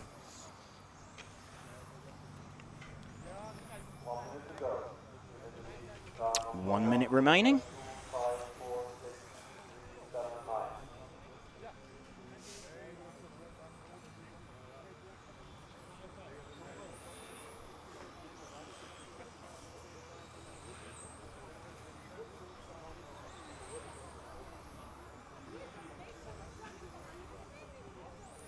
Last 30 seconds coming up now for Yannick Romans.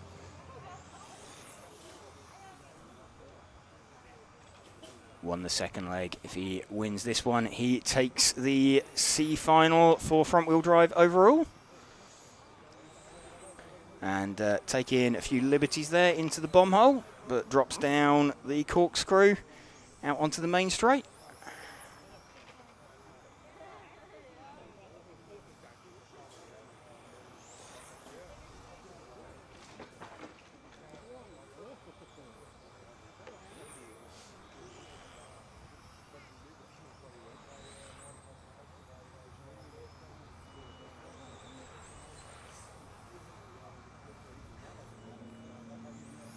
Yannick Romans taking that one by a couple of seconds then at the end. From Marek Sova and Philippos Georgantis.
Okay, getting set for the front-wheel drive B final. What did we have out there in terms of results? Lucas Ott he's already got a 1 and a 1, so Lucas Ott has won this one already. Lucas Ott still taking the start in this one.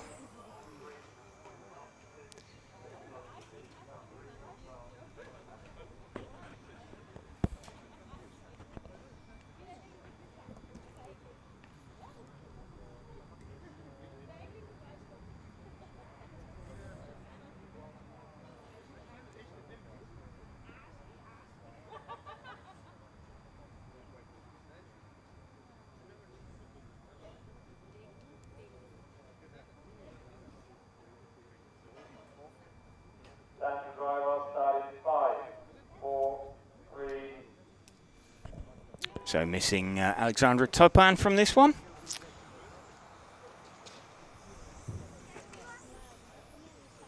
Lucas Ott leads away from Stefan Romans. And we're going to have Julian Jost in 3rd position.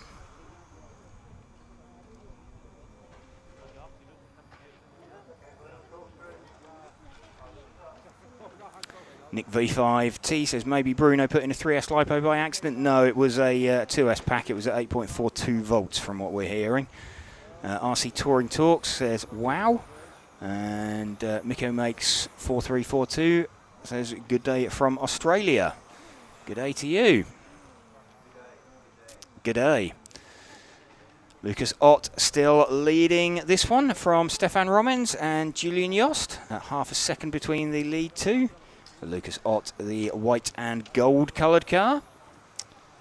Stefan Romens is the white and blue coloured car.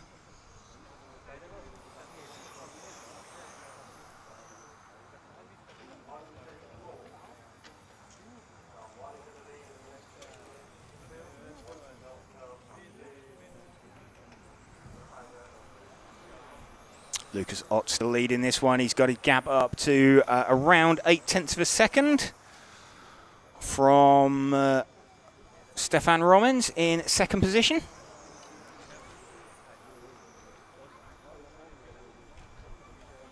So everybody pretty evenly spaced out.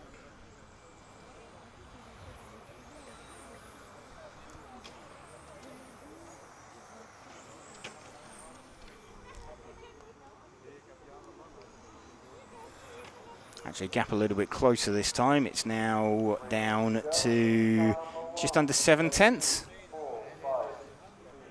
A little over 3 minutes remaining. So these front-wheel drive proving a little bit more sedate.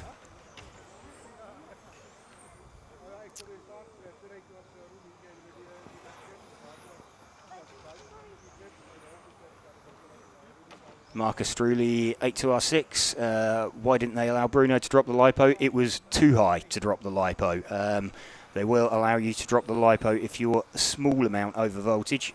It was way too much over voltage. That's why they wouldn't allow him to drop that one down. So there is a little bit of leeway there given to drop it, but he was significantly over voltage. So not allowed to take the start.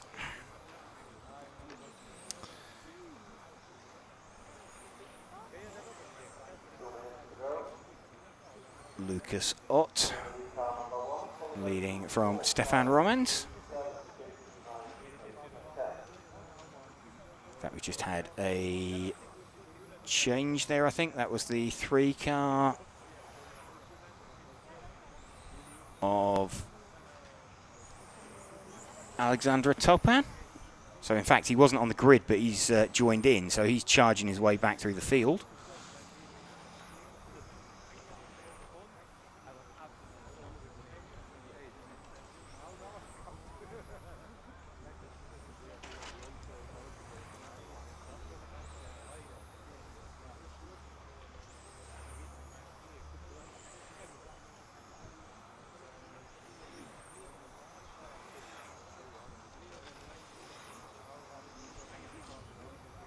Still Lucas Ott leading this one. 1 minute remaining. And his lead is 1.6 seconds.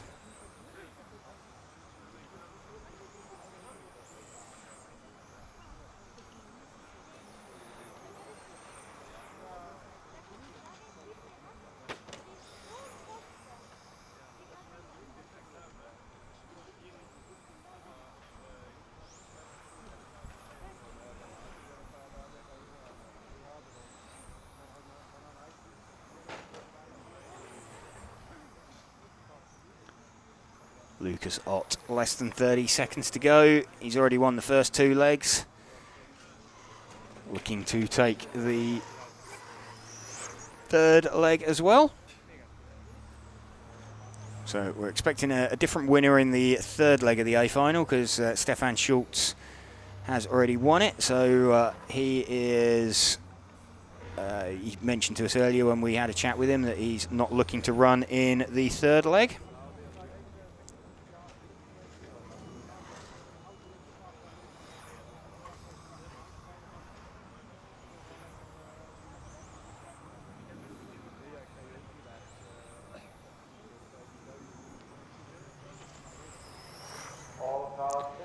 There we go. Lucas Ott takes the leg number 3 of that C final as well. So wins that one from Stefan Romans. And then we've got Julian Jost in 3rd position in that leg.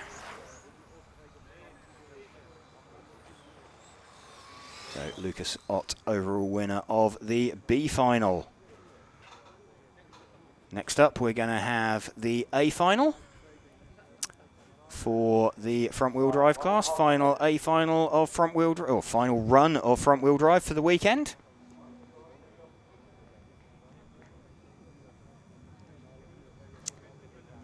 Just having a look. Oh, I think this was the pass for the lead. So you can see Simon just gets, well, very slightly sideways, and Michael just drives straight across the curb, powers it up. Like he said, quite a risky move, but really good. Zero, I don't think Simon could have any real complaints there.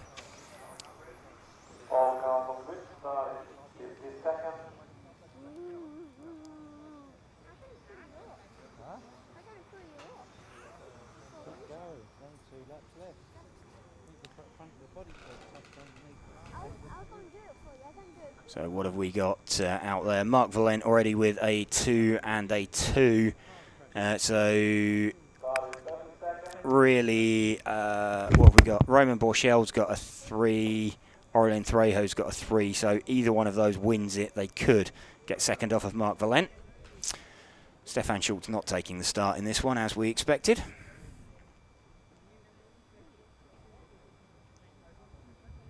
So Aurelien Trejo, though, would have to come through from 7th on the grid.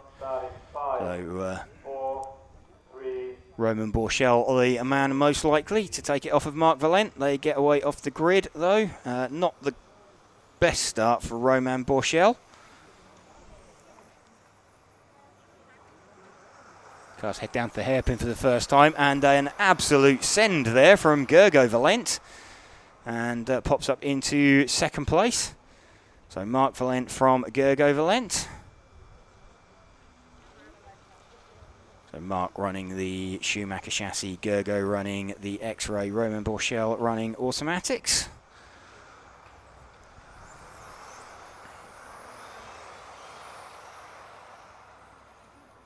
And got a bit of team play there going on with Mark Valent opening up and letting Gergo through. It doesn't affect Mark's result. Mark would still be 2nd overall with that, but this would give Gergo 3rd. So that's why they've just sort of stage managed that one.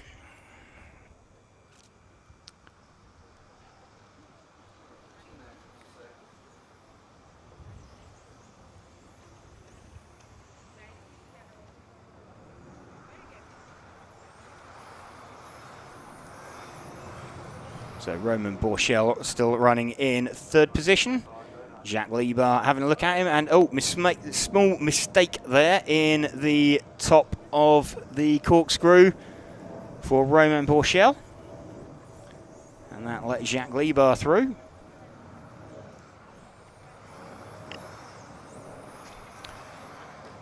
So that further cements Gergo Valent in his 3rd position overall, I would think.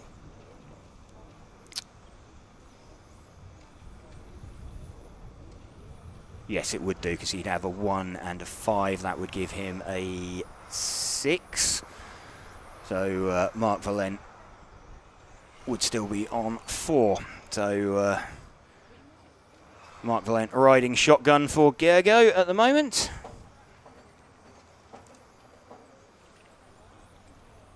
So effectively Mark Valent's position not affected whether he finishes 1st or 2nd, but a win for Gergo would give him 3rd overall.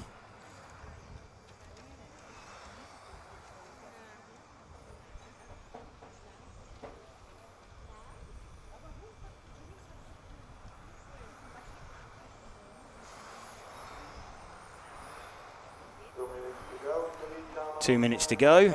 there's just over half a second between the lead two.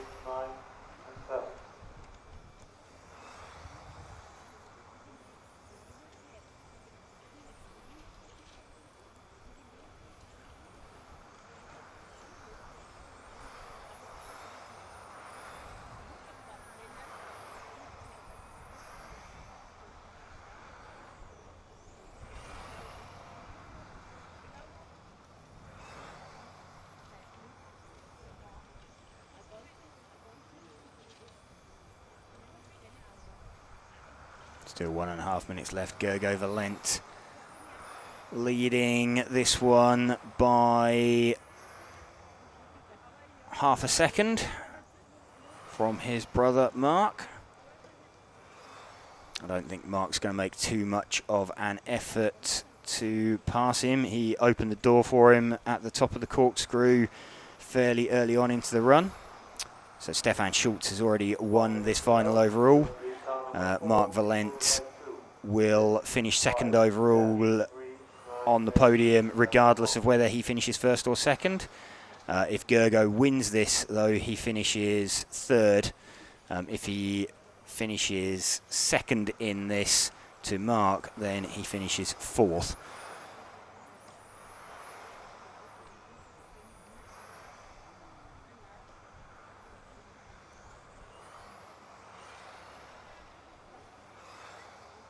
So, pair of them just heading round, 0.4 of a second now between them. They're going to be starting their final lap. So they dropped down the corkscrew one last time. So last lap for them. And cruise to the flag.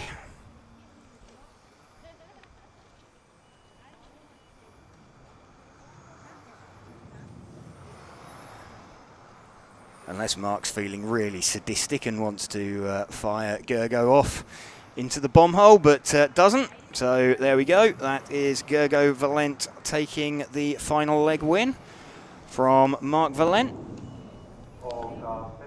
So let's just confirm the overall on that one. It's done what we thought it did. So yeah, we knew Stefan Schulz had taken the win. Mark Valent second overall, regardless of what he whether he finished second or third in that first or second in that leg. Sorry, Gergo Valent taking the win in that final leg, and that gets him the final spot on the podium.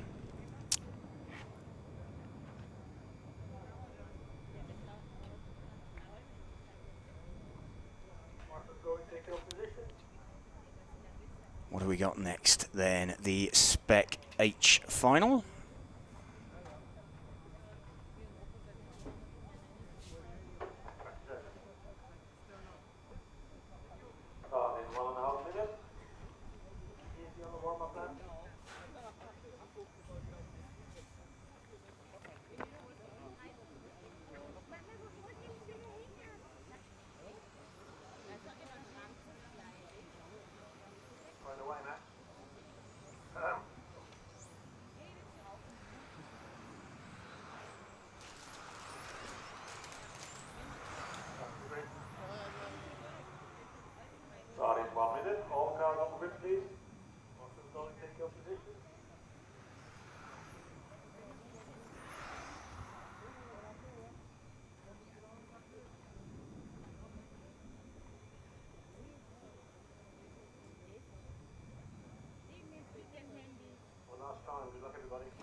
Peter Knudsen going to lead this one away. Patrick Kolliker not taking the start. Peter Knudsen is taking the start.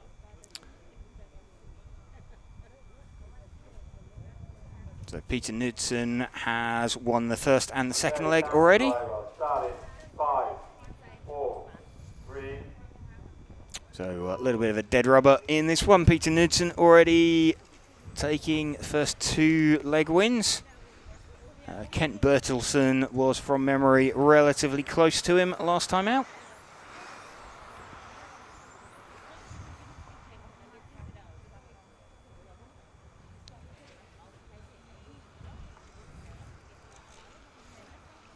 So last run on the track for this Spec H final.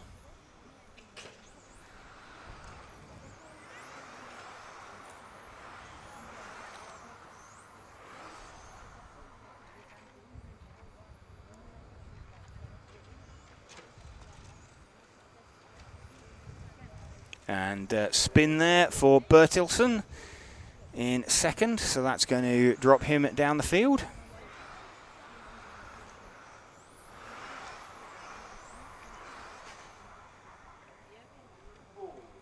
Well, in fact, he gets that second place back off of Yanis Narantzis. So 3 seconds off the lead now, though.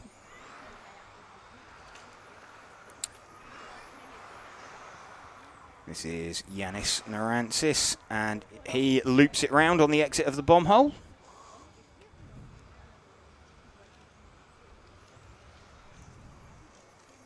After 1.5 minutes, into lead car number 1, followed by 3, 5, 4, 6.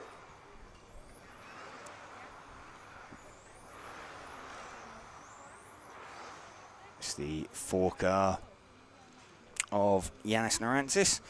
So last run on these tyres for these cars this weekend. So starting to feel a little bit tired, and wind is picking up across the track as well.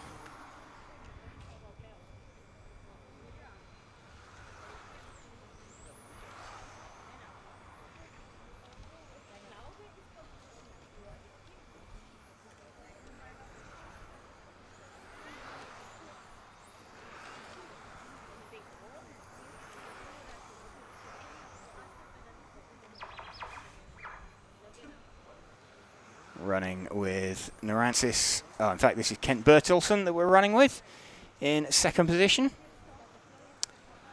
He is 2 seconds off the lead, and he's 2.5 seconds behind or in front of third place. So a run in splendid isolation, as is Peter Knudsen, who we've just picked up. Already won the first 2 legs.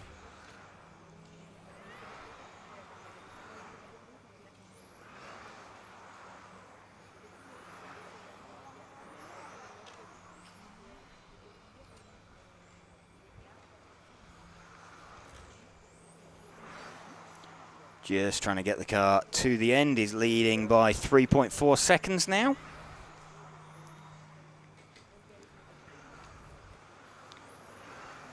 So enjoying his last run out on circuit for the weekend. Long weekend, all the drivers been here since Thursday for registration. They did a total of 5 runs on Friday. We had yesterday a total of 5 runs, including the practice. And then this is their 4th run of the day, including the practice final.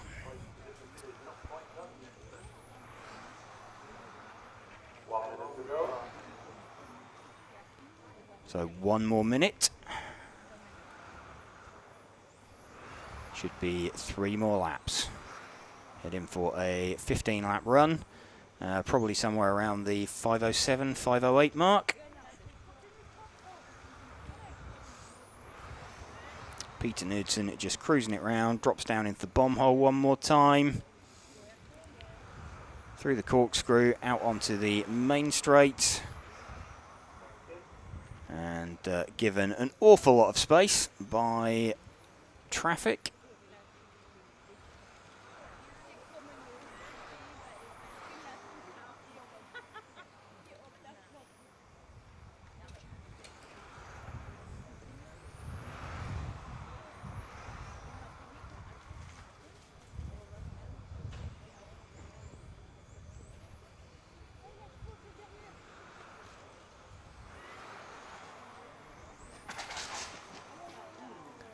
Time has expired, so Peter Knudsen takes that Spec H final.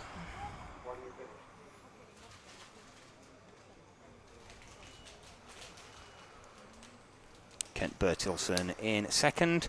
Yanis Narantzis in third position. All cars finished, right on silver. Good line. Thank you, everybody. Thank you, fine. That will be fine.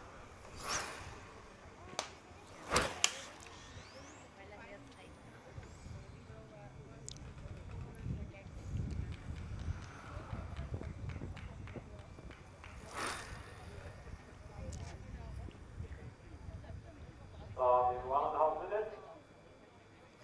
G-final back. Congratulations. Mark, go take your position.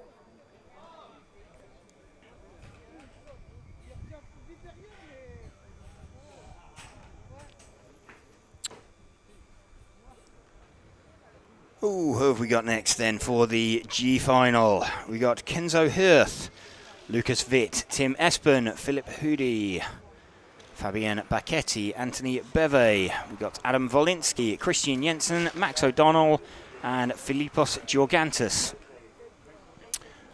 Overalls in this final. What have we got? We've got Philip Hoody with a... He's got a 1 and a 2 in there, so we haven't got an overall winner in this yet. Our leg winners, who was the winner of the first leg? Christian Jensen, who's got a 1 and a 10. So Christian Jensen all the way from P8. So they're kind of the guys we're looking at, Philip Hoody and Christian Jensen, for overall wins.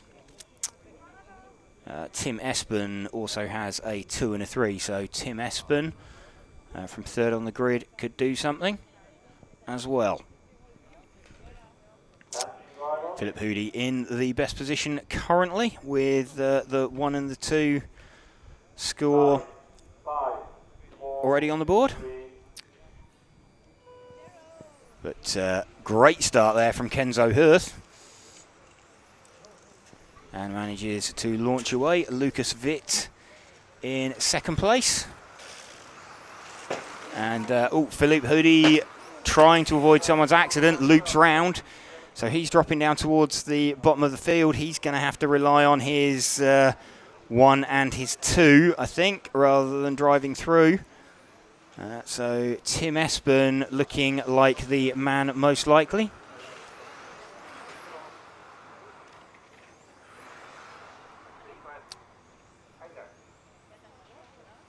Kenzo Hirth leading this one from Lucas Witt and Tim Espen. Max O'Donnell making a great start up from P9 up to P4 as well.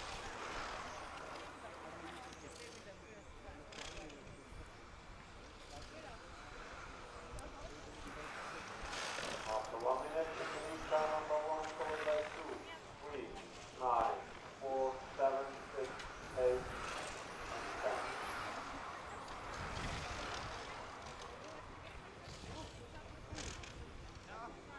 So change for the lead there. It's little wobble coming down the corkscrew, and Lucas Witt did not need a second invitation. He dived past Kenzo Hirth.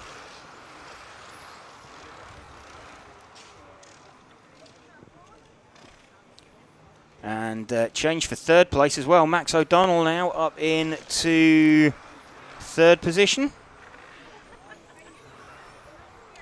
It was Lucas Witt from Kenzo Hirth from Max O'Donnell. That change will be reflected as they come across.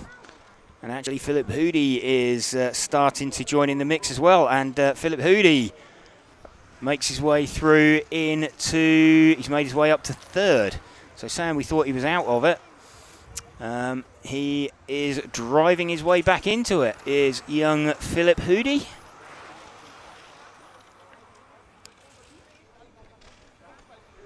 Max O'Donnell now up into second, Philip Hoody up into third. Lucas Witt still leading.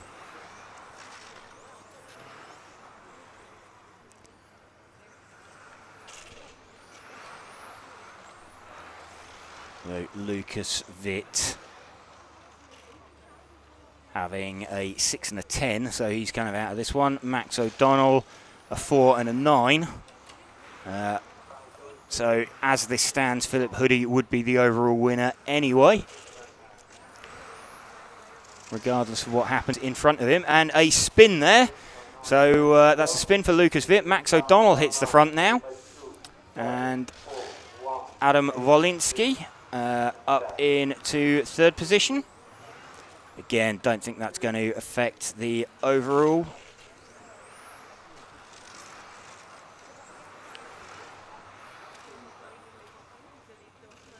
So Philip Hoody back into third position. Doesn't make any difference to the overall positions. He's already got a 1 and a 2. And that's going to give him, effectively 3 points overall.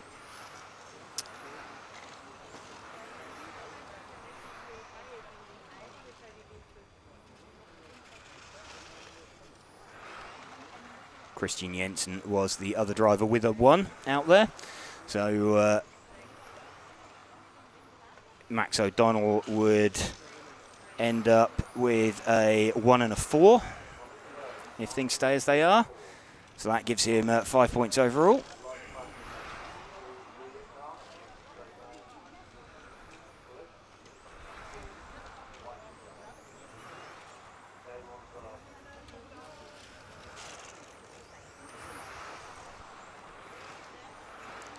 We've got 40 seconds remaining.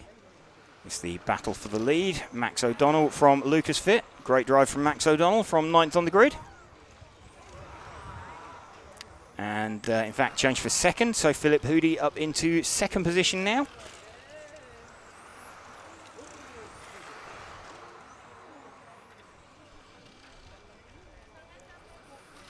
So down the main straight one last time. They're on their final lap now. Max O'Donnell just trying to hang on out in front of this one, but it's not going to deny Philip Hoody the win.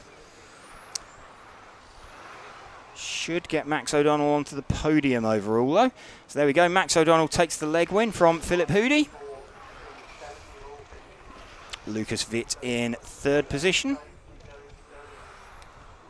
Let's just get confirmation on that overall.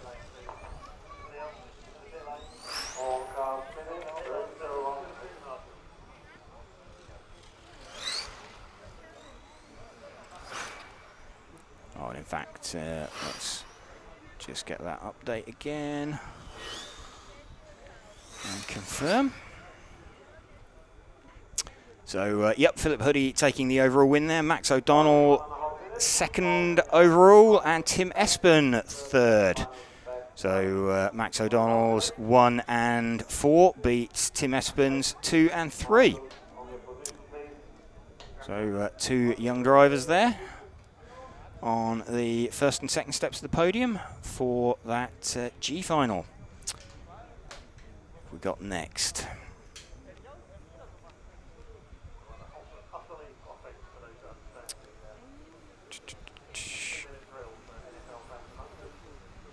So we have got in this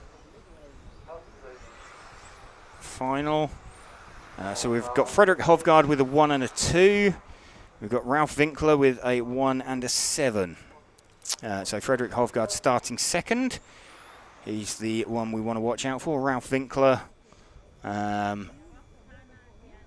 also with a leg win. He is starting fourth. So they're the guys most likely.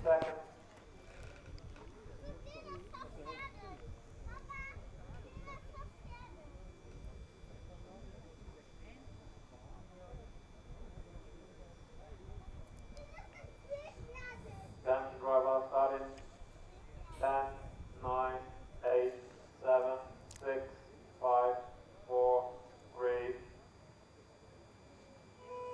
Yaroslav Kritz not taking the start again. Hubi leading away from Hovgaard. So Winkler straight up into third position because Kritz isn't there.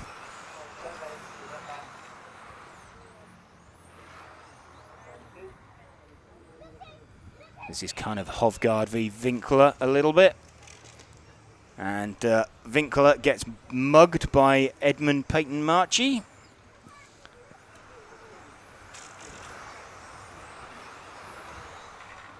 Got a change for the lead, so Frederick Hovgaard leading this one down the corkscrew.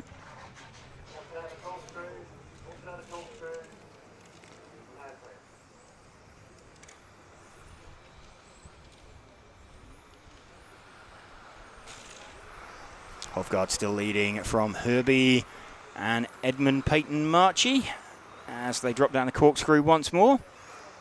Hofgaard, the minty green coloured car.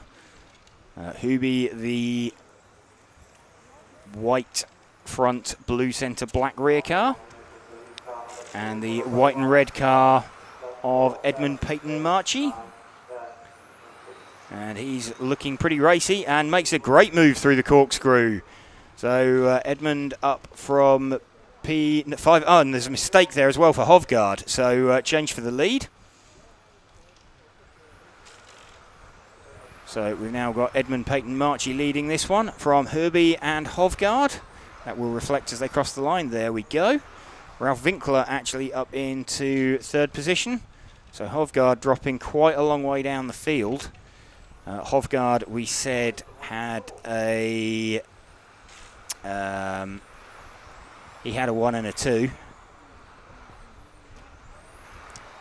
So Edmund's got he's got a 3, so if he can match this with a 1, that's not going to do an awful lot for him. Eric Hooby's got a 7 and an 8, so a win's not going to do an awful lot for him. And Ralph Winkler, he's got a 1 and a 7. So Ralph Winkler currently in third. Could do with a second place here. Edmund Peyton Marchie leading this one. Eric Herbie in second. Ralph Winkler in third.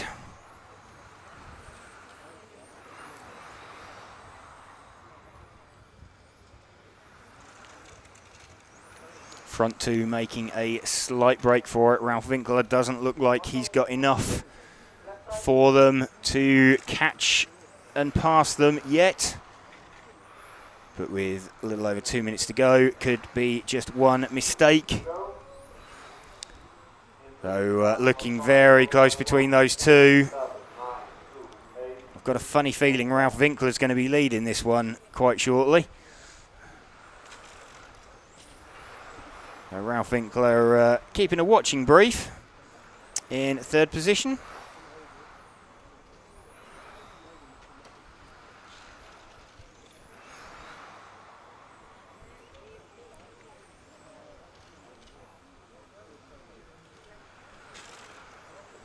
That Ralph now on Eric Hooby. Gets it very slightly wrong, dropping down into the bomb hole, but recovers by the exit of the corkscrew.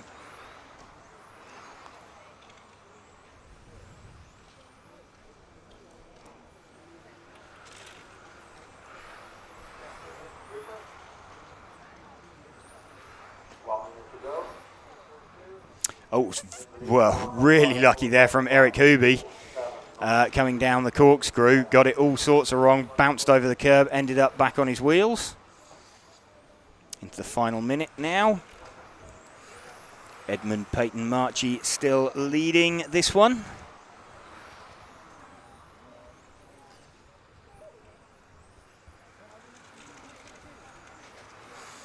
And very, very sideways from Eric Hooby there.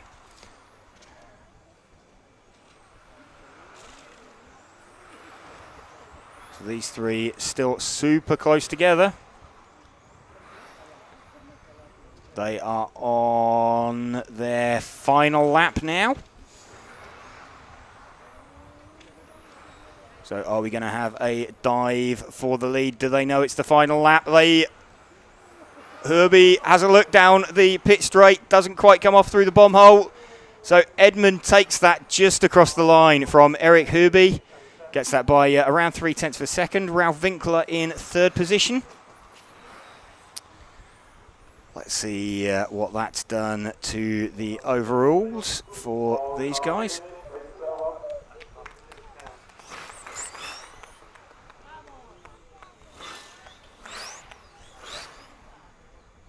So what did that do?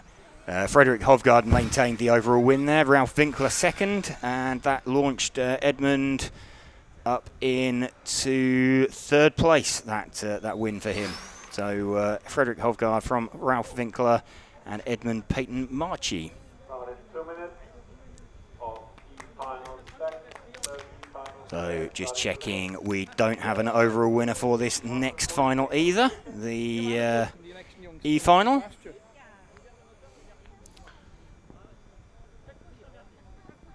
So closest we have is Christos Vasilopoulos. He's got a 1 and a 2. Darko Meister with a 1 and a 3.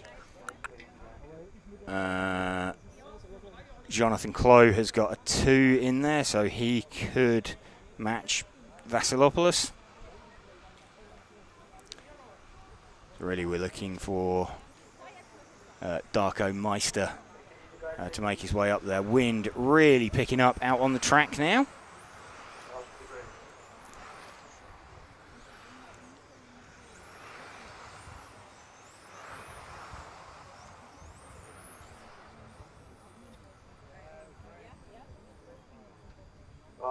Corentin de Kret going to lead away this Spec E-final. Again, welcome to you if you are just joining us. We're midway through the last round of finals here in Luxembourg for the EFRA 1/10 Electric Track European Championships for 2026.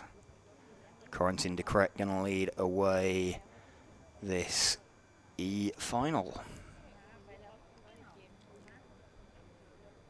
Start in 30 seconds.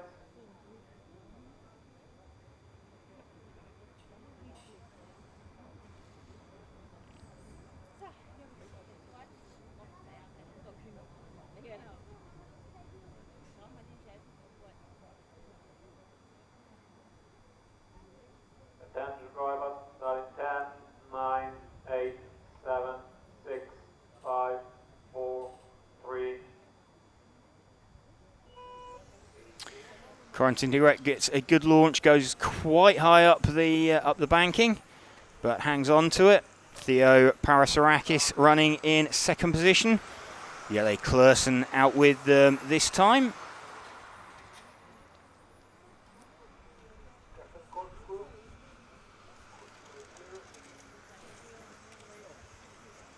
Christos Vasilopoulos running in fourth position.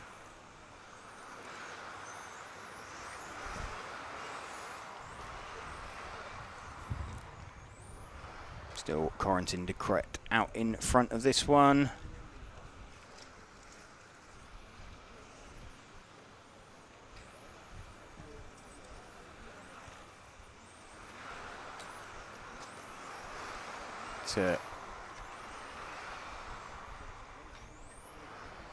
Corentin de Kret with a 3 and a 4.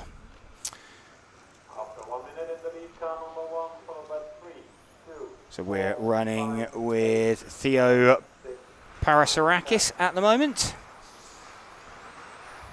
He's running in front of Christos Vasilopoulos.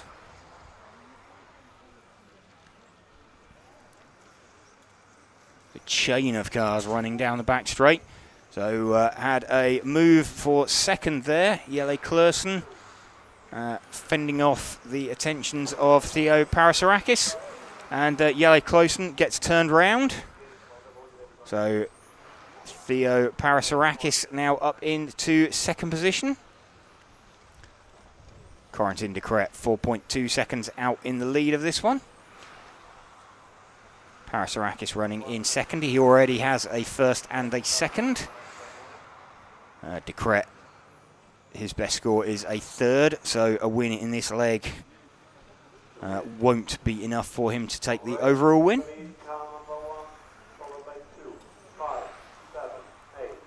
Darko Meister up into third position. He is the other leg winner.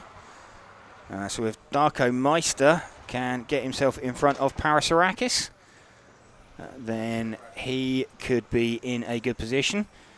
So leader has crashed and rejoined. He's still leading, but his lead's going to come down from the 4.2 seconds it was. So it's 2 seconds, so it's effectively halved his lead.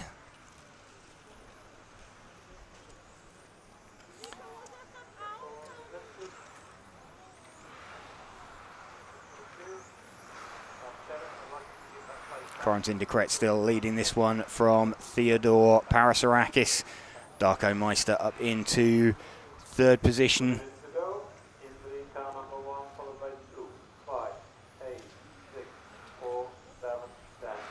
So as things stand, Theodore Parasarakis would take the overall win. If Darko Meister can get past him, it would come down to tiebreak. So actually the battle for the overall win in this final is the battle between the second and third place cars. So it's the minty green coloured car there of Theo Parasarakis and the bright yellow coloured car of Darko Meister.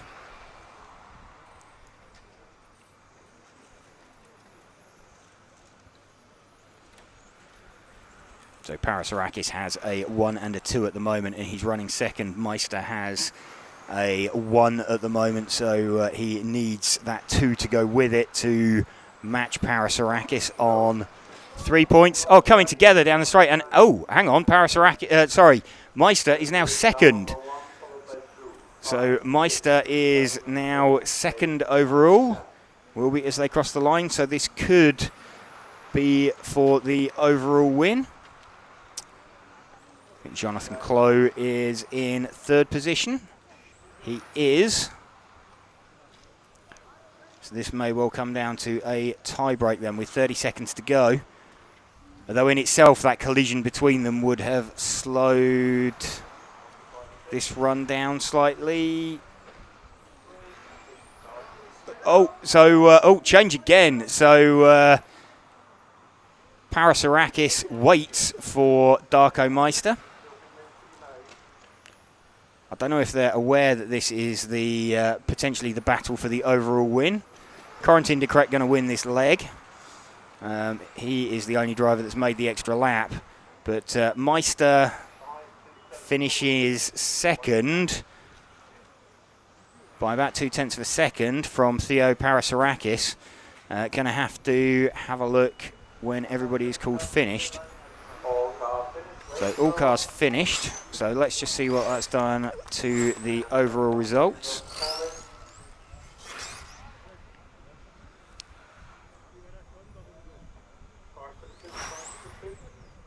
So Darko Meister does actually take that one overall with his second place in that leg from Vasilopoulos, and Corentin de Kret third overall.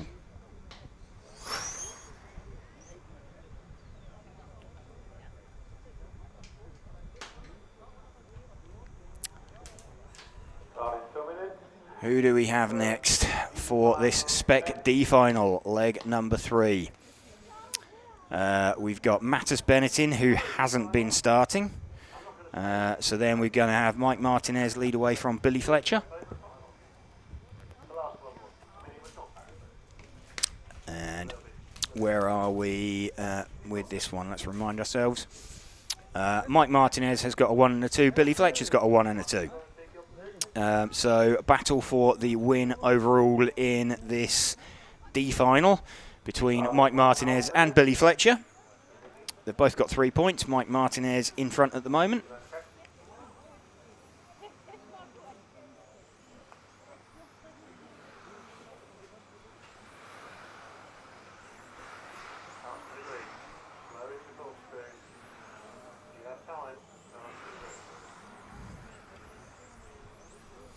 Getting some questions, what happened to Bruno? His battery was presented fairly significantly over voltage at Tech. So it was significantly over voltage enough, from what we've been told, that he wasn't allowed to drop it. There's obviously a little bit of a threshold that you're allowed to drop it, but it was way too high, so he wasn't allowed to take the start.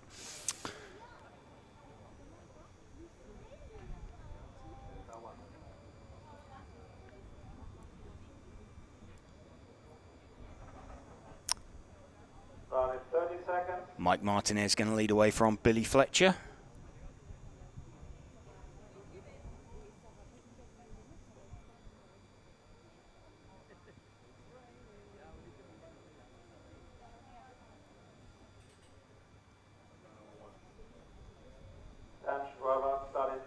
Mike Martinez going to lead away from Billy Fletcher. Mattis Benetton not been taking the start of this final. So this is kind of winner takes all between the front two. They've got a 1 and a 2 each. So if either of them wins this final leg, they get the overall win for this D final. Yeah, they can smell rain in the air. That would make stuff really entertaining. And yep, just feeling putting my arm out the window, can feel a few spots as well. So there is certainly moisture in the air.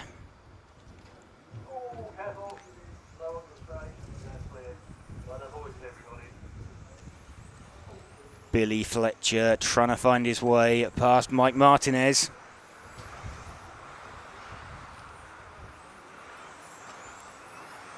Down the corkscrew once more.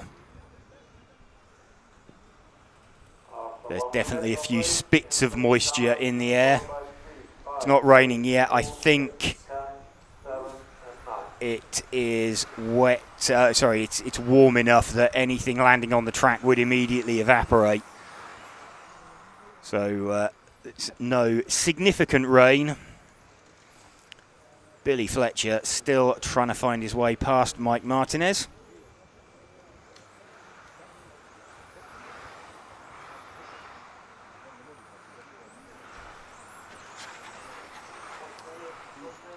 Still this lead battle going on off the end of the main straight. These two step ahead of everybody else. They're like 3 odd seconds in the lead.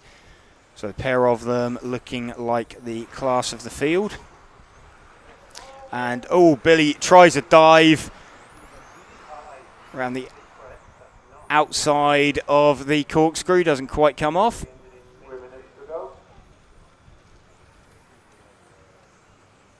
They've got enough in hand, these two.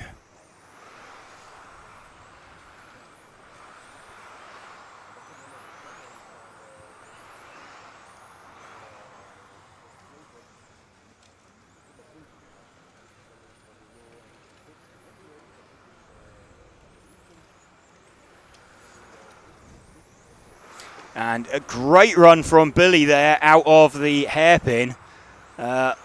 So it looks like he's got a quicker car than Mike Martinez if he can find a way through. So look, really good drive. Let's see what he can muster. So come down towards the hairpin once more. He's got the inside line now on the brakes. So change for the lead. Great move there by Billy. Does him up like a kipper. So super clean racing between these two. So nice clean move by Billy there for the potentially for the overall win.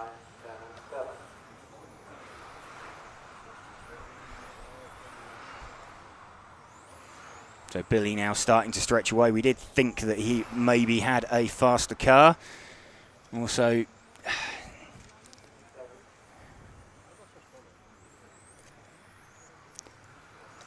still smelling rain in the air. Can't feel any moisture. There's little flecks of it falling. I don't think it's going to be affecting the cars at this point. But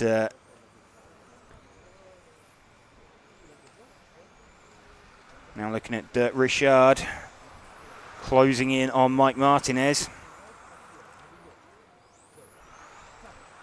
Little over 1 minute left.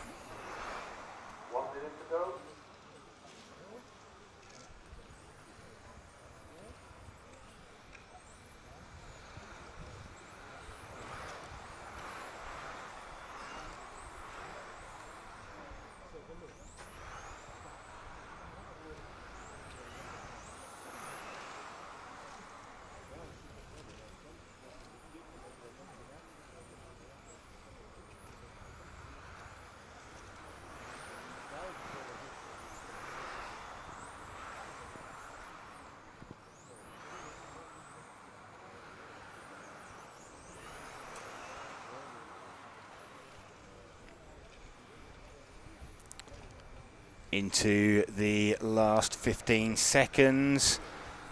I think nearly on to the last lap now for Billy. Yep, this is Billy's last lap. So if he takes this one, he gets the overall win for this D final.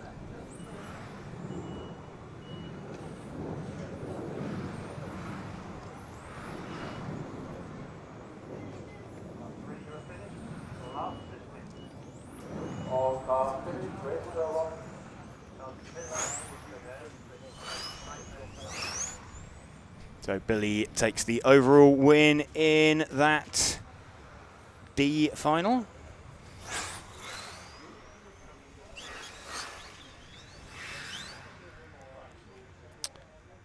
C final for Spec coming up next.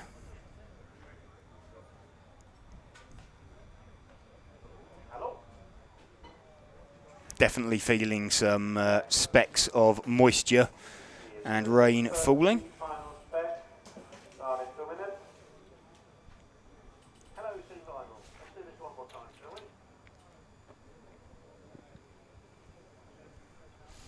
So Spec C final going to go live for the last time.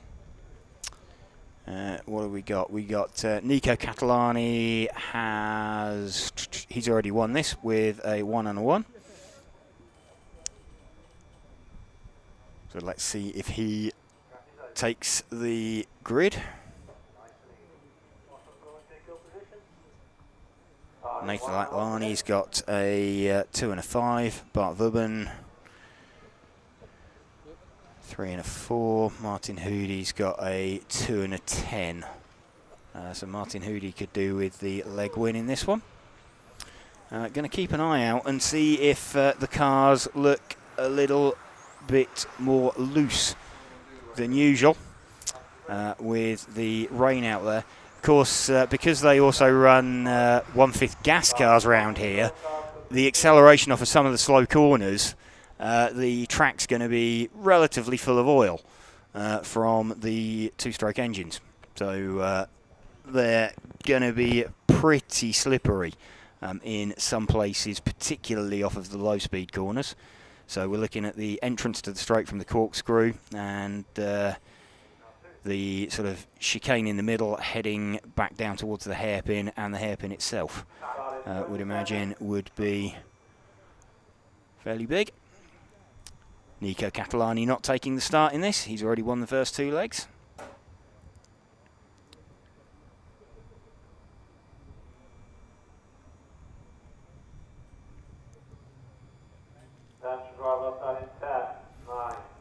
So Martin Hoody gonna blast away.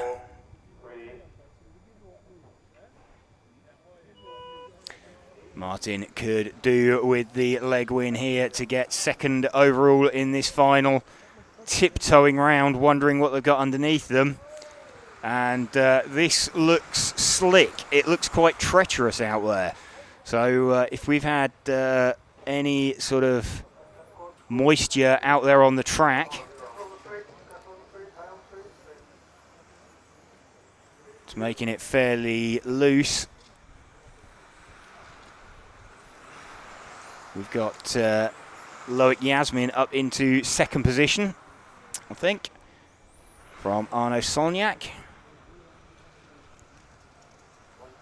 So Martin Hoody leading. Loic Yasmin in second, Arno Solniak in third position. And Daniel Heisch is running in fourth.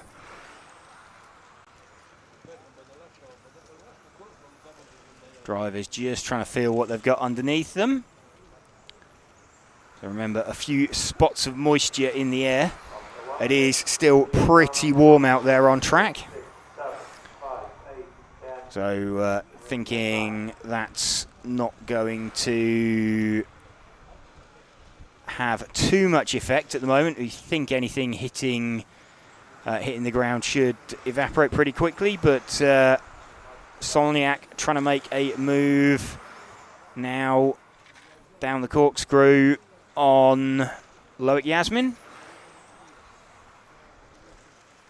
So this is the battle for second and third.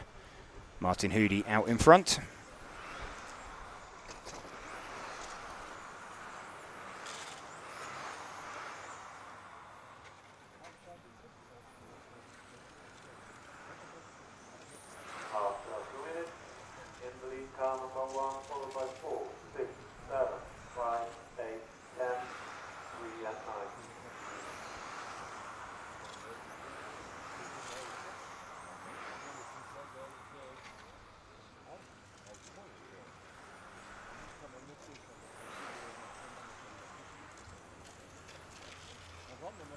This battle for second still raging.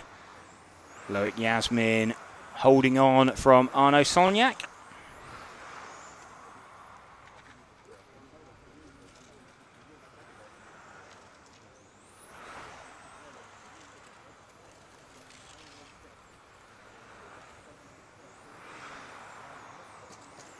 Still a lot of curb there.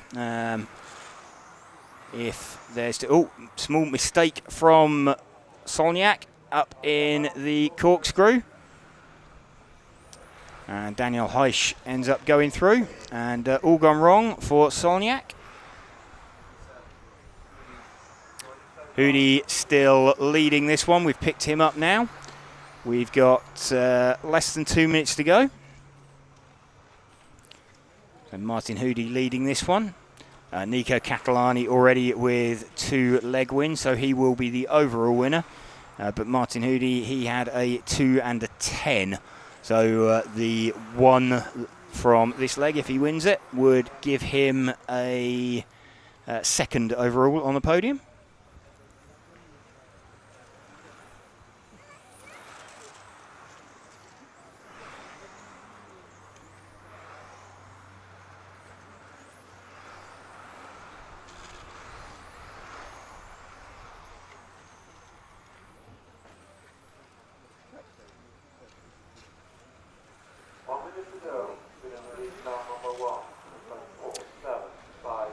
So Hoody very close now with Loic Yasmin. So Loic Yasmin closing him down after a small mistake from Martin Hoody.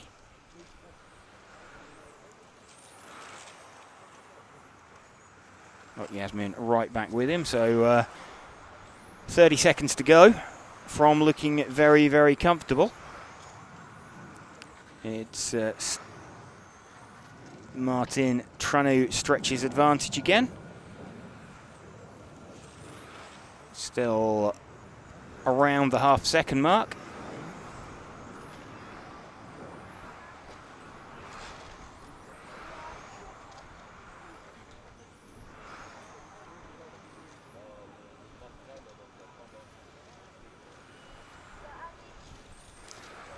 So they're on their final lap now. Martin Hoody heads down into the bomb hole one last time, up over the corkscrew, and takes the win from Loic Yasmin.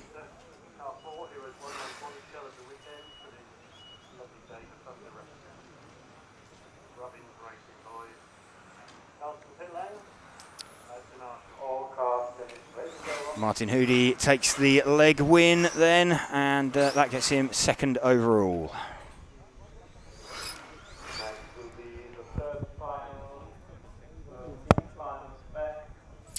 B final spec up next. We've got Jan Rathajski with a leg win and a second. And we've got Alexander Johansson with a first and a third out there. So it's kind of Johansson v Rathajski as the overall contenders for the win. Alexander Johansson on pole. Jan Rathajski on second. Tim Benson also has a second as well, so he could get himself in the mix there with a leg win. Track temperature has dropped relatively dramatically. It's quite a lot more overcast. I'm feeling just some occasional spits of moisture in the air.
Tim Benson not checked in, so I think we're missing Tim Benson from this one.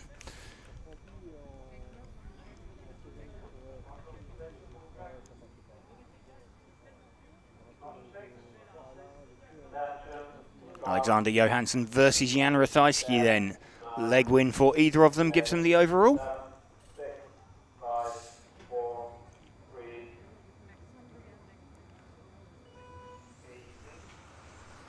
Johansson leads away from Ratajski. So these drivers a little bit uncertain what they've got underneath them. Got a feeling that the track may be slightly more slippery than it has been for the rest of the weekend.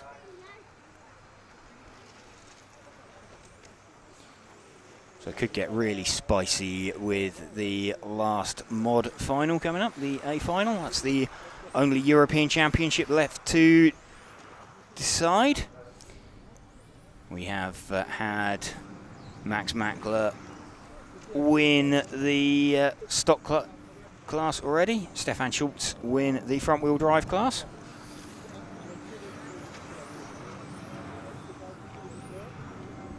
Alexander Johansson leading this one from Jan Ratajski. David Reep in third position.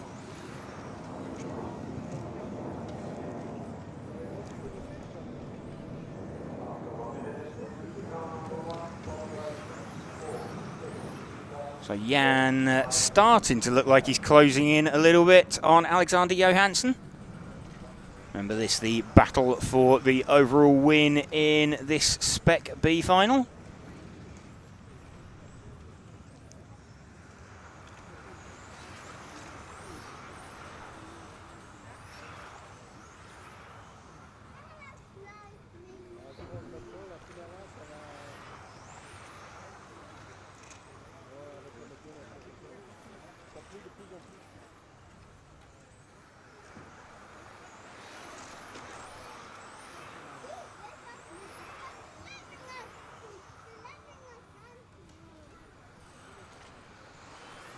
Johansson just starting to gap Ratajski slightly. So Ratajski with a little bit of a slide sideways, manages to hang on to second. But rear of the car starting to rotate, so I wonder if, is there any extra moisture out there, or was that just him being a little bit optimistic?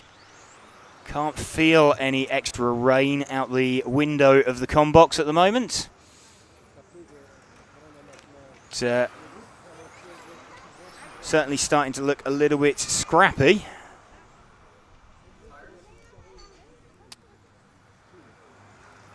They are on the last run of the weekend for these tyres. So what have we got? We've got a little over 2 minutes left. So if there is any small amount of moisture in the track, it seems to have stabilised. I think, if anything, it's probably going to be gusting wind that's bringing the rain and sort of changeable wind conditions all of a sudden that might unsettle the car, rather than any sort of moisture in the track yet. We keep on seeing occasional spits of rain, but don't think that there is enough of it yet to make the track really undrivable.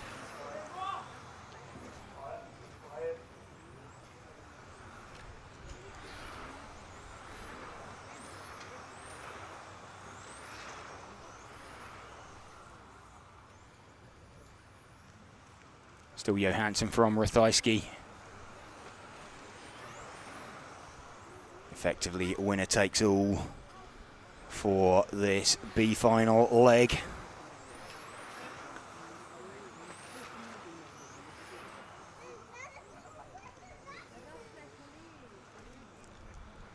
Coming in towards the final minute now.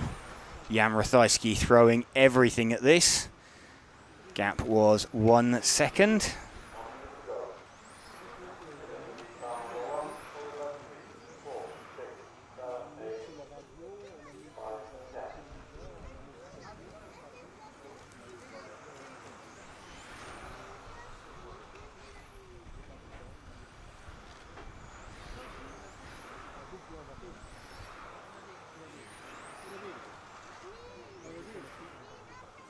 Johansson still leading this one with little under 30 seconds to go.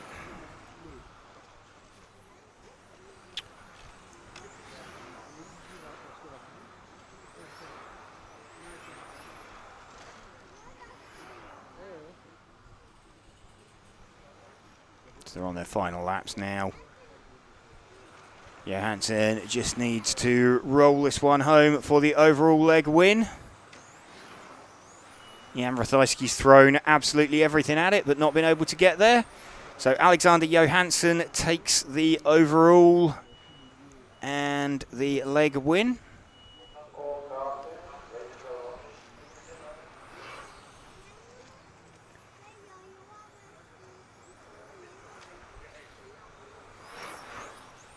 Getting questions, nothing to really soak into the track. Are they going to spray again before the mod cars? No, they've not been spraying the track. They've not been sugaring the track or anything like that anyway. There's some more spits of rain in the air.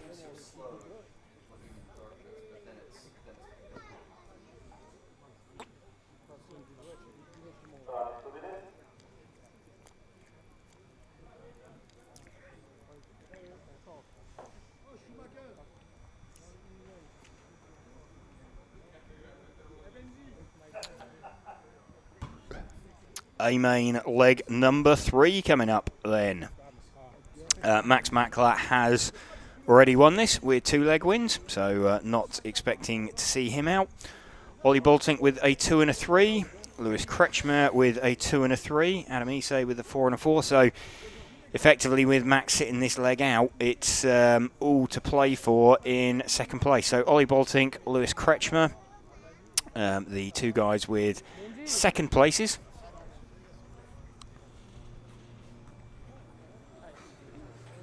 So remember, we're not expecting to see Max Mackler out here on track for this leg.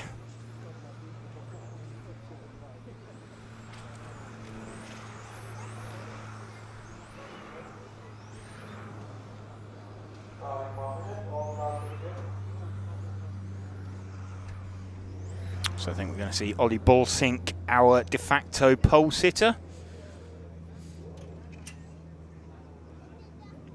There's definitely moisture in the air now and starting to hit the track surface. Don't think it's going to massively affect anything yet. I think it's warm enough that it will evaporate when it does hit.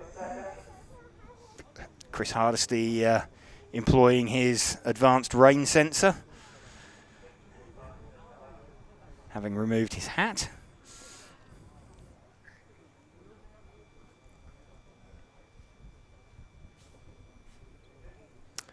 So indeed, Max not taking the start in this one, having already won it.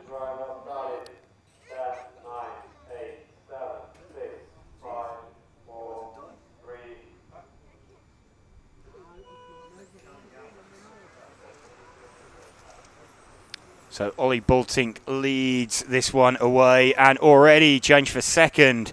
So Adam Ise gets the jump on Lewis Kretschmer.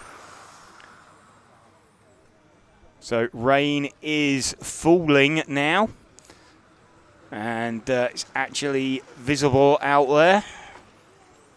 It's, not sure yet how slick it's making the track.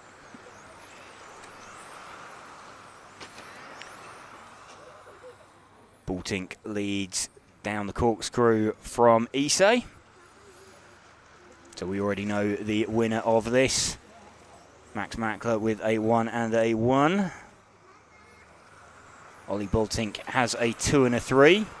And as things stand, that would be a 1 and a 2. You got Adam Ise, who has got a couple of 4th positions. And you've got Lewis Kretschmer, who has got he's got a 2 and a 3 as well.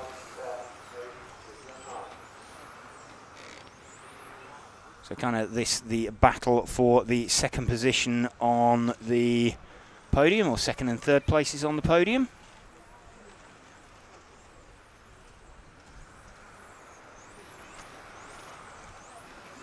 So if things stay as they are, this would be Ollie Bultink second on the podium, and I think Lewis Kretschmer would be third.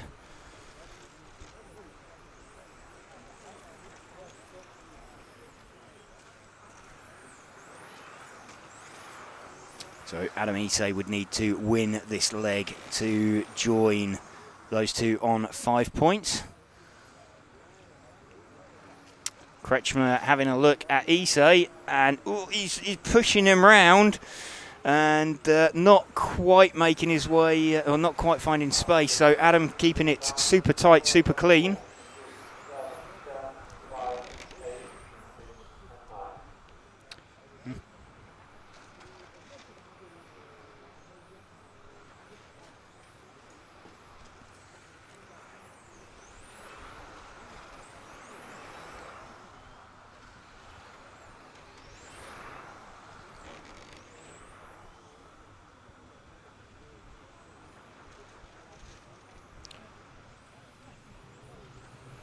We're watching Adam Ise and Lewis Kretschmer.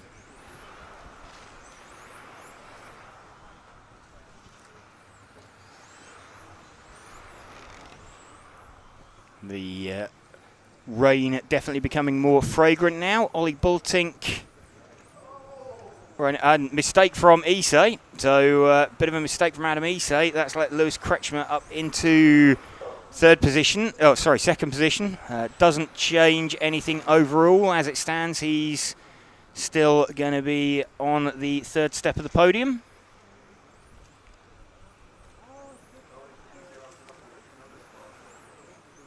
So yeah, Ise dropping down the field. Lucas Ellerbrock now looking like he wants to join in as well.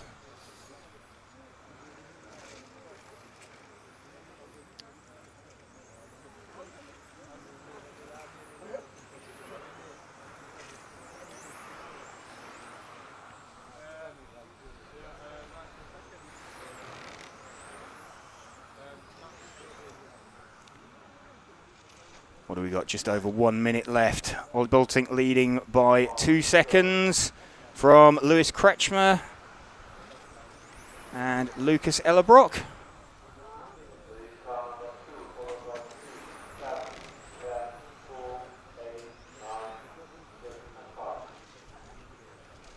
So Max Mackler has already won this final. Nothing to be decided overall, apart from second and third.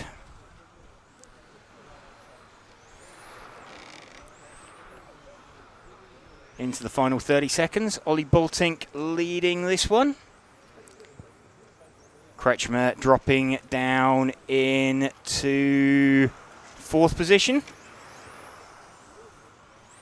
So Ellerbrock and Nedrabo up into second and third. But I think Ollie Bultink going to take this final and get second overall. I believe Lewis Kretschmer should still be third. We'll confirm that. So Ollie Bultink takes that one. So he is second overall. I believe Lewis Kretschmer will be third.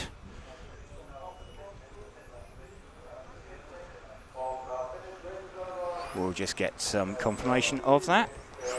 Seeing the rain starting to fall out there as well on the camera. So there we go. Indeed, Max Mackler, we know, is champion overall. Ollie Bultink is second.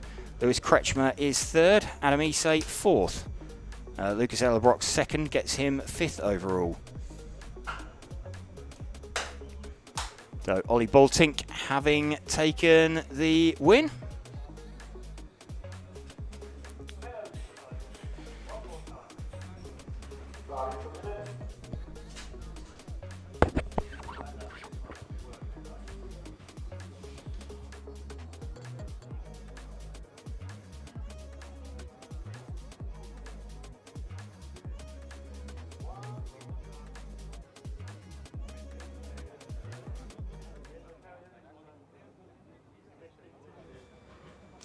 Okay, yeah, so Ollie, not necessarily the overall result you wanted, but at least you got second spot on the podium. Yeah, it's okay. I went okay with it. So Max did a rocket round, Q5. We won as a team. That's the most important, and I think we do a full podium lockout. So I think it's very positive for the brand. Yes, Lewis ended up with third overall in that one. So one thing out there, though, in that last round, how wet is it? Is the track starting to get a bit loose? Yes, it's actually very hard to manage. I took it super careful. I did not take any risk. I wanted to be safe, not spin out. If you hit a curb, you spin directly. So I was very on the cautious side. It paid off, so it was enough. Okay, and I guess that's accelerating off of some of the low-speed corners where the large-scale gas cars drop the oil from the exhaust as well. I would say if you enter the corner too hard, brake too hard, you just keep on sliding the front, and then if you want to recover, it over-rotates. You need to put traction control on the finger, to be honest. Okay, so modified's going to be interesting for the last final then. Yes, I hope nothing bad happens because I think they will have a hard time, yes. Yes, okay. Well done on second overall anyway. Thank you very much, guys. Thank you for the coverage. Thank you.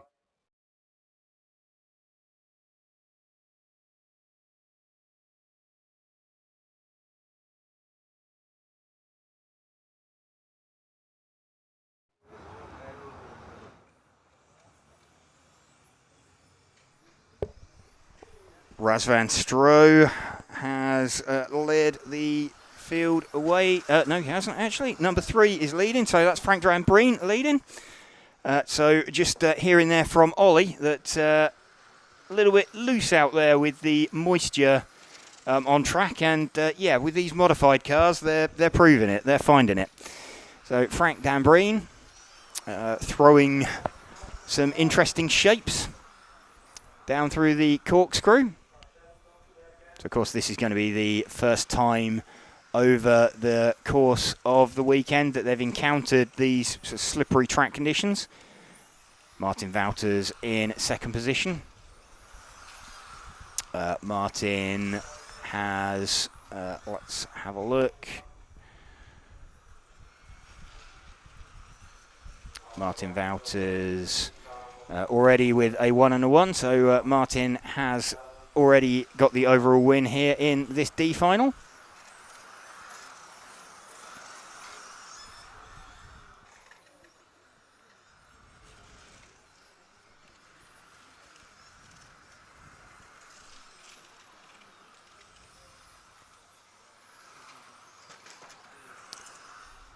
A bit of a contre-trompe down the back of the field.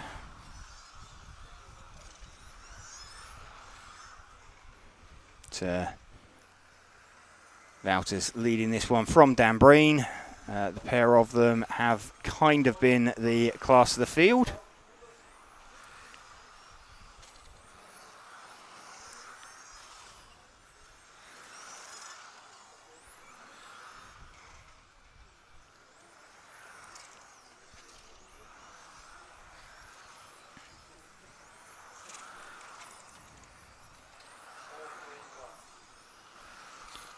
Still Wouters leading from Drambreen, from Razvan Stroh.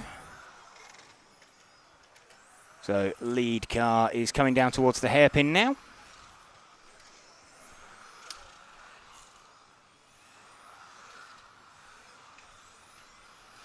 Half distance in this race.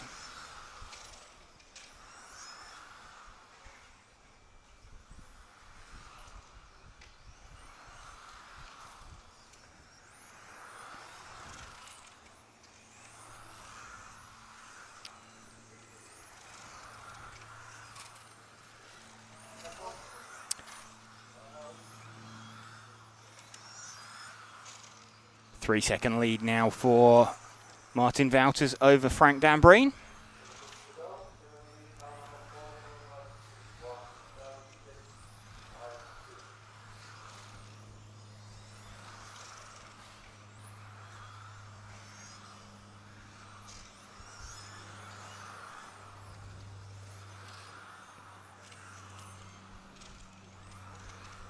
Heading in towards 4 o'clock local time.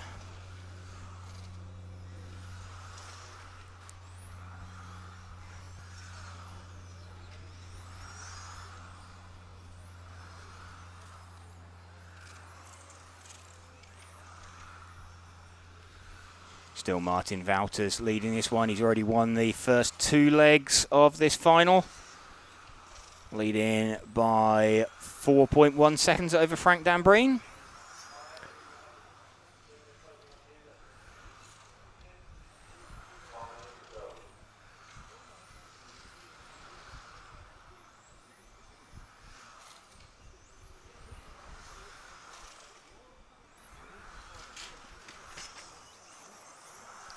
And just closing in on some traffic as they go through the bomb hole.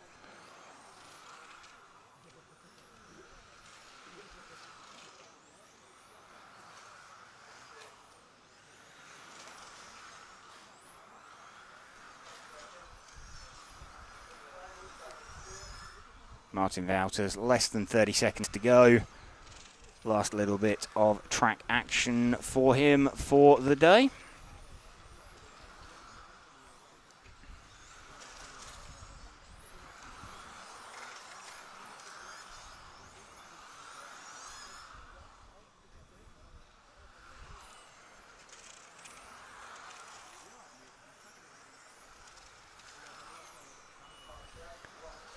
So Martin Wouters, the only driver to make it onto the extra lap.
One minute until the start of the Mod C final. The rain seems to have passed briefly. Well, there's still a few spits in the air actually, but the cloud cover has got, it looks a little brighter out there.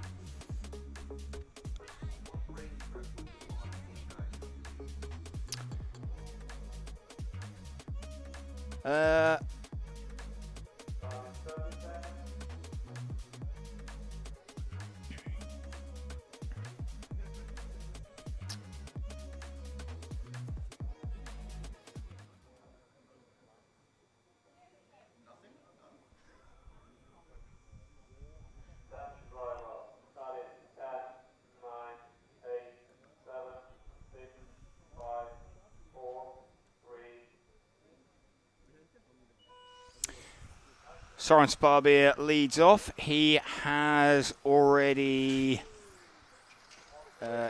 taken the first 2 wins, but he's enjoying the opportunity of driving his car one last time around this circuit.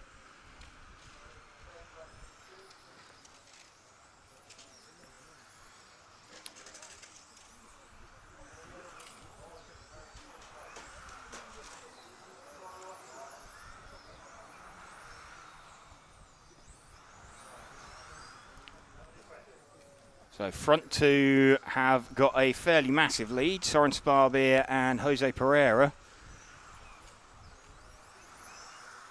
leading by around 3 seconds from Benjamin Jabira. So this is the battle for the lead. Soren Sparbeer already having won the leg overall, or won the first 2 legs.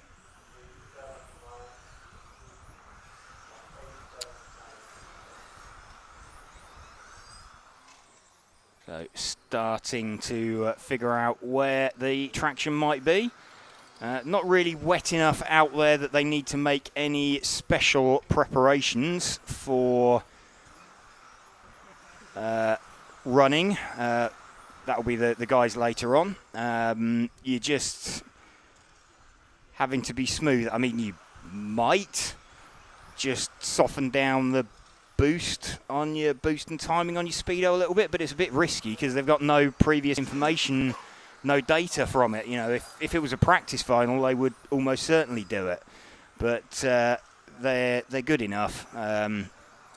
It's not like it's a torrential downpour and there's huge prep that they've got to do. They'll just soften their throttle application slightly, I'm sure.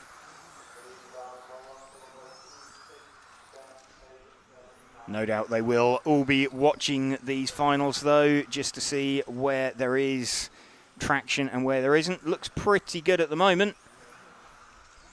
Soren Sparbeer around the banking, through the chicane in the infield, down towards the hairpin, down the pit straight and into the bomb hole, up over the corkscrew one more time.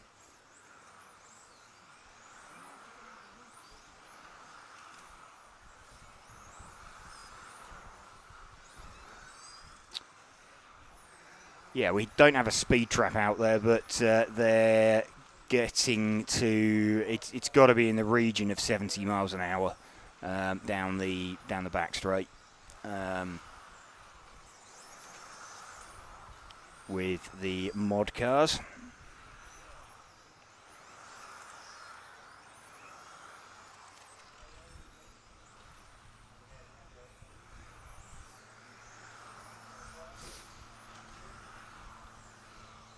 So Soren Sparbeer,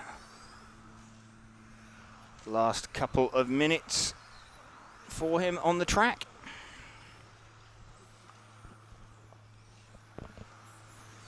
Jose Pereira still running in second position. Andreas Bryn is in third position, but he is a long way off. He's 8.5 seconds off the lead.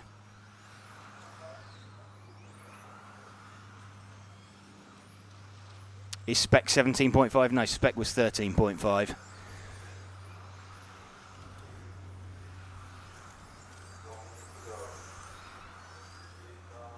Drivers throwing shapes out there. Just feeling what they've got underneath them.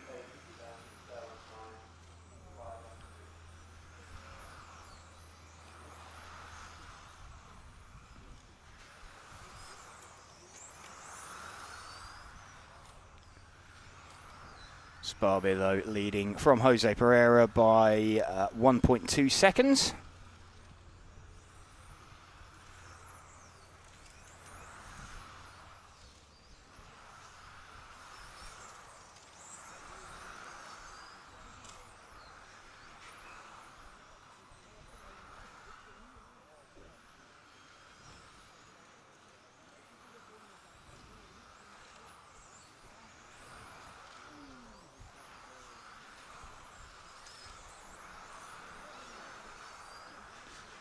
So just coming up to finishing time now for Soren Sparbeer.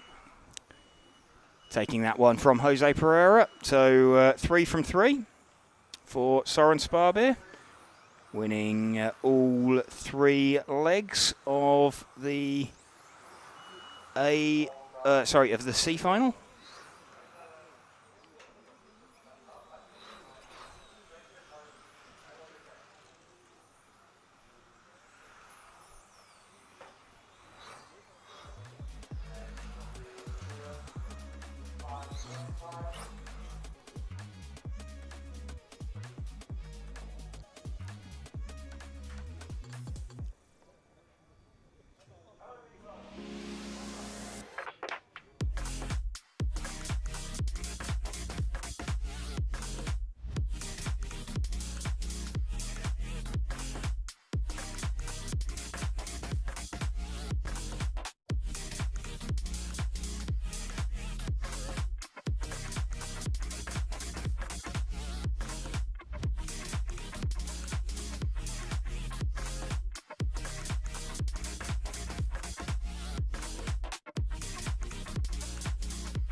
Okay, cars released out onto the track for the B main.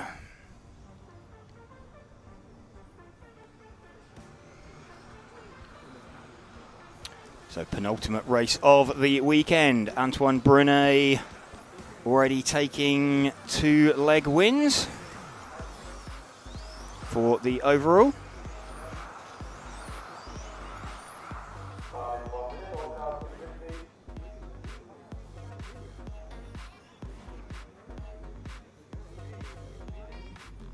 So Antoine Brunet not checking in, so I think he's going to be sitting this one out.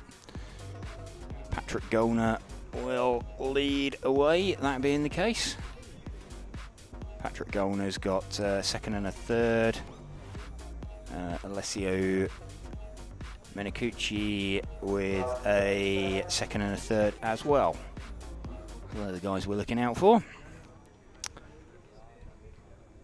Obviously Gollner starting second, Menicucci starting 5th.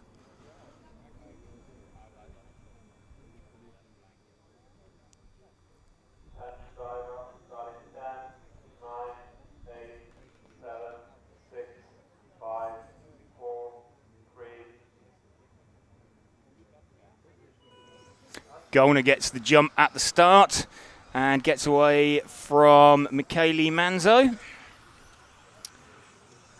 Robin Eiserman in 4th position. So already Gollner pulling a bit of a lead over Manzo. Had 2/3 of a second on lap number 1, or first time across the stripe.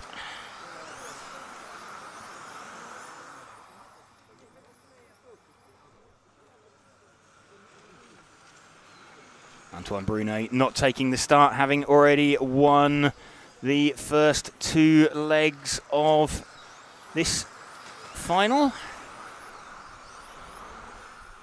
This is the Mod B final, leg number 3.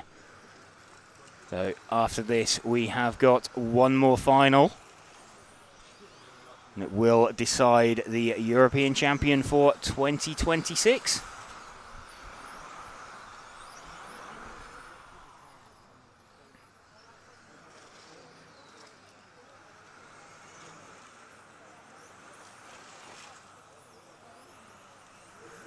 Patrick Gollner leading this one. Michele Manzo starting to reel him in.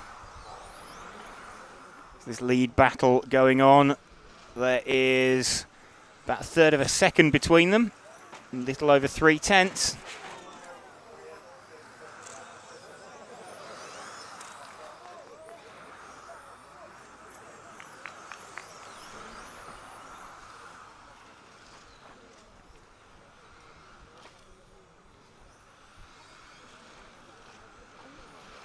Still this battle for the lead going on between Patrick Gollner and Michele Manzo. Patrick Gollner already with a second and a third. This should keep him 3rd position overall. Michele Manzo, he's got a 6 and a 10. So a win in this isn't going to launch him up the order. It's unlikely to get him on the podium. In fact, it won't get him on the podium. Because 6 is his best score, so 6 and 1, 7. And Gollner and Menicucci have got both sat there on 5 points. Gollner starting to stretch away though and try and make that academic. Menicucci's got himself up into 3rd position. 2.3 seconds off the lead. So we'll start to keep an eye on that.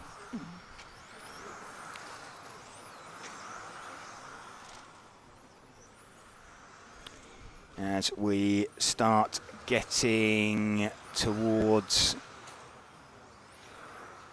the A final.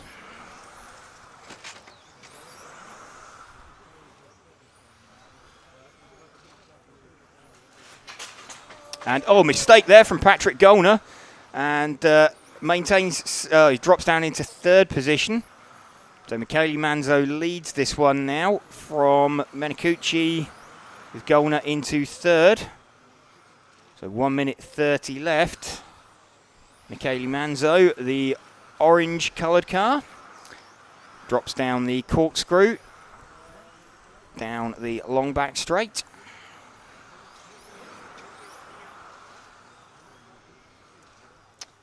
Their second, Alessio Menicucci. And Patrick Gollner in third position.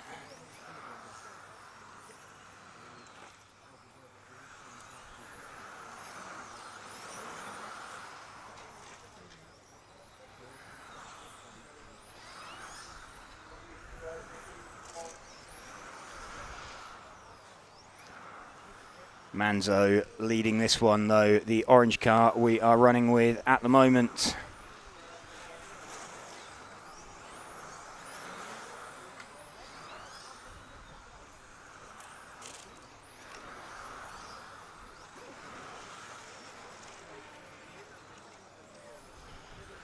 So Menicucci now charging towards some traffic, and he's made his way in the middle of them. I'm not sure I would be actually wanting to get involved in that, but he passes a car that loops out in front of him. So Michele Manzo then a couple of seconds from the line. I think this one, he's taken the win in that one. So we know Antoine Brunet had the overall. So all cars finished. Let's just get an update on what that's done to the overall positions. Antoine Brunet, oh, we haven't had that update yet. Let me just check again. So Antoine Brunet takes the B final overall from Alessio Menicucci and Patrick Gollner. A final then. This is it. Bruno's up there this time.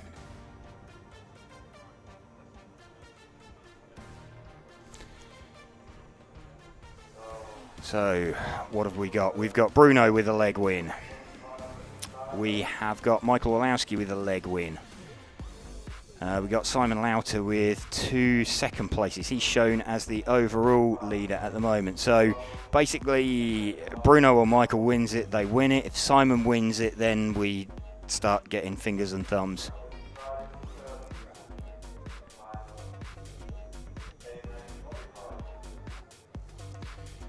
A crowd starting to build around the outside of the circuit. Welcome to you if you are just joining us here on RC Racing TV for this last final of the weekend. I'd like to say thank you to our event sponsors, Hobbywing, and also Elsaram, Infinity, Lens Bodies, XC, ESC and X-Ray for helping us to bring you this coverage.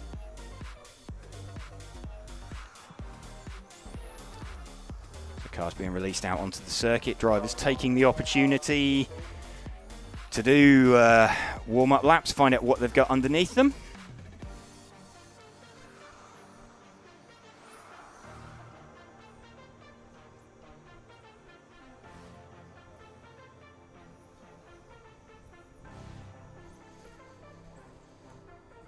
Bruno Coelho lining up on pole position, then Simon Lauter second, Michael Orlowski third. They are the guys we're looking for the overall winner. Don't think Lucas Aban can do anything, can he? What's he got? 3 and a 3. 1, 3, 4. Could be, maybe. We'll figure it out when we get there.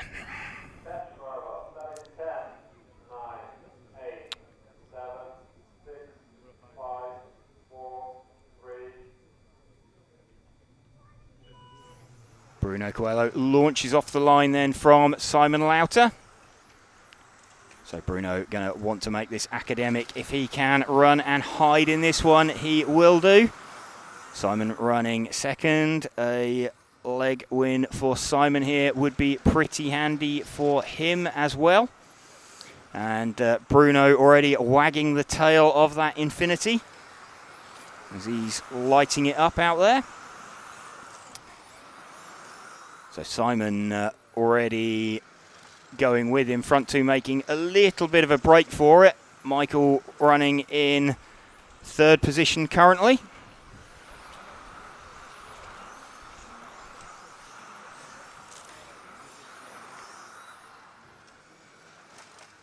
So Simon trying to apply pressure to Bruno. I think he's going to be trying to pressure him into a mistake if he can.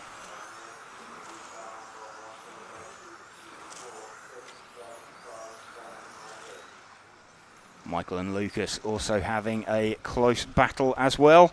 We're running though with Bruno Coelho and Simon Lauter. First and second at the moment. If it stays like this, Bruno Coelho is European champion.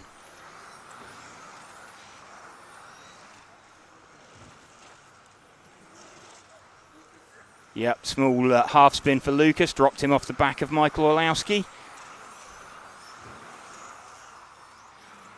But front three are all the drivers sort of in the mix for the overall win. As things stand, Bruno is European champion.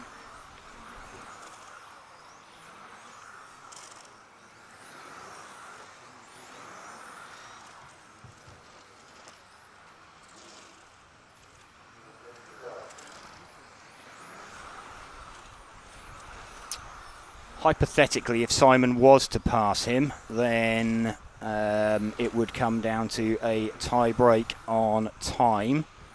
And Bruno's best time, a 19 in 5:15.804 for the finals. So Simon would need to beat that. And of course the pace has potentially gone out the track slightly, but that requires Simon to pass Bruno. He hasn't yet. The two of them going at it hard.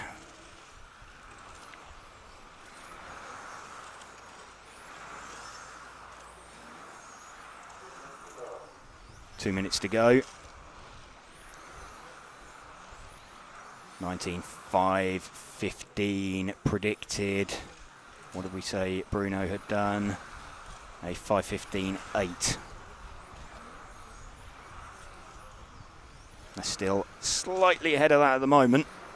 So if Simon can get this done clean and pull away or edge away, he could still do it.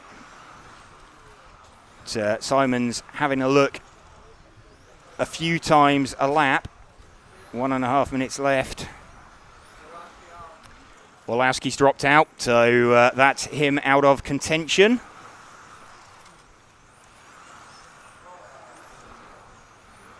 So small mistake there from Simon. That's put his predicted time back. So I think now even if Simon was able to pass Bruno, that wouldn't be enough. They would be tied on points, but Bruno would have the faster time from leg number one.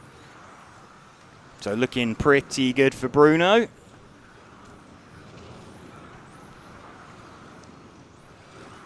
Into his final minute now, well into his final minute. We've got about 35 seconds remaining for Bruno Coelho.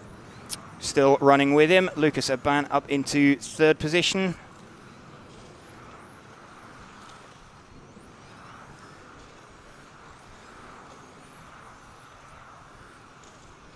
Front two are going to make it through onto the extra lap. It's getting close. But again, I don't think Simon would, even if Simon makes it past on this last lap. So they've made the extra lap.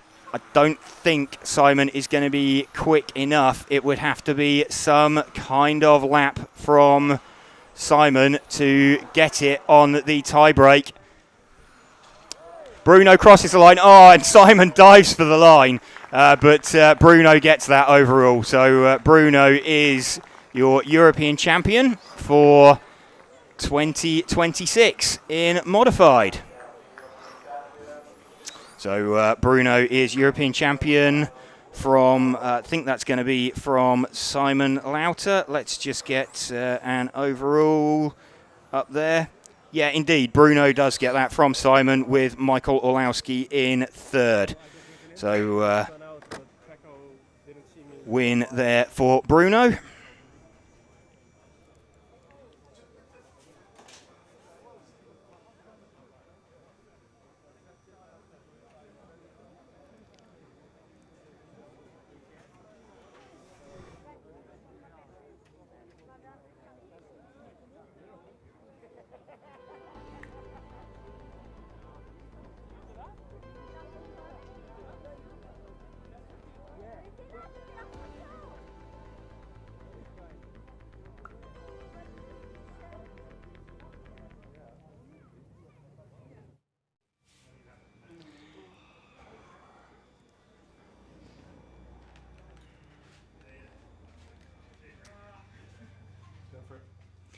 Okay, so Bruno, nice, easy, chilled run for you there to take the win.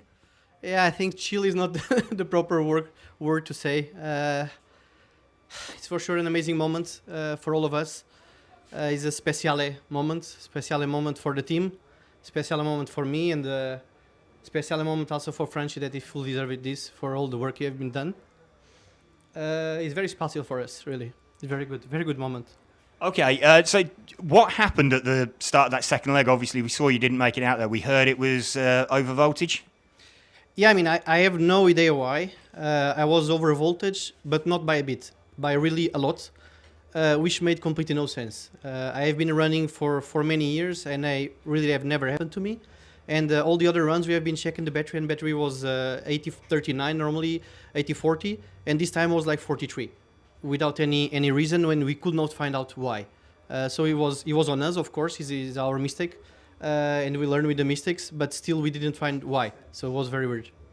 Okay, and then just to make it even harder, there was obviously some rain around. So were you like watching some of the earlier finals, just trying to see if it was affecting the cars?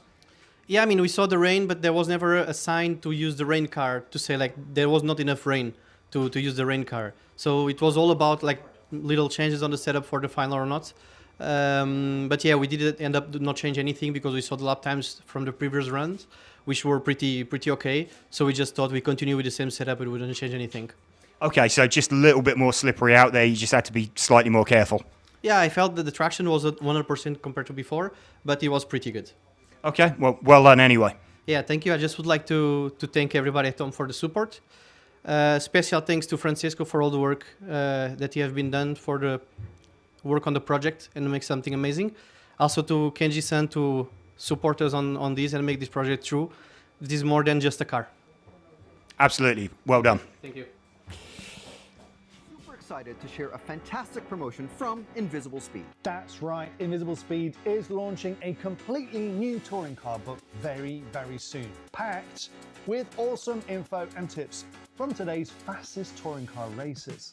You can go to invisiblespeed.net right now to pre-order Invisible Speed TC, the definitive guide to on-road scale motorsport. That's right, pre-order the Invisible Speed touring car book now and you could win one-on-one personal tuning therapy from JQ at a future major event like TITC, Euros, Worlds, ETS, you pick. You could also win access to an amazing online tuning course through Invisible Speed. To enter, you just need to pre-order the touring car book by the 10th of August.